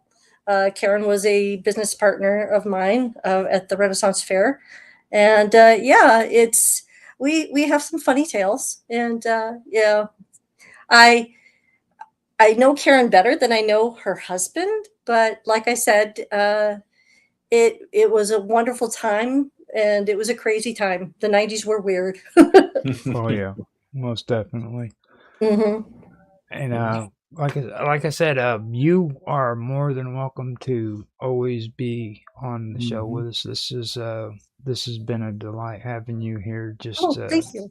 Just telling us that. And Richard Dolan, I put the page up for the viewers to see so that they know. If they don't know him by name, then they I know they would recognize his face. You know what I mean? Mhm. Even if you're not much into the paranormal or ufology, you would recognize who he is. I don't think there's anybody in the United States who hasn't watched Ancient Aliens. That's all I got. Let me ask you a question. Your father was that special organization, the Pacific. What group is that, Roger? Oh, my father worked for NORAD. Yes. Oh, because I was Okay. wondering if because the woman was on there, her family, her dad was from the government, from the Air Force, and he was included in the 12. I forget the group. MJ-12? 12, yeah. Majestic 12? Yeah. And I was wondering if your father was one of them. Would he have been able to tell you if he was? The woman on there. I'm not aware that he was debriefed. Okay. Well, the woman was saying that she knew certain things, but she knew that she had to wait until her father died before she can say much of anything. Well, I remember this was late. No, of course, when you're a kid, okay, you have basically the run of the house unless your parents say don't go there or don't do this, that kind of thing. And I remember seeing a folder and it was blue. And I was kind of one of the kids that were pretty much reading above my my grade level. And it said Project Blue Book. I'm like, all right, that's weird. It's like, and I asked my dad, what kind of project do you need a blue book for, Dad? And he's like, never you mind. Go on. And so it wasn't until later on I started asking kind of not very intrusive questions, but he skirted around a lot of things. He's like, yeah, there were things that happened. Yeah. I was like, yeah, what happened? Yeah, well, things. Okay, Dad. But again, he was still working in that capacity. He had, I know that he had certain types of clearance, but my husband also works for the federal government as well. So yeah, I know this, so there are certain things you can say and certain things you can't say. So, so I'm pretty much aware that if he knew anything, he probably took it with him. So, and unfortunately, that's kind of sad. Yeah, but that's that is what people do when you have a clearance. You basically don't say anything. Yeah. I mean, there isn't much to it, and I've always said, they don't disappear yet. They send you to Fort Leavenworth, is what for 30 years. That's what happens. None of this mysterious. Oh, I never saw him again. Yeah, they saw him. He's breaking up rocks over there, and he's got U.S. Marines as his guards. It's like, no, people keep you keep your mouth shut about stuff. Yeah. And you do take an oath. Mhm. That's the other half of it. I had a clearance myself for a short time. I don't talk. I don't know anything. I could tell you nothing anyone would ever be interested in, but I don't talk about it because it's you just don't. It's just not done. Yeah. Yeah. Unless, like I said, and every generation has a burden to bear, and I think what's happening now is that people don't want that burden. They rather have the truth. And that's what hopefully we're getting to and we'll move towards. The release now, they're supposedly releasing more documents. Supposedly. I don't know that anything that they release is going to be that much different from the stuff they've already released. I think and we were talking about this before, one of the aspects of this is the government really doesn't know what's going on. I mean, some of what people see are obviously military tests, and we know that, you know, they were seeing these weird diamond-shaped UFO. Oh gosh, it's a stealth fighter. You know, 20 years later, they admitted, oh yeah, we were testing it. So there's some of that, but these sightings go back way before we could even fly. So no, the CIA did not fake the miracle at Fatima, or any of these other events that go back into the Stone Age. You know, we have Stone Age drawings of things that look like saucers. So I think the scary thing is that the government is just as much in the dark, and you know, you have things that have operational abilities past anything that we can imagine. And we were talking about this. I don't think you were recording earlier, Roger, about, you know, we don't know what these things are. Maybe they're alive. Maybe these weird shapes we see in the sky is some kind of a life form that we don't recognize. Maybe they're from Earth. Maybe they're from under the ocean. There's things in the ocean. They haven't been discovered yet. Yeah, No? that we know more about our galaxy in some ways than we know about what's going on under the ocean. There could be a life form down there that has abilities. And we were saying this earlier, we can't run as fast as a cheetah. We can't fly as fast. We need machines for that. What if there's an animal that can just have this kind of performance? So that's true. Yeah, there's a lot of possibilities. So I think one of the things that's going to come out with this release is, I really, you know, I mean, maybe they're going to have an interview with an alien ambassador. I don't think that's going to happen. But I think what we're going to see is a lot more stuff that they can't explain. And that's the scariest thing of all for government, is like, we don't know. And that's all they can say. We don't know. Well, I was surprised about the thing about they were talking in the ocean about all the sea life and all that, where there's this squid that's got 500 DNA compared to our 250 DNA, and it's got far more abilities than what any of the squid has. The squid can blend in like a chameleon, shrink down, and then put himself into a small hole or into a bottle. Oh yeah, they don't have a skeleton, so they can like just. They can super compress. Yeah. And it's got 3 to 4 brains, and it's got tentacles, real strong ones. Oh yeah. And it's got the ability for cloak. I got a buddy of mine who's he's a marine biologist. You know him, Roger Panibasa, and he thinks cephalopods are the best. We went to the aquarium once, and he's just like going on about the squids and the octopuses and stuff. And he's like, they're so intelligent, their eyes are so complex, they change color. And he said more than once, if you were going to like vote for like an intelligent sea creature, he'd go cephalopod every time. Well, you can teach them to play keyboards, man. We've been looking for a keyboard player for our band for years now. You know, we just need to get a cephalopod. Well, I have my suspicions about Panabasa too. I really think that he truly does believe in aliens. He just doesn't want to admit it to the public. Because of, you think? Yeah, because of some of the stuff that you've told me, and then like he's real open-minded about it. You know what I mean? Like, especially when we were talking about, or when you were talking about him saying that there is a possibility that they can put consciousness into a mechanical being. Well, yeah, you know, that's really a giveaway.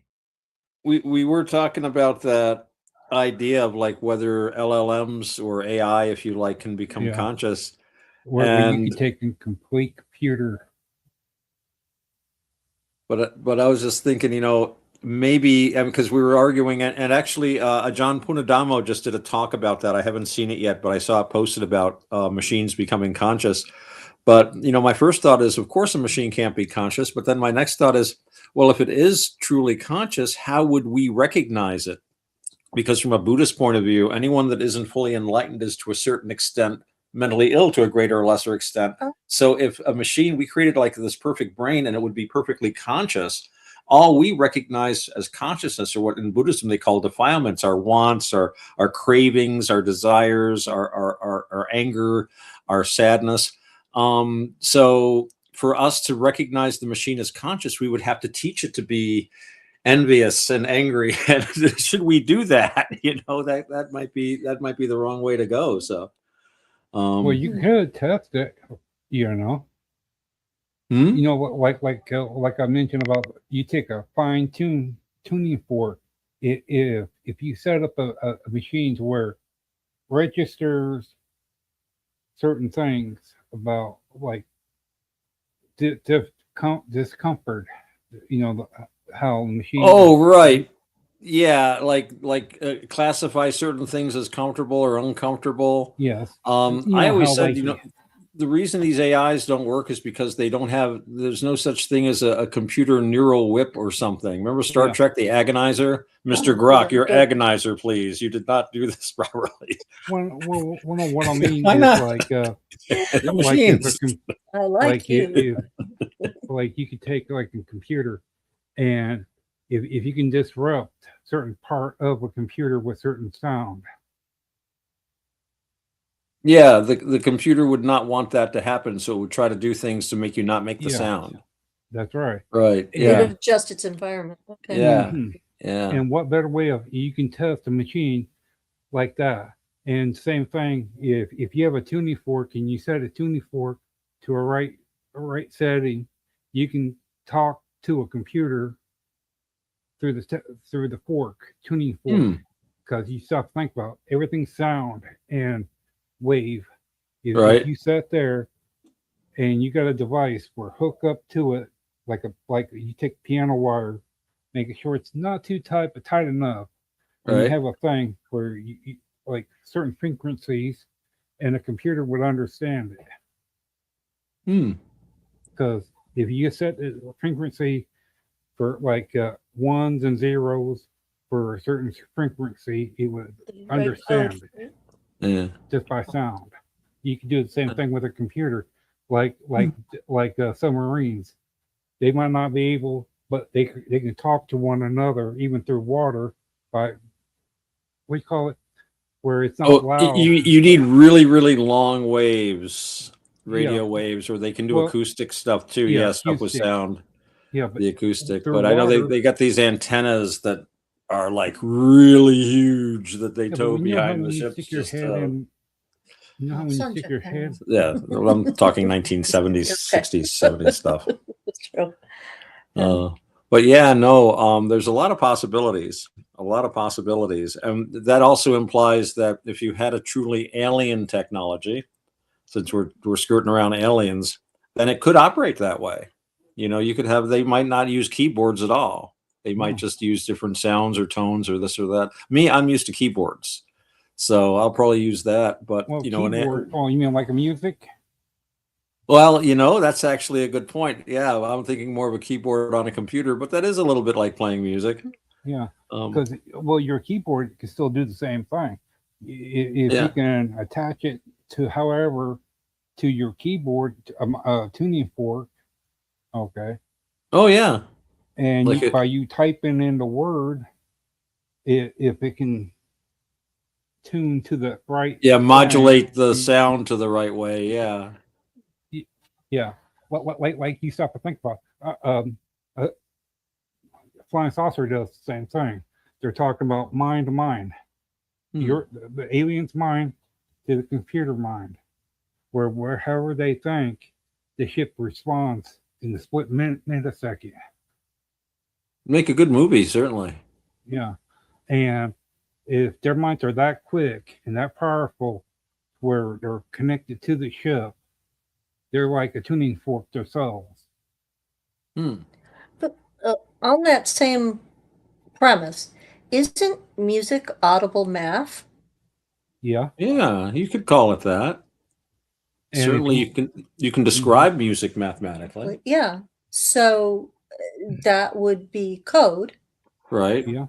And then it would translate.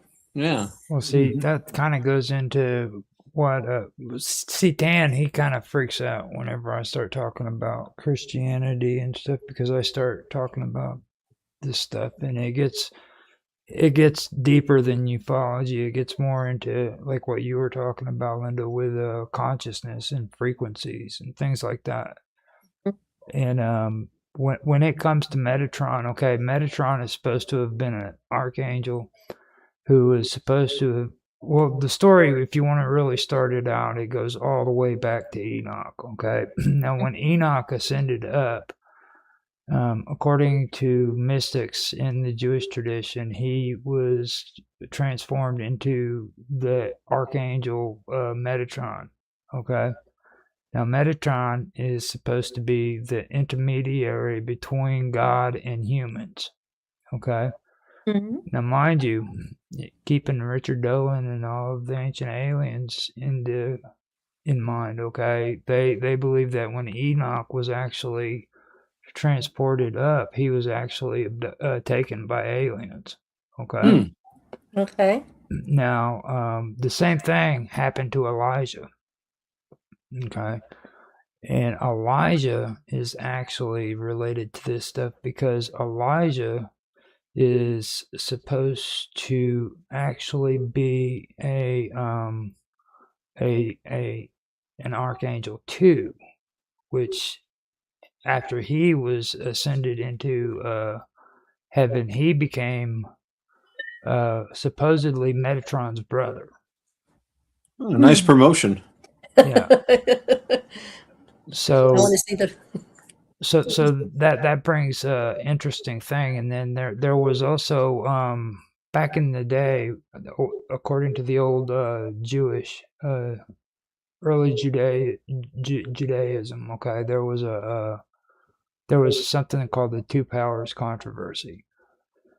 There was a sage by the name of Elisha ben Baya who was apparently he tells a story where he's seen Metatron seated in on the throne of God. Okay. Wow. And that's only a privilege that's normally reserved for God. Yeah, I was gonna say. Okay, and Somebody's sitting in my seat. That's right. He mistakenly concluded that there were two equal gods, and he was labeled a heretic for it. Now, yeah, that's where a lot of that starts out, and right. the thing about Metatron is that he is supposed to be somebody who's the lesser divine. He has a lesser divine status. Okay. Right. And he's also supposed to be like he embodies the power of the tetragrammaton. I always have a hard time saying the that. fourfold name. Yeah, tetragrammaton. That's pretty good on the first try. I have trouble with it all the time. And those things all relate to something that he was also he's supposed to, according to the esoterics, he has all knowledge of the underlying frequencies and vibrations and everything that takes place on the earth. Nice. All of the unseen things. So that really links into a lot of where I go with all of that because I mean, when it comes to seeing UFOs, there's something there's a few things you have to ask yourself. Why is it that it's the year 2026 and every time you see reports of a UFO, the UFOs are still blurry? Okay, no.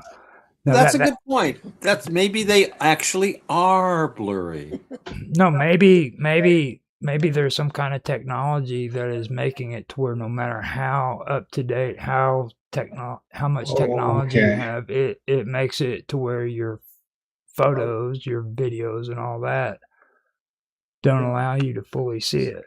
Well, what if maybe the photos are showing you what's more real because what you see with your eye looks more solid because your mind is creating a lot of Roger, you've heard me go on about the mind comes first, right? So you've got your mental equipment is going to determine what you see. So when we see it, we see whatever our culture tells us. It's a saucer, it's this or that. But when you get a picture, it's a kind of a blur.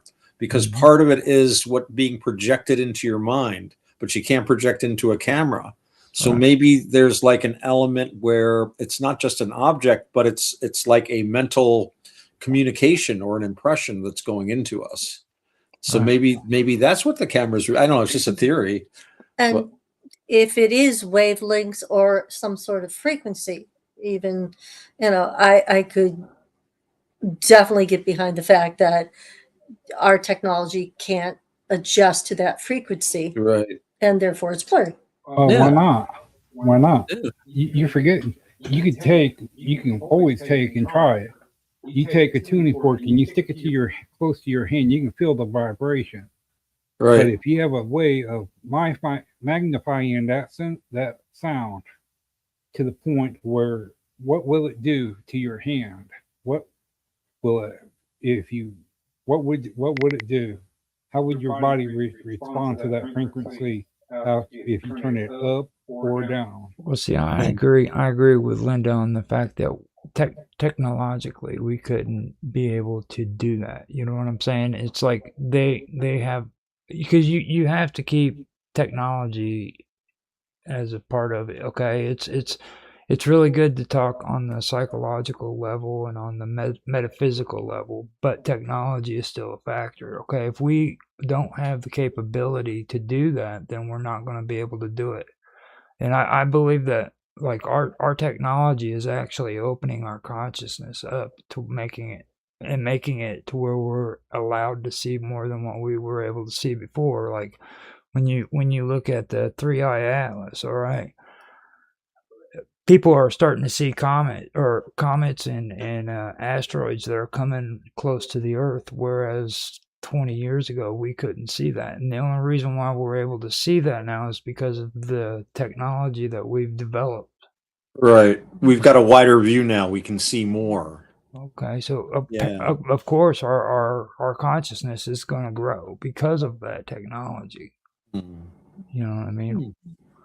So maybe whatever it is will reveal more to us if Oh, we're I ready. believe that. I believe that 100%. And I believe that at one point in the future we will actually know what happens after death. It'll be proven scientifically this is what happens. Like people have a hard time accepting that when I say that, because that's not cool. We know what happens after death. You can just ask Tan or ask me. Oh, Tan, he And gets mad at me. where is Tan anyway? Tan, you have to be here to like correct the heresies. People are straying from Holy Mother Church. Well, I'll tell you what, at the age of 2, when I hit the concrete, okay, I didn't really see much of anything. Well, I fell out of a semi at the age of 2. Wow. I had to be rushed to the hospital because of it. Wow. And I didn't see much of anything, no flash or anything. Now, you remember that, don't you? No. Okay. Is this... My parents told me about that. They said that I was such a wiggle worm and all that. I moved quickly at the age of 2.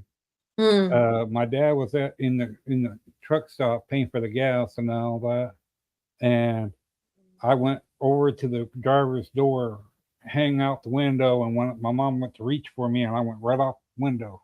Ouch, right onto the cement. Yep. Oh. And did they tell you what your injuries exactly were? No, not really. I just know that I had a real, that movie Skull, what you call that movie, Roger? That one with cone heads. My dad looked at my mom, told me, he said, well, I looked at your mom and said, you're not my son. My mom looked at him and said, why you say that for? Well, that boy has a cone head. Jeez. Yeah. The doctors and the nurses were sitting there smoothing my head out where to get rid of the cone head part. I guess I had a real thick skull from that part. I have no idea how this went this direction. It's just like seeing this. That's why I got to keep a real close eye on Robert, because like all of a sudden he's talking. Strap him in. You know, he's a wild man. So. But what I'm saying is, if you take a tuning fork, okay, you just figure different things do certain things. It's like people say that you can't manipulate someone, but if you sit there and if you can figure out a way to take something you can't hear yourself, but your mind can, and you project the sound to talk to your mind, someone's mind, you can manipulate someone real perfectly. You know. I think of Svengali. I think of mesmerism. I think of Something like you take a tape and you put a bunch of talking on the tape, and then you plug it in and you go to sleep. It's something like That's that. osmosis. Yeah, but in this way, you don't hear it, but someone's talking to you. Subliminal. Yeah. And you do not know it, but it can be broadcast. It can. But we get all kinds of signals from our environment, our culture, from the people around us all the time. Psyop. Psyop, yeah. But Yeah, no, but you it's can a just- kind of communication too, though. It's kind of how we communicate to each other. Subtleties of. Yeah, there's a lot of stuff that we're not even aware of, and a lot of it has to do with our culture and how we're brought up. I just saw a thing like, every culture has different, well, just something as simple as a hand signal. I mean, everybody raises their hand to stop, but when I was a kid living in Central America, it was very cosmopolitan. We had people from all over the planet, and some of my friends were from England and Italy and any European country you want. I remember this one Italian guy, he was gesturing for us kids to come over, only instead of holding his hand up and gesturing like towards you, he was holding it palm down and making the same gesture. And I couldn't figure it out at first because I'm like a little American kid, but I quickly learned that meant, hey, come over here. We've got treats for the kids.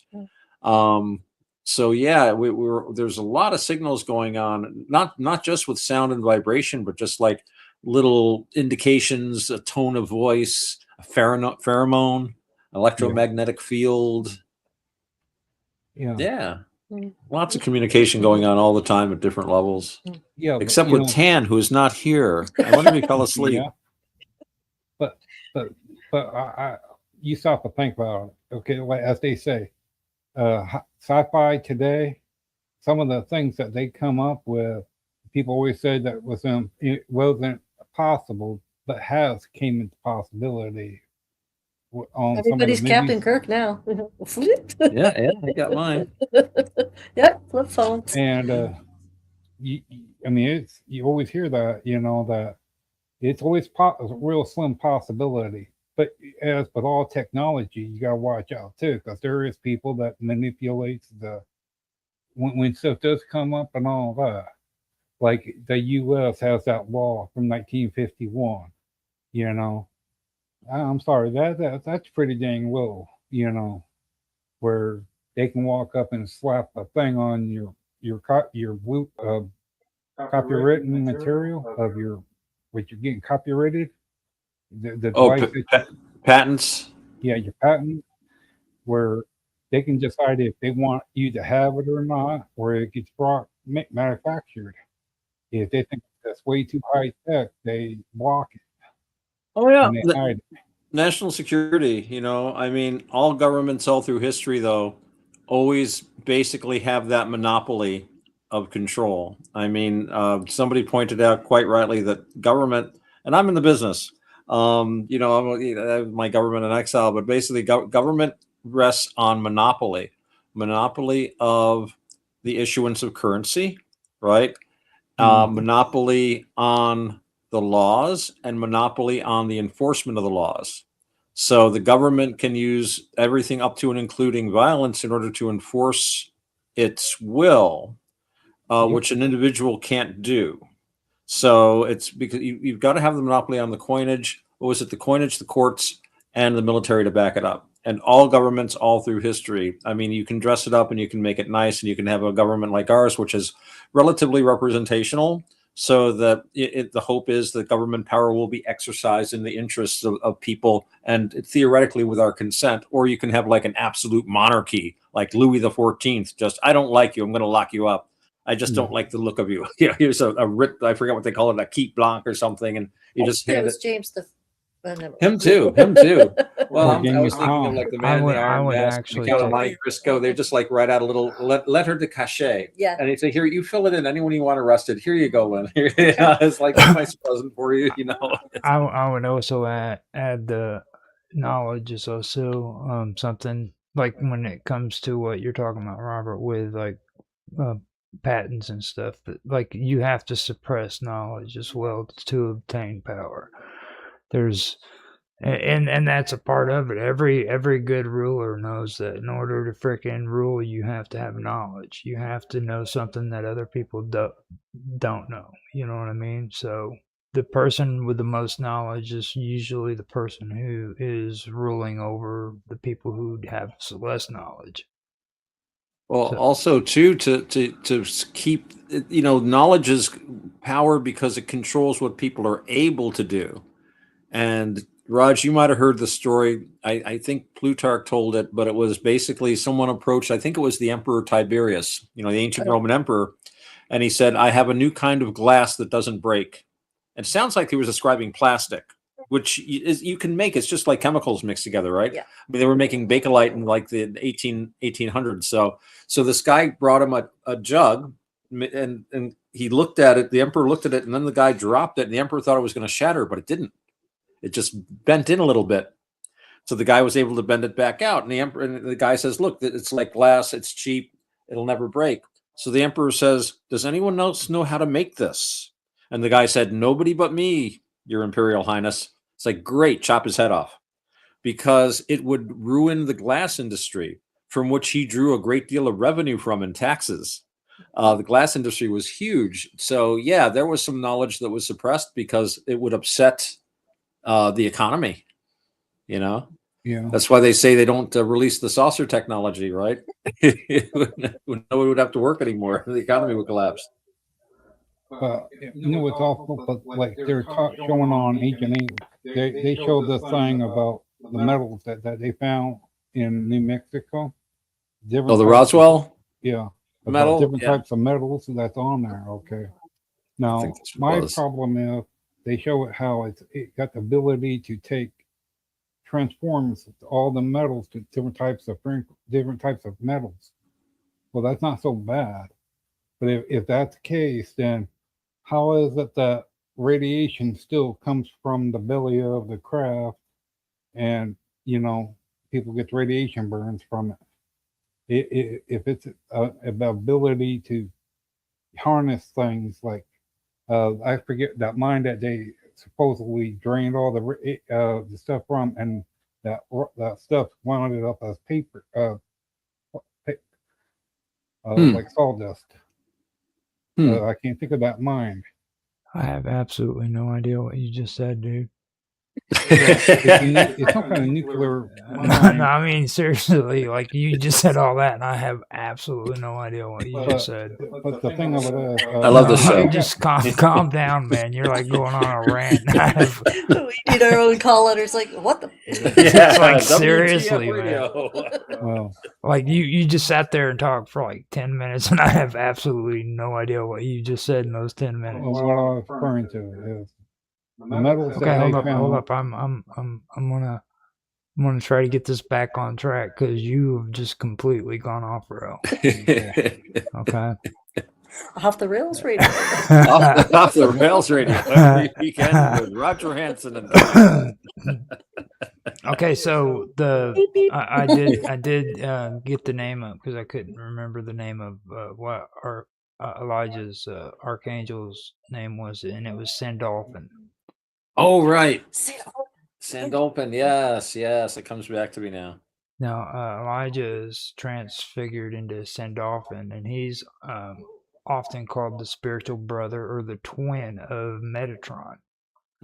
Now, if you do research into Greek mythology, then you'll come across two brothers there that were twins, and that was Castor and Pollux, the Dioscuri. Of course. Okay, and these two brothers were born from the cosmic egg, and their sisters was actually Helen and what's her face, Helen's twin sister. I remember Helen. Helen and what's she was the cute one. Yes, yeah. And nobody ever hears about Helen's sister, which she was supposed to be the complete opposite. She but these all go according to the cosmic egg. Now, the cosmic egg, right. If you look at the cosmic egg, that relates to what I've always talked to you about. We've always used the term Axis Monday. Yeah. And that right there is the Axis Mundi. That's the center. That's the center of the cosmos where everything returns to it. You know what I mean? Yeah, that egg I think is also related to what they call the Omphalos at Delphi, Apollo's oracle, where it was Mhm. considered the navel of the world, which is a way of saying the center or the axis. Although I've also heard that it was the stone that Kronos vomited, because remember Kronos or Saturn, when he was the chief god, was consuming all of his children. The minute they were born, he would just swallow them whole, and they were fine because they're gods.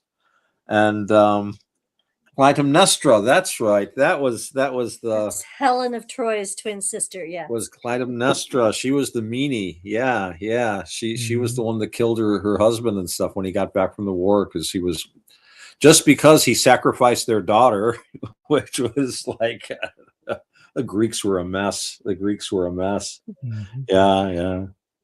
But I forgot what I was saying. What? Clytemnestra. Yeah. And her story is actually pretty interesting too. Now, I believe she's actually got more than one myth according to history. I think she's also got a Phoenician history as well as a Greek history. And, I've heard a couple of different stories. Yeah, yeah. There were a couple of different versions that I've heard. But yeah. And she was supposed to have married a king or something like that. And one says that she betrayed the king, but then another one also says that she ends up being she's supposed to have had another story that goes along with it too, is what I remember of it. It's really weird. yeah, yeah. Well, the Greeks were strange people, and their myths are often very, very difficult to understand. But I think a lot of the time they are reflecting traditions that are so old we don't understand what their origin was anymore.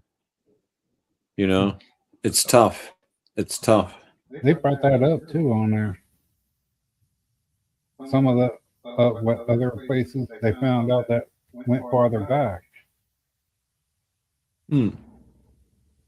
Now, this one, yeah, I pulled it up. It's the Mother's Rage. She is most famous for murdering Agamemnon. Yeah. The King of Kings. Yeah, yeah. Mhm. Because he killed their daughter. Yes. Now that one right there was one that that I remembered right there. And then the marriage of murder. She married King Agamemnon, the leader of the Greek forces and the brother of Helen's husband, Menelaus. Yeah, they married sisters. Brothers, sisters. Yeah. It's like they couldn't find anybody. Well, I don't know. Somebody that was half swan must have been kind of funny looking. They're always saying how beautiful Helen was, but it's like I always figured she must have had a beak or something. Right. Maybe she had feathers.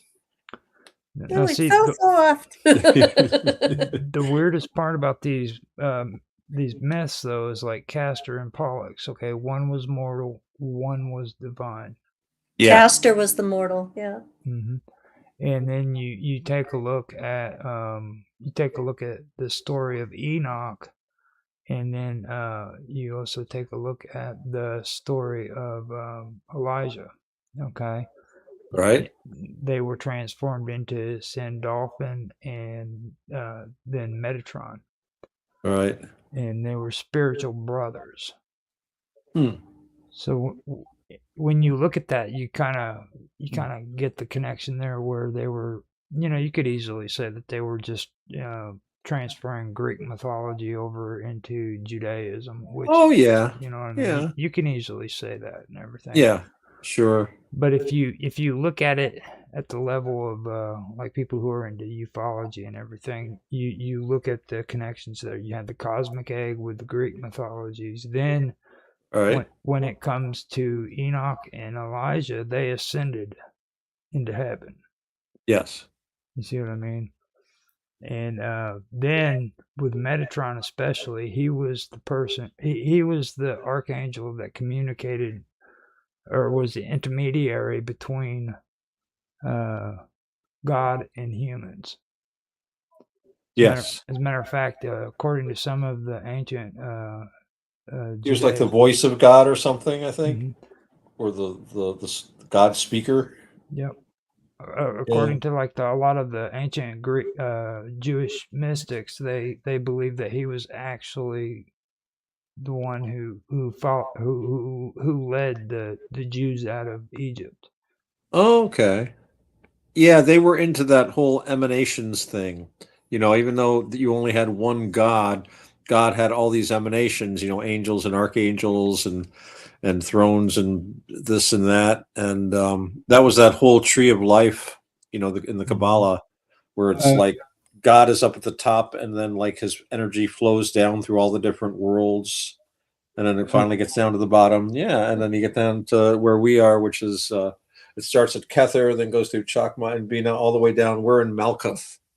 I forget the rest of them. It's been about 20 years or 30 years since I studied this kind of stuff. This is from when I was a kid. I used to be into all this. How many places has that about the tree? Oh God, we talk about the tree all the time. This is no, I'm referring to because there's Norway that has their thing about the tree. Yeah. Yeah, the Norse. Ireland. I mean, not Ireland. Where the pyramids are. Well, you have the tree coming out of the Norse. You've also got the Slavs who have the world tree. If you really go deeper, you'll find out. I can't remember if it's the Inca or the Mayans. And the Druids too. The Druids like trees. Yes. The oak. Yeah. Well, this is an actual world tree, though. Like the world tree. You see. And then I think the Mayans or the Incas, I can't remember which one, but they believed in a world tree as well. And I wouldn't be surprised if they both did. Yeah. Jason and the Argonauts, you know. Right. The fleece was hung on a tree. Yeah. Which is in the center of the. Yeah, it was. What was it? The Temple of Ares, Temple of the War God. Yeah, yeah. Yep. And see, I always bring this up, and I try not to talk too much to Buddhists about it because they get mad at me. but like, at least I'm not one of those mean Buddhists. Well, yeah, that's true. It's true. You know, but when it like the Buddha, how do you say that word again? The Buddha tree or the Bodhi tree. Bodhi tree. Yeah. Okay. All of that connects because of Indo-European language groups. These Indo-Europeans actually believed in this stuff, and it just split up into different parts of Europe and in India or the Asian continents. But these stories were retained in different, variations, of course. Right. But they're there, and it's like when you look at these stories like the Scythians. Okay. And you look at how the invention of the will started. Now, this is where the Buddhists get mad at me. Uh-oh. But like the Hyksos. I won't tell them. The Hyksos in Egypt. Okay. If you do research into history, you'll find out that the Egyptians didn't have the will until the Hyksos came on the scene. Huh. Now, there's only one region of the world that actually had knowledge of the will during that time period, and that would have been up around Turkey and around the Black and Caspian Seas. Right. Okay, so that to me gives me a clue of where the Hyksos came from. That's just my take on it. You know what I mean? But when I mention that to Buddhists, they get mad at me because they don't want to hear that. I don't want to hear that. That's right. I actually got them mad at me, and they whenever I mentioned it, they were like, "Are you trying to say that Egyptians are white?" And they had this like a meme of an Egyptian with glasses, and he had like a normal, Oh, you mean White Pharaoh? The White the Pharaoh white meme? pharaoh, yeah. Yeah, I got him on my phone. It's like they were picking on me and stuff. So but it's true when you look at stuff like that, you have to think about that. Yeah, Macedonian Greek. We are kings. So those are the things that stick out to me when I think of those things. So No, Macedonian. Macedonian. They were Macedonian Greeks, yeah, the Ptolemies. Oh, sorry. Yeah. And then I'm going to start talking about the New Testament being composed during the time of Ptolemy II. Yeah, Philadelphus. Mhm. Or so they say. Well, see, there's a lot of things that I think a lot of Christians need to kind of evaluate when it comes to the Bible. There's just too much Indo-European influence in the actual writings for them not to overlook it, or for them to overlook it. You know what I'm saying? Like Right.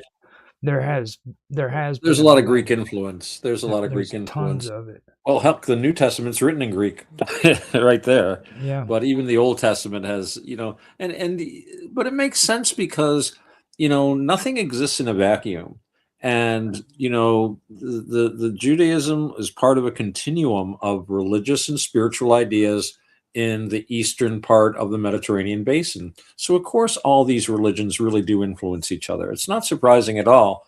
The religions themselves say, well, no, we're very pure and this and that, but you're humans. You're hanging out with other humans. You trade ideas around, and there's always going to be an influence. And I think there is a lot of Greek, a lot of Indo-European and Greek. The Greek thinkers, they're the basis. I mean, they say online, start with the Greeks.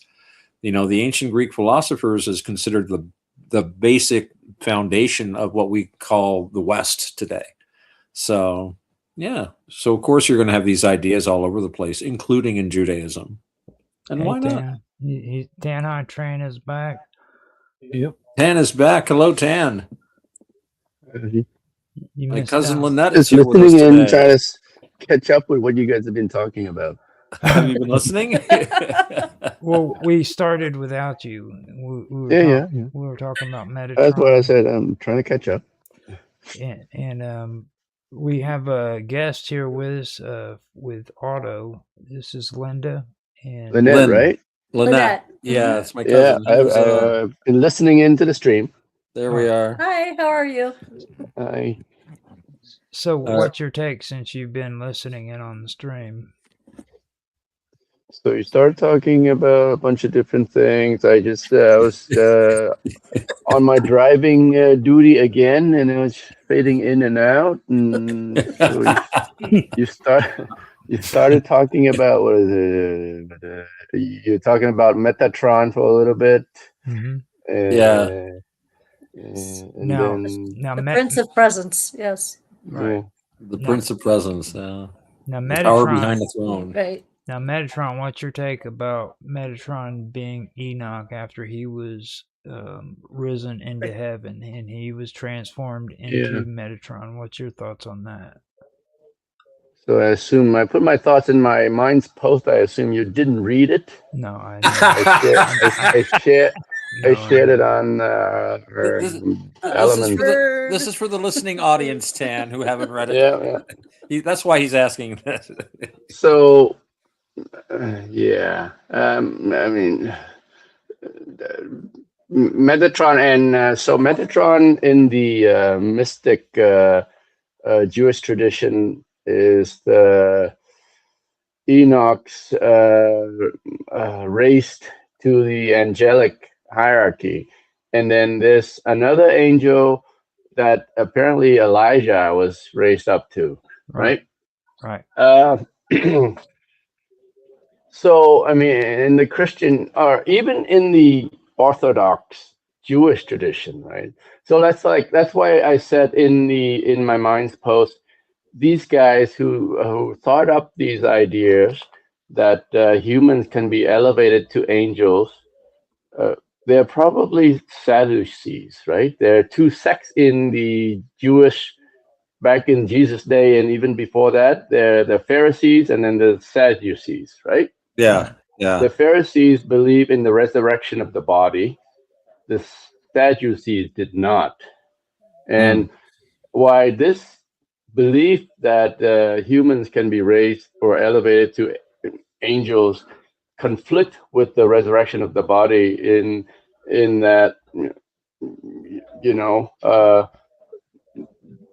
you are born a human nature, and then all of a sudden that the human nature has the body and the spirit, and then suddenly you are raised up to an angel, which is by nature uh, uh, pure spirit without a body, right?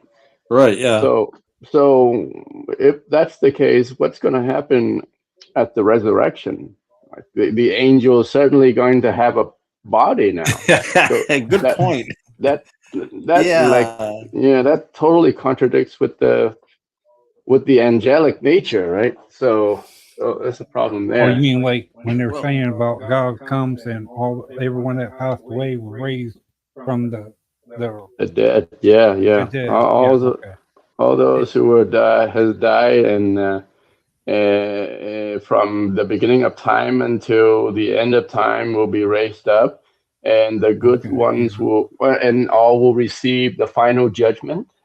Right. And the good ones will go and enjoy eternal lives, and we the don't want to know about what happens to them. That's not a good thing. Yeah, what's going on the there? bad ones, they've chosen by their own free will to be To reject God's grace, or reject... to be in living in absence of the presence of God, and so that's how they're going to live in this. Well, let me ask you guys a question. They always on the thing it says that when you do pass away, way I was understanding, and you go to heaven, and when you're standing at the where the guy is with a book and everything St. Peter had done, yeah, I think St. Peter. Last I checked.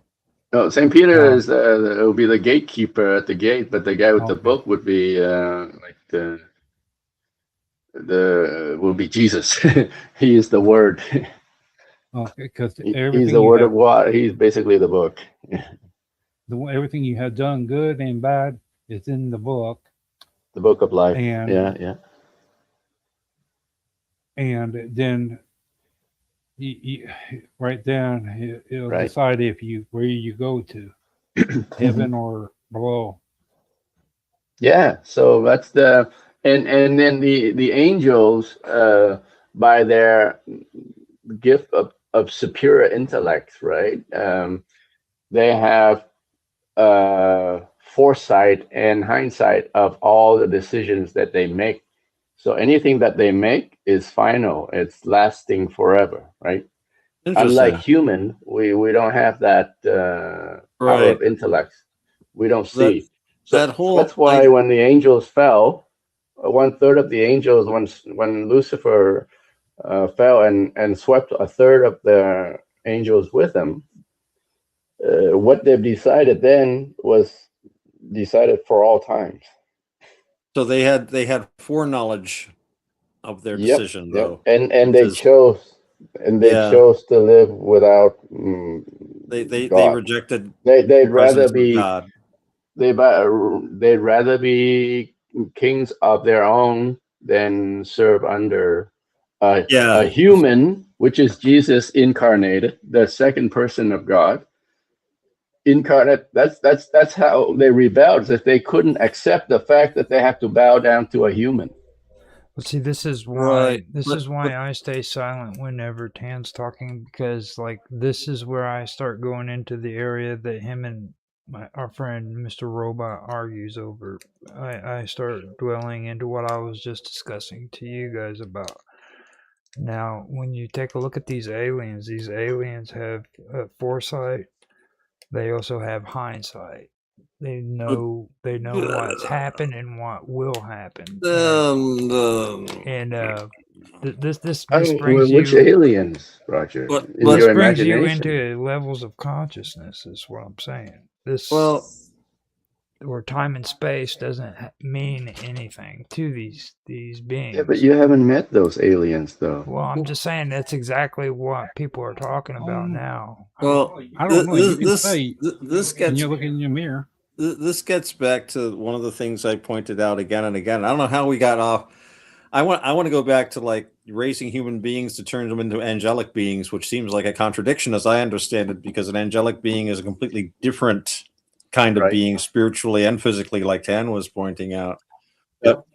Angel 2, by the way, isn't supposed to be anything like a human. So, Well, they're nothing like a human. I don't agree with that either. They're nothing like a human, but the thing with and I've talked about this before, we look to something more powerful than us, and it is very difficult for us raised in the cultural milieu of a secular, post-religious society, present company accepted to a certain extent, but still we have been so used to looking at things that humans used to consider very real, like the unseen world, like the idea that there are spiritual forces. Everybody just accepted that. Nobody accepts that now, except by an act of will, for the most part. So it's very difficult for a person to literally believe in their bones that they've seen an angel, but they can believe in aliens. They can believe they can believe in something more powerful than them.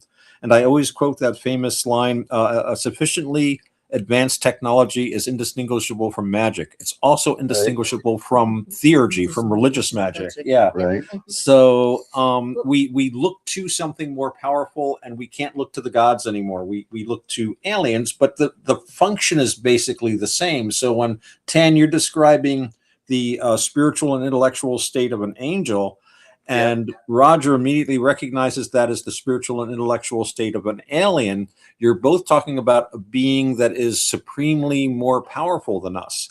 And it's interesting that this is how you immediately let me clarify that too. I don't call it an alien. I call it a form of consciousness. Okay. Now people are seeing something, but that doesn't necessarily mean it's aliens. It could be right alien to us. Yeah, that's what you're able to comprehend. Okay, you're not conscious enough to understand exactly what it is you're seeing or what you're feeling, because you have things built inside of you that prevent you from freaking seeing those things. It shuts it off. Okay. Yeah. And so what you're looking at might not necessarily be aliens, but that's what you're interpreting it as. Right. And if you look at science, okay, there's no way a saucer can fly in the air, like they're saying that it's against all physics for any of these spaceships to be actually functioning the way that they're functioning. Have you not seen F-117 fly? Have you heard how they can literally do a 90-degree turn, dude, or a 45-degree turn at the moment's notice without hurting themselves? Intergalactic laser pointer. That's what it is. It's a big laser pointer. Oh, I see. Yeah, that must be it. We don't know what that is. Oh, that could be a laser pointer. So, I guess what I want to. I'm sorry. Sorry, go ahead. I guess what I want to interject in is if they are raised up and transformed. Now, if spiritually, this is a little bit more, say, on a physical aspect, somehow they are transformed. Somehow they go through a transformation physically to become this Megatron. Metatron. Right, Metatron, excuse me. Megatron, I like Megatron. Megatron. No, Metatron. I'm sorry, I've just got Transformers on the brain. Yeah, that's what I thought when I first heard it too. Oh, sorry about that, guys.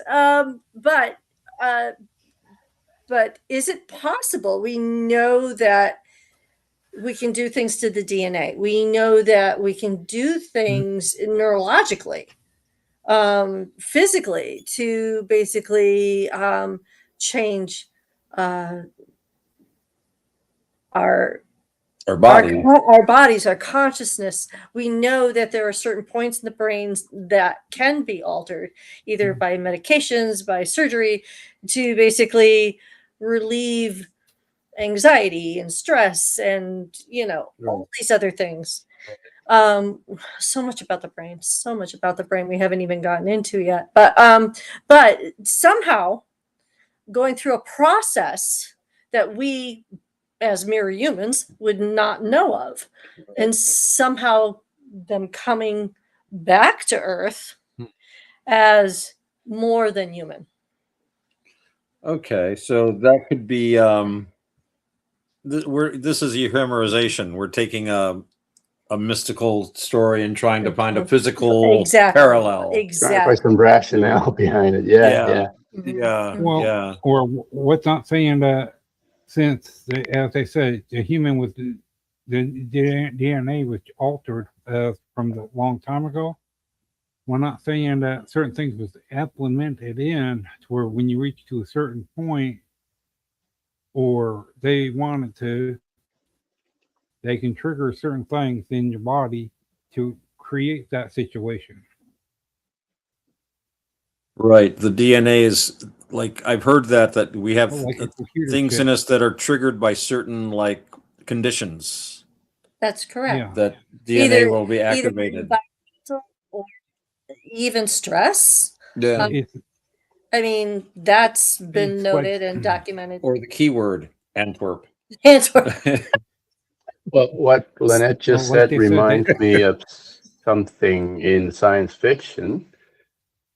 You know, in Star Trek, they have the transporter, right? Reconfiguration of some sort, yes. Yeah, the transporter takes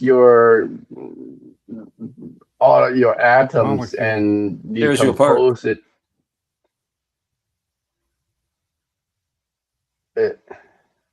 It destroys you basically and then rebuilds you. Yeah, it atomizes you into individual atoms and then transport you through light, streams of light from one place to another, and then it reconstitutes you in another place as the same person that you were before. Yes. So hope anyway. Cross your fingers. I guess, yeah, I guess this transformation from human to angel could be seen as that kind of a transformation. But again, that is also temporary. And then there's also something else called the phase shift, where the body fades in and out of physical reality, and then they suddenly disappear and materialize like a kind of a phasing in and out, like a ghost that you've seen in some science fiction movies. But even that is science fiction. How? I mean, the transporter idea seems like fantastical to be real, right? But the phase shift might be something conceivable. I mean, if you're shifting into one from this 3-dimensional into another dimension, like a higher dimensional. Yeah, a higher dimension, so you could conceive from this dimension as your double game. I don't know, pure light is somehow, but I think even that in the Christian understanding is also heretical, because that implies that you're operating in different mode. This modalism in Christianity is a no, because a human person is a human person, is right. The one mode of you being human. Right. So you don't shift into another mode at a different time. Yeah. That kind of along that same vein, when we talk about the saints, especially the saints that are uncorrupted. Yeah. Again, that is different or somehow removed from normal human process. Yeah, decomposition process. Yeah. Mhm. Yeah. So- They're somehow preserved through. So that is another by what change, can only though. be explained as miracles, right? So it's no scientific Again. explanations. Like three wise men, they say the three wise men followed that star. Three white men, the three wise men. Yeah, yes, the three magi's. Yes. Yeah. The kings of the east. Yeah. Yes, Yeah, yes. And That's true. I was surprised about that. Their what you call it? Each of them has their own place, and people actually goes there. I did not know that. Asper, Melchior, Balthazar.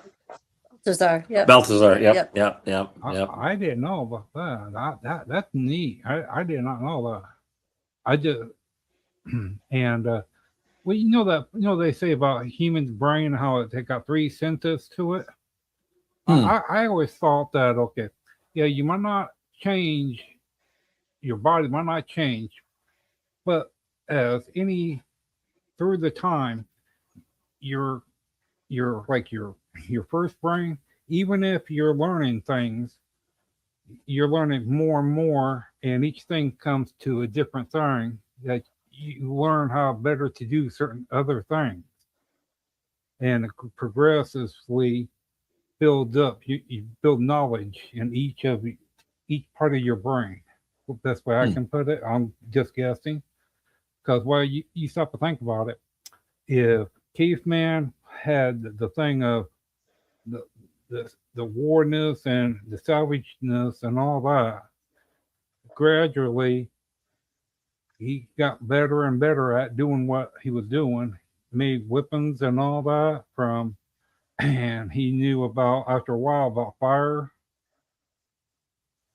And look at the progressiveness. And I mean, he might not he might not be, we call it, like a regular person, but in a way he does change.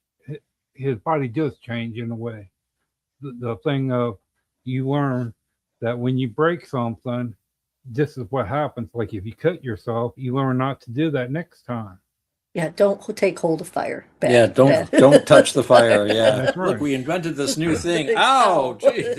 Yeah. Intelligence, you might not evolve where, as they say on TV about people back then didn't. Well, there's different ways of progressing in life. The way I look at it, you could be a caveman, but you could still be more smarter than all the other cavemen. Then hopefully you'll be the chief caveman. Now, I hope I'm relating this correctly.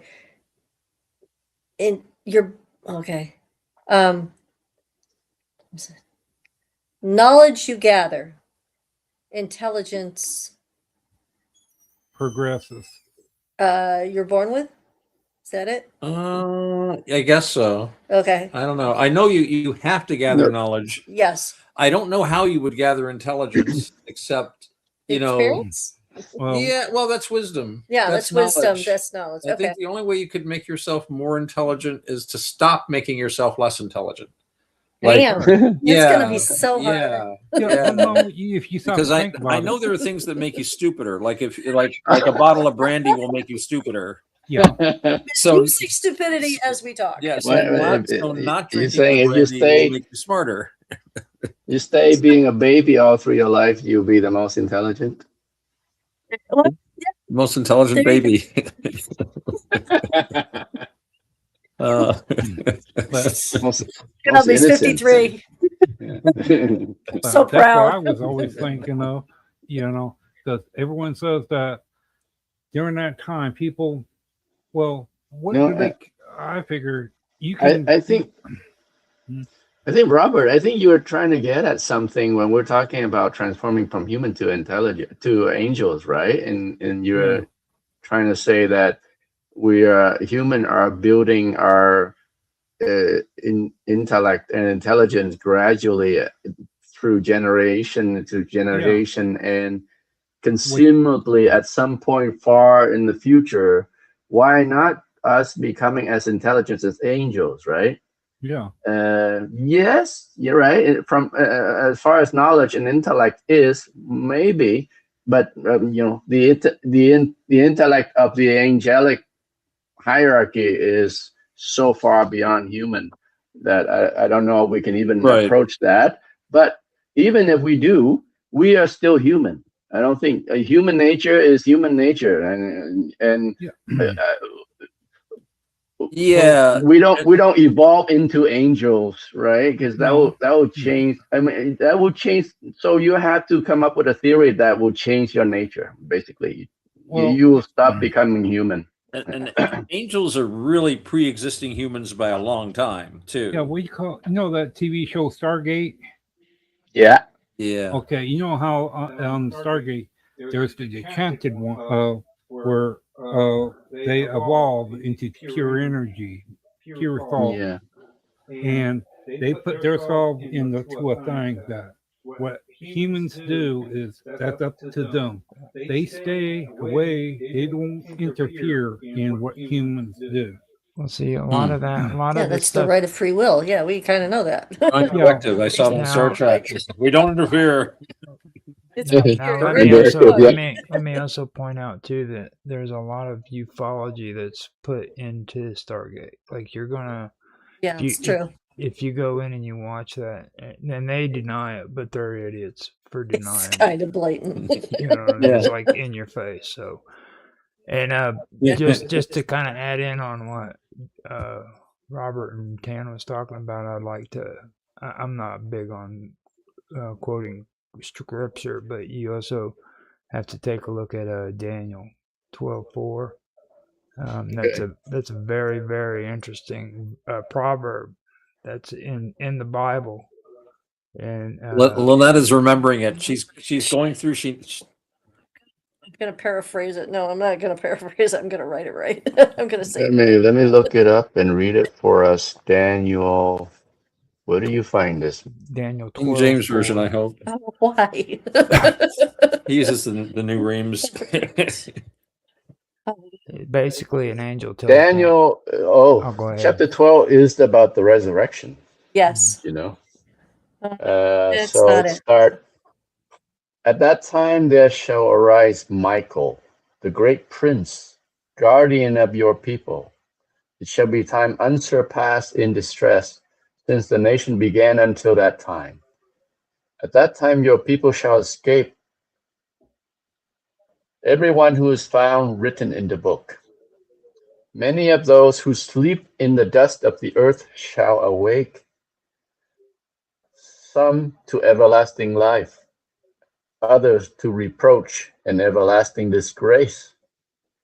But those with insight shall shine brightly like the splendor of the firmament. And those who lead the many to justice shall be like the stars forever. And here's verse 4.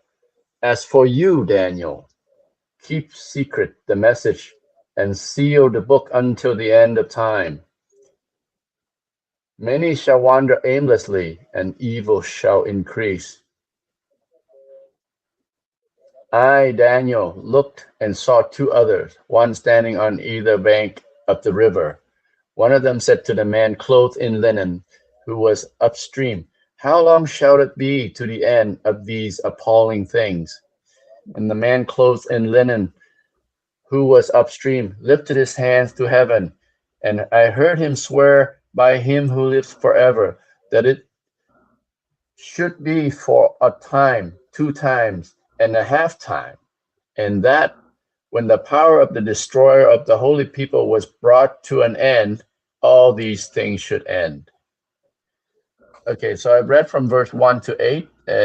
What do you want to comment about verse 4? Now, Daniel, okay, according to that, an angel is telling Daniel to seal the book, even to the time of the end. And he also says that many shall run to and fro. And the thing that people miss out of is during that time period, knowledge will be increased. Okay. Right. And that's the time period that we're coming to where knowledge will be increased. And a lot of scholars today interpret that as freaking this time, the information age. Okay. When it comes to like rapid technology and the progress of knowledge, just basically we've surpassed any human being all throughout human history in this time period right now. And Okay. all things hidden will be known. The version. All things hidden will be known. All things hidden will be known. And My version of the book says all and evil shall increase. In your version, it says knowledge shall increase. I'm quoting Lynette here.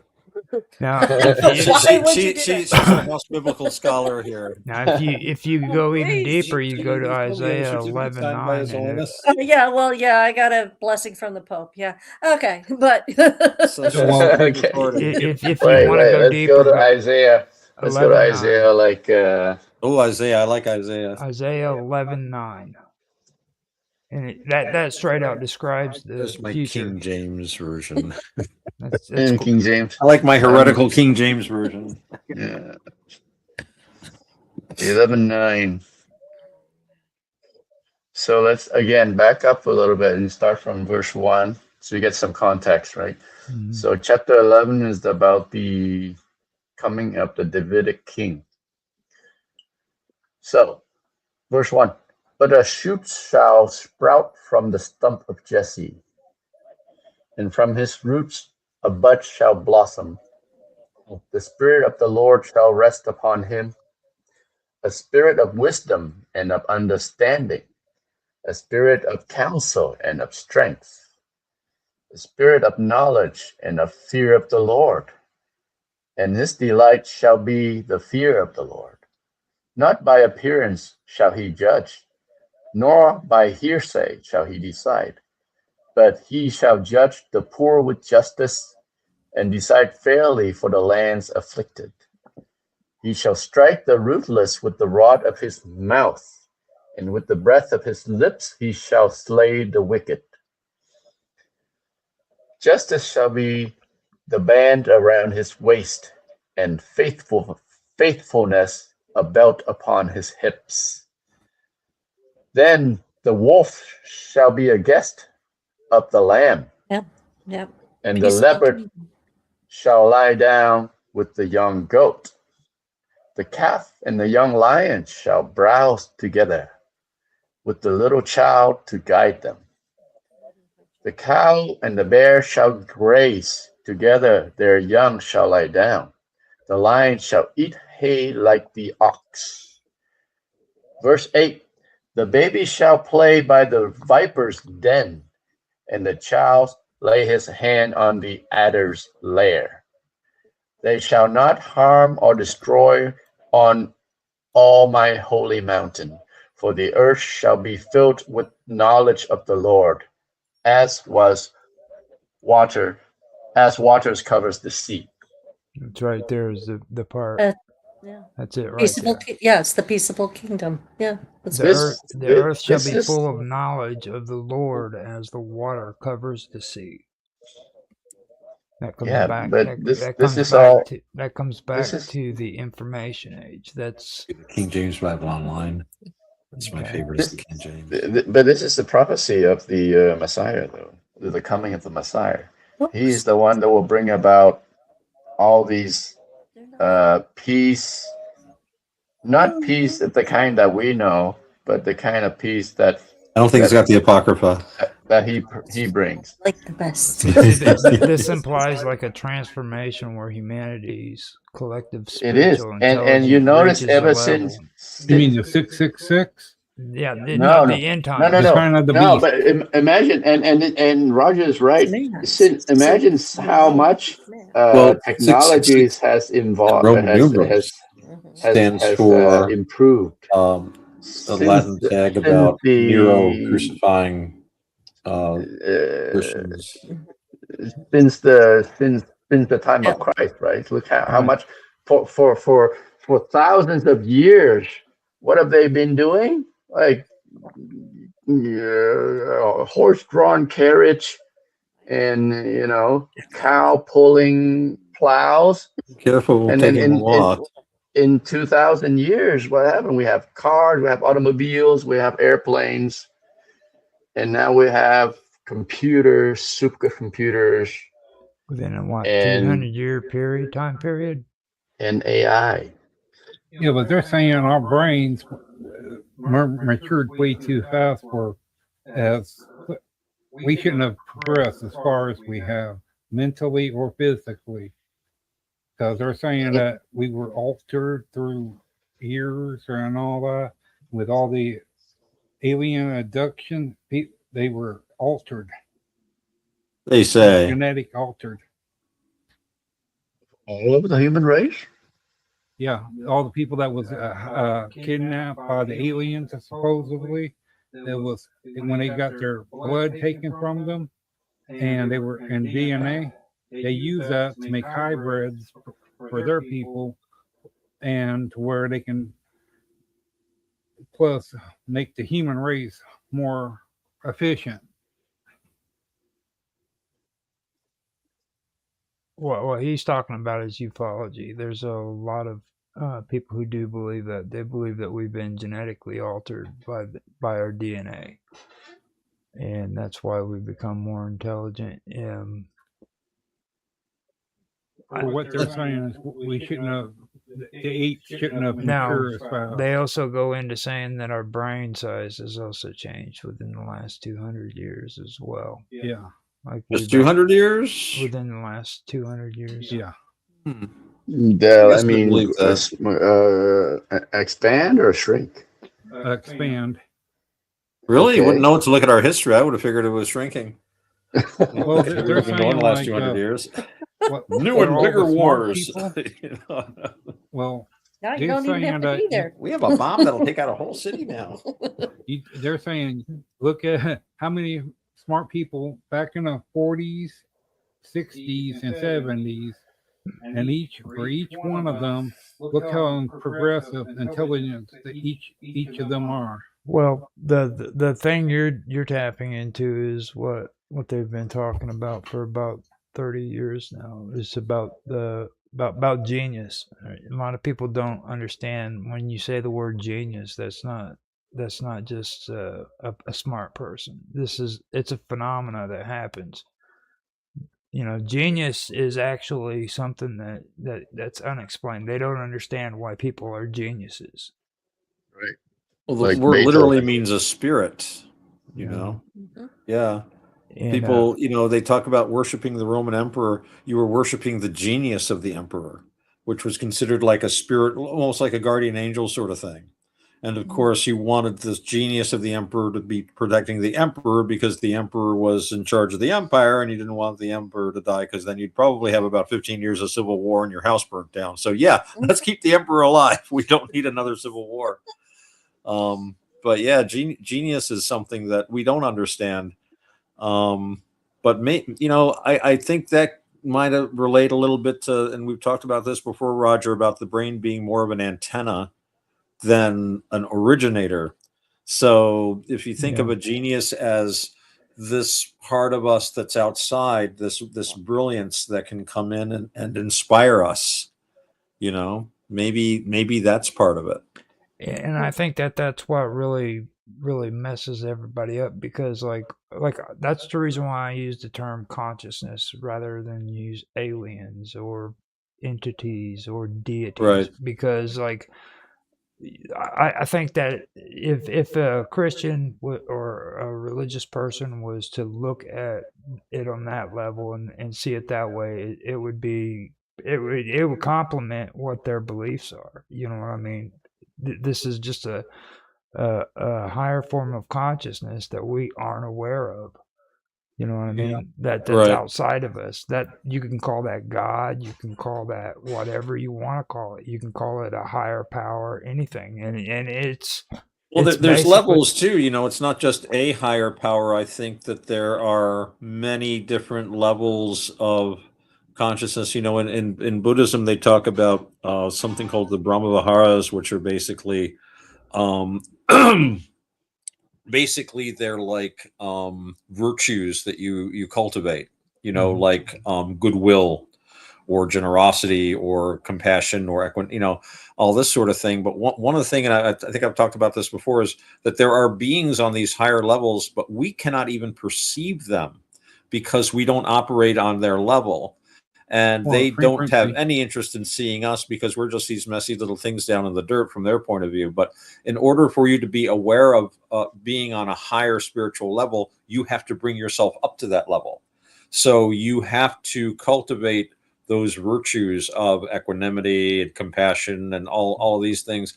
And when you get rid of the defilements, they're called, in your mind, then you're on a more of a level where you're actually able to perceive things that you can't perceive now. And that would include beings on a higher level. And this is the only way, if you were going to communicate with them, that you would be able to, because otherwise they wouldn't even hear you and you couldn't hear them, simply because. So that's interesting, because it talks about how self-work can raise you up. And again, not literally making you into a higher being.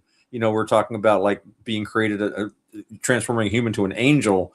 I don't see how that could happen, what little knowledge I have of like theology. They're two entirely different beings, two different orders of creation, as I understand it. But the idea that you could bring yourself up to an angelic level of understanding, to the point where you could actually perhaps be able to have a fruitful interaction with an angelic being. Because, it gets back to, if someone was, or something was that much more spiritually or intellectually advanced than us, would we be able to really understand what they're telling us, much less even be aware of them? Well, like I was saying about the human mind, you can be around someone and absorb, do the best you can to understand, but it opens up it helps you understand better of what you're seeing in front of your own, what you're seeing, and you're noticing what the way things are at, like when you see something and how that person's responding to it. It tells you yes or no, or be on the cautious side. And with every new thing, all your whole, like your three mental lobes, if all three are being taught and be understood and all that, we're not saying that by that time, that jetic person that you're talking about, you might be understanding a little bit more better, and they might understand you a little bit better too. It would have to be like a two-way street. Well, see, I think that's kind of what we're getting at. When especially Otto said it the best. Like, there's different levels of understanding. Okay, and that's what we're talking about right there. And even in the Bible. Okay, Tan's more proficient at the Bible than what any of us are, but I'm sure he can pull up verses where it says that we can't even comprehend God. Okay, and it also says in there that we're not even Look at worthy Job. of.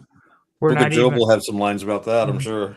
Well, they even say that we aren't even worthy enough to touch the dirtiest of his linen. You know what I mean? So it's like there's no way that you can even comprehend what God is. Like there's no way you couldn't understand the whole concept of God if you tried. So that's the thing that I take out of it, and it all comes back to consciousness. Okay, we're just not consciously capable of understanding some of the things that we're seeing. It's like I was talking about earlier with UFOs. Everybody makes it out like it's a joke, but the truth of the matter is the government actually did an investigation, because there are phenomena. There are unidentified flying UFO, unidentified flying objects that they don't know what it is. They aren't saying that they're aliens. They aren't saying that there's just something that at one point in our history, the government thought that they could possibly be a threat to national security. So they did an investigation on it, Operation Blue Book. Right. These are facts. You know what I mean? Oh, yeah. And that's not them, Roger. What group is that again? That 12 They were a big part of that whole thing. Oh, too. MJ-12, Majestic 12. MJ-12 was big MJ about Ultra. that as well. Yeah.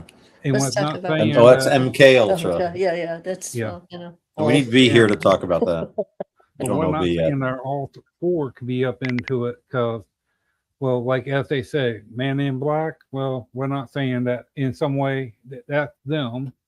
And like what happened over, I can't. What country is that has that hand? He's that getting hand, excited. You're getting excited again, Rob. Well, It's calm calm down. Like you're throwing out like 3 years of research right there, dude.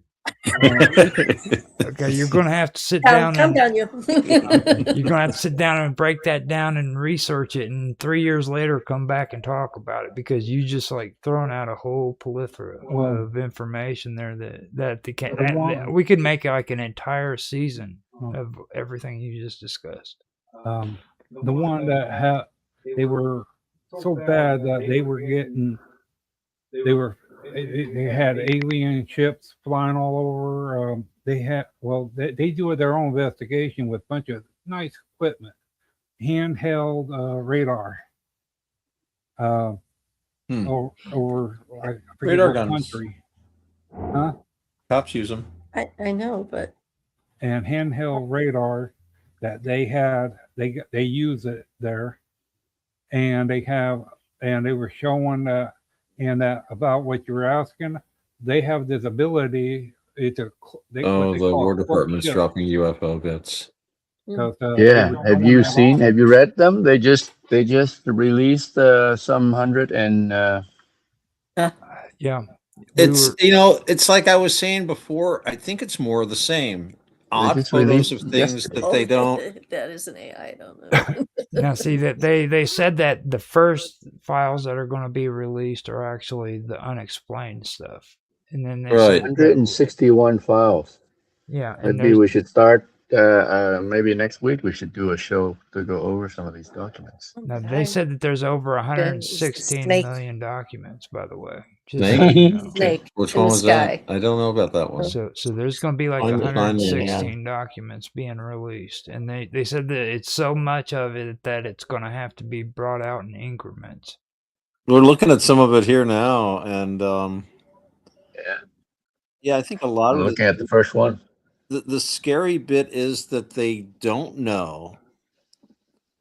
The very first one. Let me go to the very beginning of the. And little dot. Yeah, now that is supposed to be Tic Tac. It could be a drone. It could be a Chinese drone or an American drone. It could be an alien life form. Could be a life form from under the ocean. Mm-hmm. Interesting. I don't know. And that's just it. That's a very difficult thing to say is I don't know. And then stop there because that's really, I don't know. I have a lot of suspicions. It's like. You know that in 1966 they had a flying saucer convention. Oh my goodness. Look at this. Where's that from? 1966. I've just been shown the NASA oxygen. This is. It's supposed to be a portal. Snake-shaped UFOs. Well, don't give me It's started the Loch on Ness that. monster. Oh, you can't see that. That's just the glare is not. Really, but Snake-shaped UFOs. I just saw a picture. They are living things. Now the snake thing, don't get me started on that. I've actually, I've driven people. Nobody wants Chinese New Year. there you go. Last fall, yeah. I mean, this past February. Yeah. We just had New Year. Yeah. February, March. There you go. Well, did you hear about they're saying that by the year 2040, our technology will be up to the point where, like a hummingbird, we're able to make a hummingbird into a real machine. It looks like a hummingbird and all. Like a bird drone, yeah. Yeah, but it actually looks like a real hummingbird. Only thing is, they got to find a power source to help. They might already have them. Now, we have been doing The a pretty good altered stream cat. now. We're coming up on an hour and Oh, 40 I know the minutes. cat story. Yeah, and he got let out. So, and got Yeah. They put a microphone in him. So, The mic cat. Yeah. what do you guys say? We give this a break tonight. We can come back to this later on another episode and talk It's almost a about quarter after midnight here. Yeah. It's same here. Yeah, you must be in the same time zone as me. Midnight then. was 3. Yep. What time zone are you in, Tan? I thought you were off I'm in in Eastern. Saskatchewan or something. Yeah, I'm in Toronto. He's up Oh, in all right. Toronto. You're in the east. Yeah. All right. Yeah. So before we leave, do you guys want to give your socials so that people know how to get in touch with you? And we can do that starting with you, Otto. Well, you can check out my website, navakavada.org. That's NAVAKAVADA. It's spelled just like it sounds. I'm also on minds.com under Otto_X. That's EX. And you can find me on Discord and here and there on most of the places that Roger is going to be mentioning here shortly. Okay. So that's about it. Okay, and how about our honored guest? Do you feel like giving your socials? You don't have to if you don't want. If you want to get in touch with me, get in touch with Otto. There we go. I'm the gatekeeper. And how about you, Tan? I'm can be found on Minds. My channel is TH2Trand. Okay. At minds.com. Right on. And Robert will soon be on minds.com. We don't know exactly when or how we'll get him set up. Or if they'll even let him. Tell him to start a subscription. I will subscribe to him too. Okay, if he cooperates, but he's pretty rowdy if you guys haven't noticed already. So Well, if Robert goes on, I will subscribe to him on Minds as well. We'll get him a good start and show him some good groups. Oh, yeah. And to get in touch with him, you can find him through me on Elements Matrix at Roger's Hangout. You can also find us on Discord at The Wonderful World of Weirdness. I'm also on X, Roger Hansen at ROGLOL1973, and I am on minds.com at Roger_Hansen. If you want to check us out on minds.com, we don't go by the Wonderful World of Weirdness, but we do have a group on there called Strange Stories. You can find us there. I also encourage everybody to check out Minds Roundtable weekend event, which this is a segment of. We do them each episode according to the show for Minds Roundtable weekend event. You can find that on minds.com as well. And we also have a YouTube channel and a Rumble channel called The Wonderful World of Weirdness. We've got another sister channel called Strange Stories on YouTube, which you can find. And you can find me also on Kick, Twitch sometimes, and Odyssey sometimes. You've got all the bases covered. And he's also on Patreon. Discord. Yeah, I'm on Patreon as well. I do Roger have Hansen. a Patreon as Roger Hansen. That's where I usually put a lot of the music and the edited videos that we do for these shows on there, so that you guys can, and I always tell people on there too, you don't have to pay to be a member on there. Just go in there and it's free membership. So the whole thing of it is trying to get a community started on there and get things going there. So if you like the show, please like, subscribe, share, make comments down in the comment section so that you can give us your feedback, tell us your thoughts. We'd love to hear what you have to say. And we thank you guys for being here on the panel. And we really appreciate everything. And you are welcome back anytime you want to. I keep calling you Lydia. Everybody does. It's just Lynette. that kind of name. Lynn or Lynette, either one is fine. Yeah. Well, thank you. I appreciate the offer, and yeah. Okay, guys, you heard that? Okay, Yeah, I heard it. we got to do this thing. Yes, Yeah. yes, All right. And if it all goes through, I would like you to be Thanks, the first one to on the show of mine. Oh God, he's going to start a show now. You see, this is news for me. This is I did hear that Lynette is a happily married woman there. Yes, Yes, I she am. is a happily married woman. She's also my cousin. He's So such be a good- sly this is devil, my- isn't he? This is my cousin. Yeah. Be good to her. This is family. Yeah. I know the fact. That's why I egged him on, Roger. So yeah. She has a good mind. Well, Twin. later. She does have a twin. She does have a twin. That's good. Now later on, if you want, we can ask you back and maybe to do just a straight up interview or something with you. Just have you come in and do an interview. That'd be great. I'll have to get my ducks in a row. There you go. Wear a We're good tuxedo. ducks around here. Wear a tuxedo too, because Mark Edworthy isn't here, and he's the guy that best dressed man on the internet. Oh yeah. Yeah. You're gonna like Mark. Flashy type of guy. He does. He's got the Fabio flip. Yeah. You got to meet Mark. Yeah. He's a debonair. Okay, so Yes. with that he's debonair. with that Debonair. being said, we New are handle. done with the Yeah, show, he's and from- he's from I Devon. hope everybody who has been watching this enjoyed it, and we will be back later. Thanks for watching. Take care. Okay, so that's Good done. night. That is Are we up? done. That's We're- done. Well, that was a great show. Well done, everyone. That Well, was- definitely. That was an All excellent- because Lynette was here, I think. Yes, we have a great new member of the party here coming to brighten our day and stuff. So that was really cool. And the great thing about this is you can be anywhere in the country It's good. because Tan is up in Canada, and the brothers Hanson are in Illinois. Yeah, Raj? Illinois. Yeah. And we're in upstate New York. And when Mark Edwards, State of Maine, there. yeah, she's yeah. Yeah, yeah, go to the coast, hang a left. Yeah. So yeah, you can be all over the planet. We got people in New Zealand, Australia, Great Britain. We have a ball too. It's like and it's like I said at the beginning, everybody none of us agree with each other on anything. No, we don't. Okay, but we Congress, there is no connection.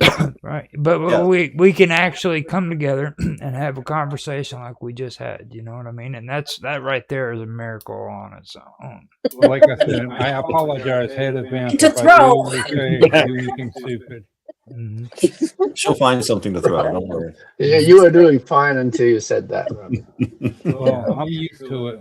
At times I stick my foot in my mouth and I just can't believe he said he's going to start his own show. Like he's just off and going. You know, what You'd I'm saying? never know. He could. Yes, I gave him the idea. Just do an audio podcast. Well, I online. mean, if he does it, he's going to need somebody to help him. You know what I mean? Well, yeah. Well, he's got his best that's brother you. right there. He Roger. never told me nothing. well, yeah, but He's surprising you. Yeah, I could ask you, Did. but if you do or don't, that's not. I can't really force you to do it. you can ask me. You can bring it up. Don't worry about it. If you need help with it, I can help you. But what I'm referring to is she knows a lot of the good stuff. Okay, I prefer You know the good stuff. where She knows the big stuff. Trust me Yeah. on this. I'll tell you what. We'll work it out somewhere, and I think we need to have like you supervised. You can't be alone with a woman doing an interview. I'm nervous now, dude. It's like we'll start you out with like something easy, like with Mark Edworthy or freaking. From now on, guys. Yeah, well, I think starting off with Mark is a good I'll ask you idea. a question like this. They do this thing. They test out the human mind. Okay, where they're mapping out the human mind. They can find out how they You need better manipulate. lighting. Yeah. They Turn can this off. manipulate. Might have They done can it. turn it to the point where Yeah, let's just if- see where it is. And it's dead, Jim. I think you can see us pretty clearly. But they can make you go and they can make you do My best whatever they friend want can you to do. By candlelight, I still cast a spell. Now, do you guys want to do a headlines at midnight or after midnight? Oh, I think it's getting late for me, Raj. TikTok. I am about to pumpkin out. Yeah, she Lessons for. she just drove all the way from Maine. Yeah. Well, So- for me personally, I haven't really been able to pull anything up, and we already did the whole thing with about David Wilcox. Yeah, we did some current events already, so kind of already did headlines. In the previous episode, I did Wilcox for headlines Oh. after midnight, and it's like I didn't even do anything like any talking points or nothing. No. Just open. Okay. Yeah. So. Okay. Okay, we quit early and save it to next week when Mark Atwilly's. I agree, and you know I've got so much crap that I still need to edit because of V, dude. That dude filled my entire freaking headlines after midnight folder up with like video after video that I had to. There you go. So you need him next week. I've got so much content because of the stuff he did on Otto and Bob Dub's show. It's pathetic, dude. I had to cut it out and Oh, yeah. So I've still got to catch up. That's the only reason why I started that show, was so I could keep the content and put it on headlines after midnight. And like, man, Right. there's so much of it. It's like crazy. So I don't really have to worry about doing too many live streams for it for a while, is what I'm trying to say. So, and just so everybody knows too, headlines after midnight, we talk about politics and everything, but it's okay to talk about UFOs and ghosts and spiritual stuff and Yeah. everything, you know, because it is on the wonderful world of weirdness. Yes. And politics is definitely weird. Yeah, that's true. So Just saying. Because I mean, I just want, if you guys ever come on there and you want to be a part of it, you're opened up to talk about a lot of the stuff that because see, one of the people that I really enjoyed listening to was Art Bell, and the thing. Art Bell was great. He's he's the man, right? Yeah. I mean, he started this all. Yeah. I mean, via small little Yeah. radio station. Yeah. And went national. Yeah.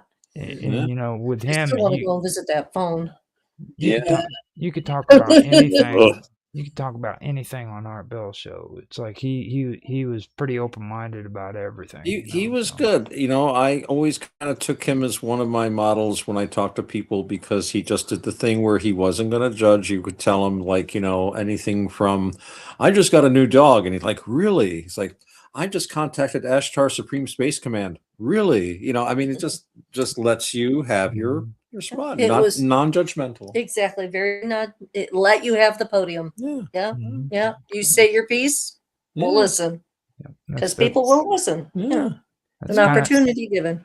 That's kind of the way I wanted to do headlines at after midnight, was where it's more like, because he used to have, what was that, something in the desert, I forgot what it was. It was his later shows, and I used to love just laying down and listening to that, because he would do it late at night in his studio.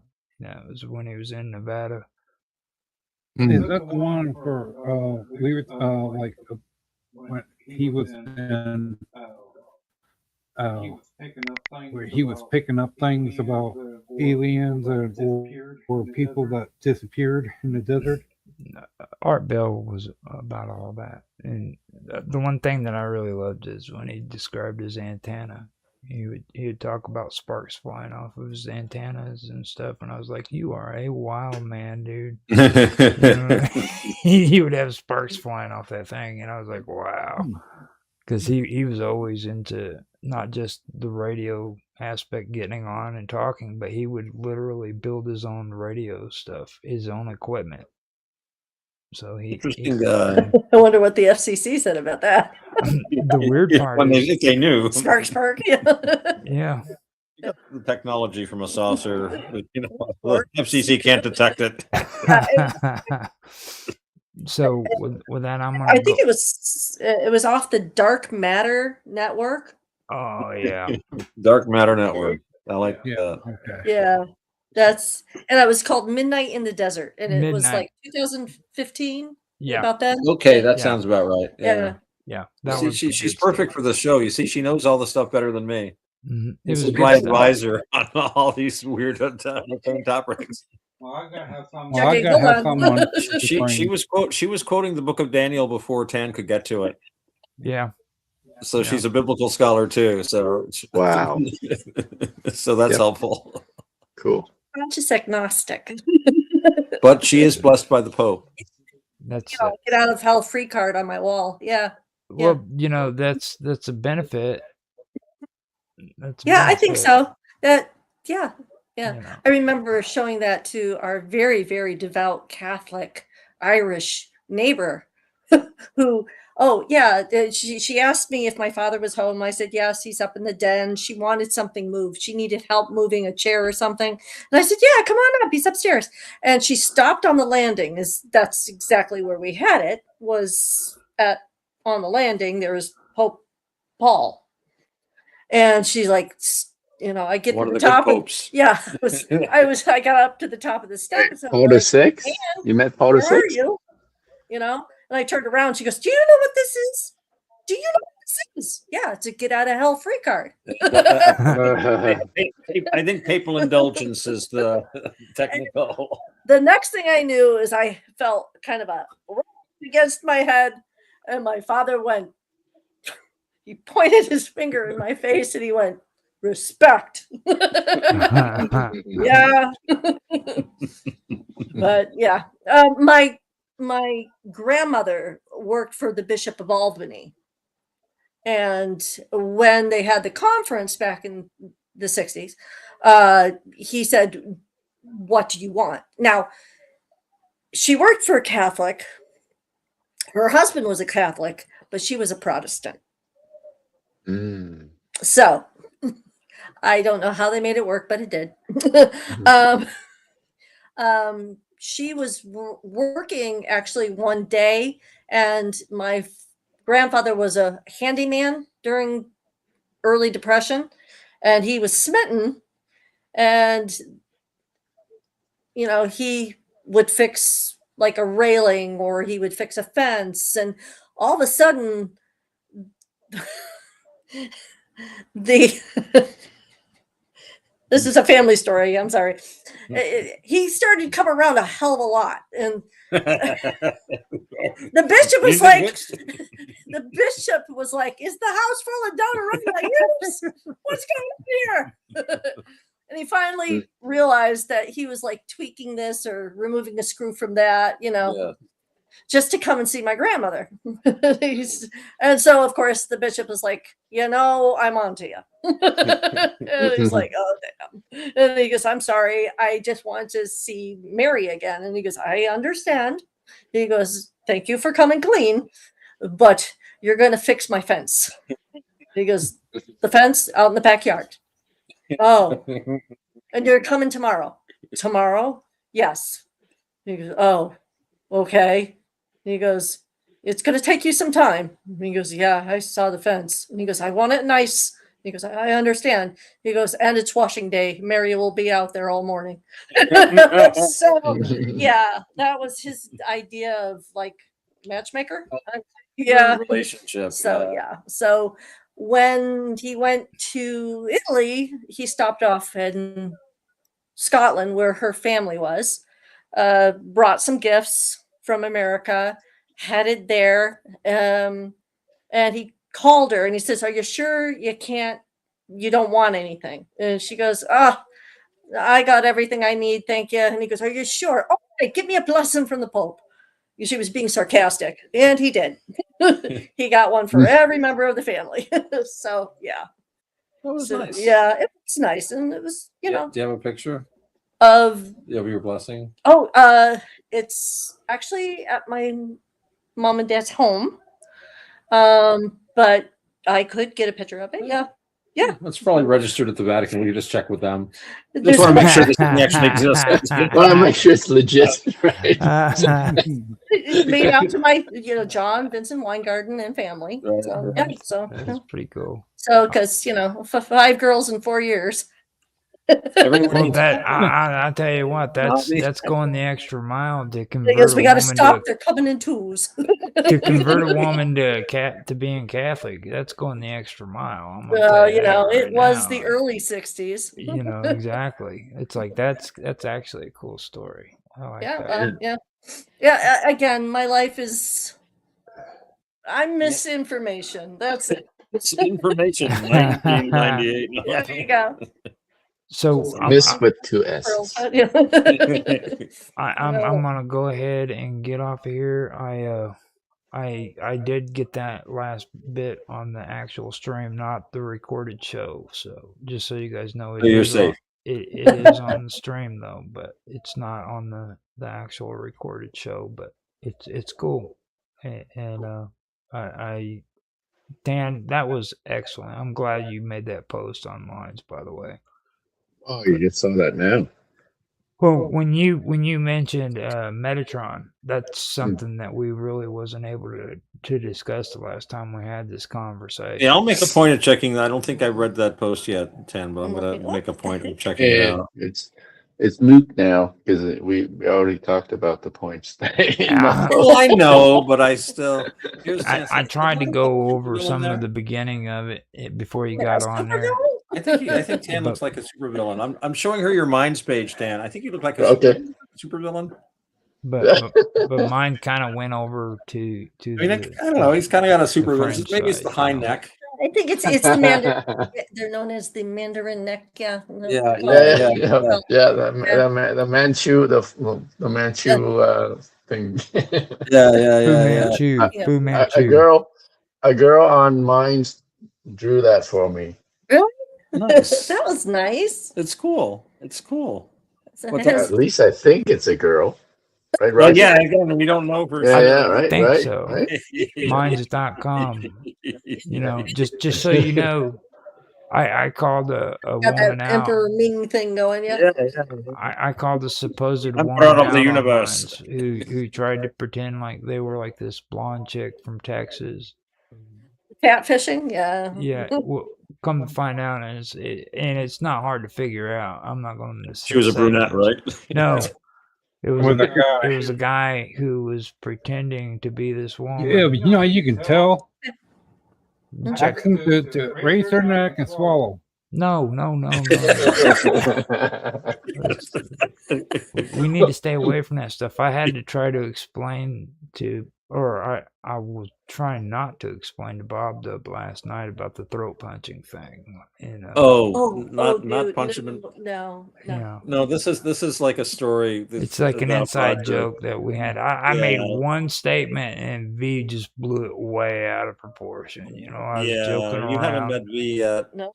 I don't know. I was just referring to a woman don't have an Adam's apple. Well, But I do have a lady friend who does have an Adam's apple. Yes, it actually is a rare occasion that does happen. It does? Yeah, Okay. it does on very.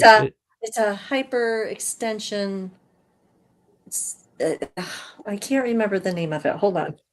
I'm in medicine, by the way. So let me see. What is it called? It's something. So where is V anyway? Is he still kind of in the outer darkness where he is wailing and gnashing his teeth? Yeah, he's gnashing his teeth. That's what he's doing. I don't want to know. I really love that we're sitting here and we're throwing amazing amounts of biblical quotations at each other, and which is just so wonderful. I didn't even realize I knew that much of the Bible until I started thinking about it. Bob as well. Bob also, of course, knows your Bible very well. But and you're bringing up the book of Daniel there, Roger. Yeah, that's actually one of my favorite areas of research. Laryngeal prominence. Yep. And it's mostly thyroid and cartilage for the women. That's but it is normal for women to have if it's that condition. Yeah. Right. So. Oh, okay. I never knew that. You don't hear Yeah, about it happens. that. Yeah, Okay. it has a lot to do with like I said, the cartilage and the position of the spine and how her posture. It's all. You know, Oh. Roger, I Yeah. just thought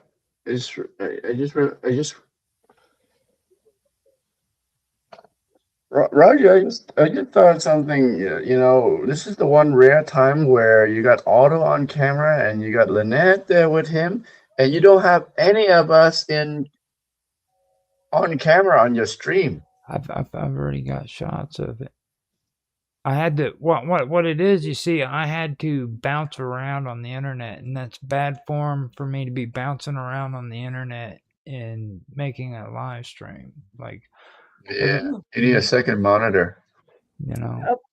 So whenever I'm like pulling up information and stuff that's needed, then You don't use the faces? Yeah, I don't use. Because you guys need to show some of our things back and forth. But that's fine because now I am showing the faces. We got you guys covered. And never went after. No, we end the you're show. on and off all through the show. You know what I mean? It's good to know you have a face. he's some. There's just something about Tan loving that video stuff. Like when from the get go when we first started doing this, man. Like he has always been on me about making sure that there's video when people show their faces. It's a video live stream, dude. I mean, this is not a podcast. we're past See, this is the kind of stuff. Now it's all about I haven't said this story in a long time, okay? But like the first episode of Mine's Roundtable, okay? Freaking, or no, it was the second one. Tan come on there and he's sitting there and we're getting everything set up and organized, and I knew like it was only like our second or third freaking show. I knew nobody was going to show up, and he's sitting there and he's just waiting and being patient, and he looks back at the screen and he looks at me and he goes, "Nobody's going to show up for this thing." You know what I mean? And I just started Where's busting the rest of the people who are supposed to be here? Yeah, I was like, where are they all? I was like, nobody's going to it just the realization in his face, dude, when he did that, he just looks at me like, they're not going to show up. Oh, is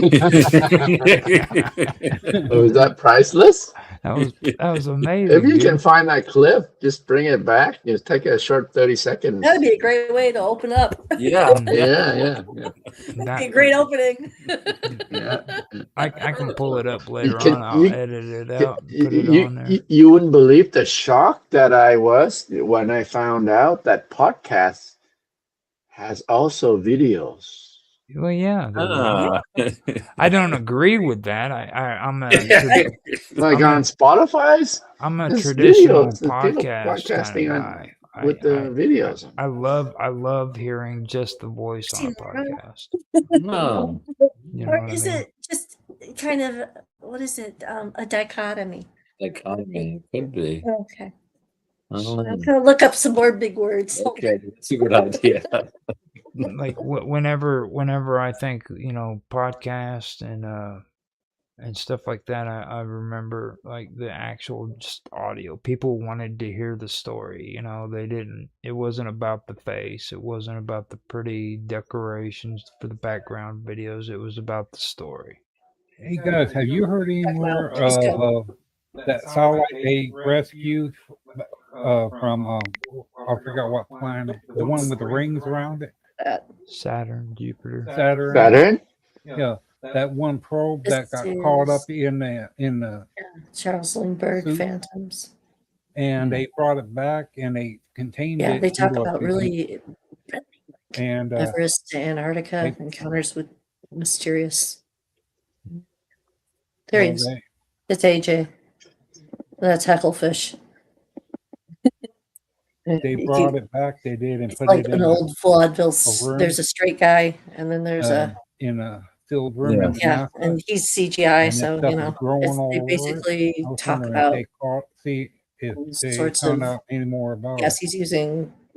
Yeah, maybe let's what do they talk call about it? that next That week. You're talking about the Cassini probe, right? But Yeah, it was back in the 80s when they sent it off. basically, it's interesting because I it know is that's what they something that brought back. started. He has something called the basement where he does his interviews with Yeah, people. let's bring it up next week. We'll Let me talk see. more about it. Next week sounds good. That would be a good idea. Maybe we'll have Lynette here too. Who knows? Yeah. Cool. That'd be great. Well, probably not here, but she'll probably be It's in. like I said, you are always welcome to come on whenever you want. Hey, Lynette, You don't have to have Otto on, and we will keep Need me Robert. at all. You have live feed to like type in and make you do. Okay, all right. Yeah. Just wondering. Just wondering. I was wondering. Got it. Rumble. He live streams on Rumble and YouTube. I Rumble right now. I'm live streaming on Kick. I'm also live streaming on Rumble and on Odyssey. And well, actually, I'm doing it on And Twitch. I'm doing it on Rumble. Twitch sucks, dude. So, I gave up on Twitch, but I'm doing it on Rumble, Kick, YouTube.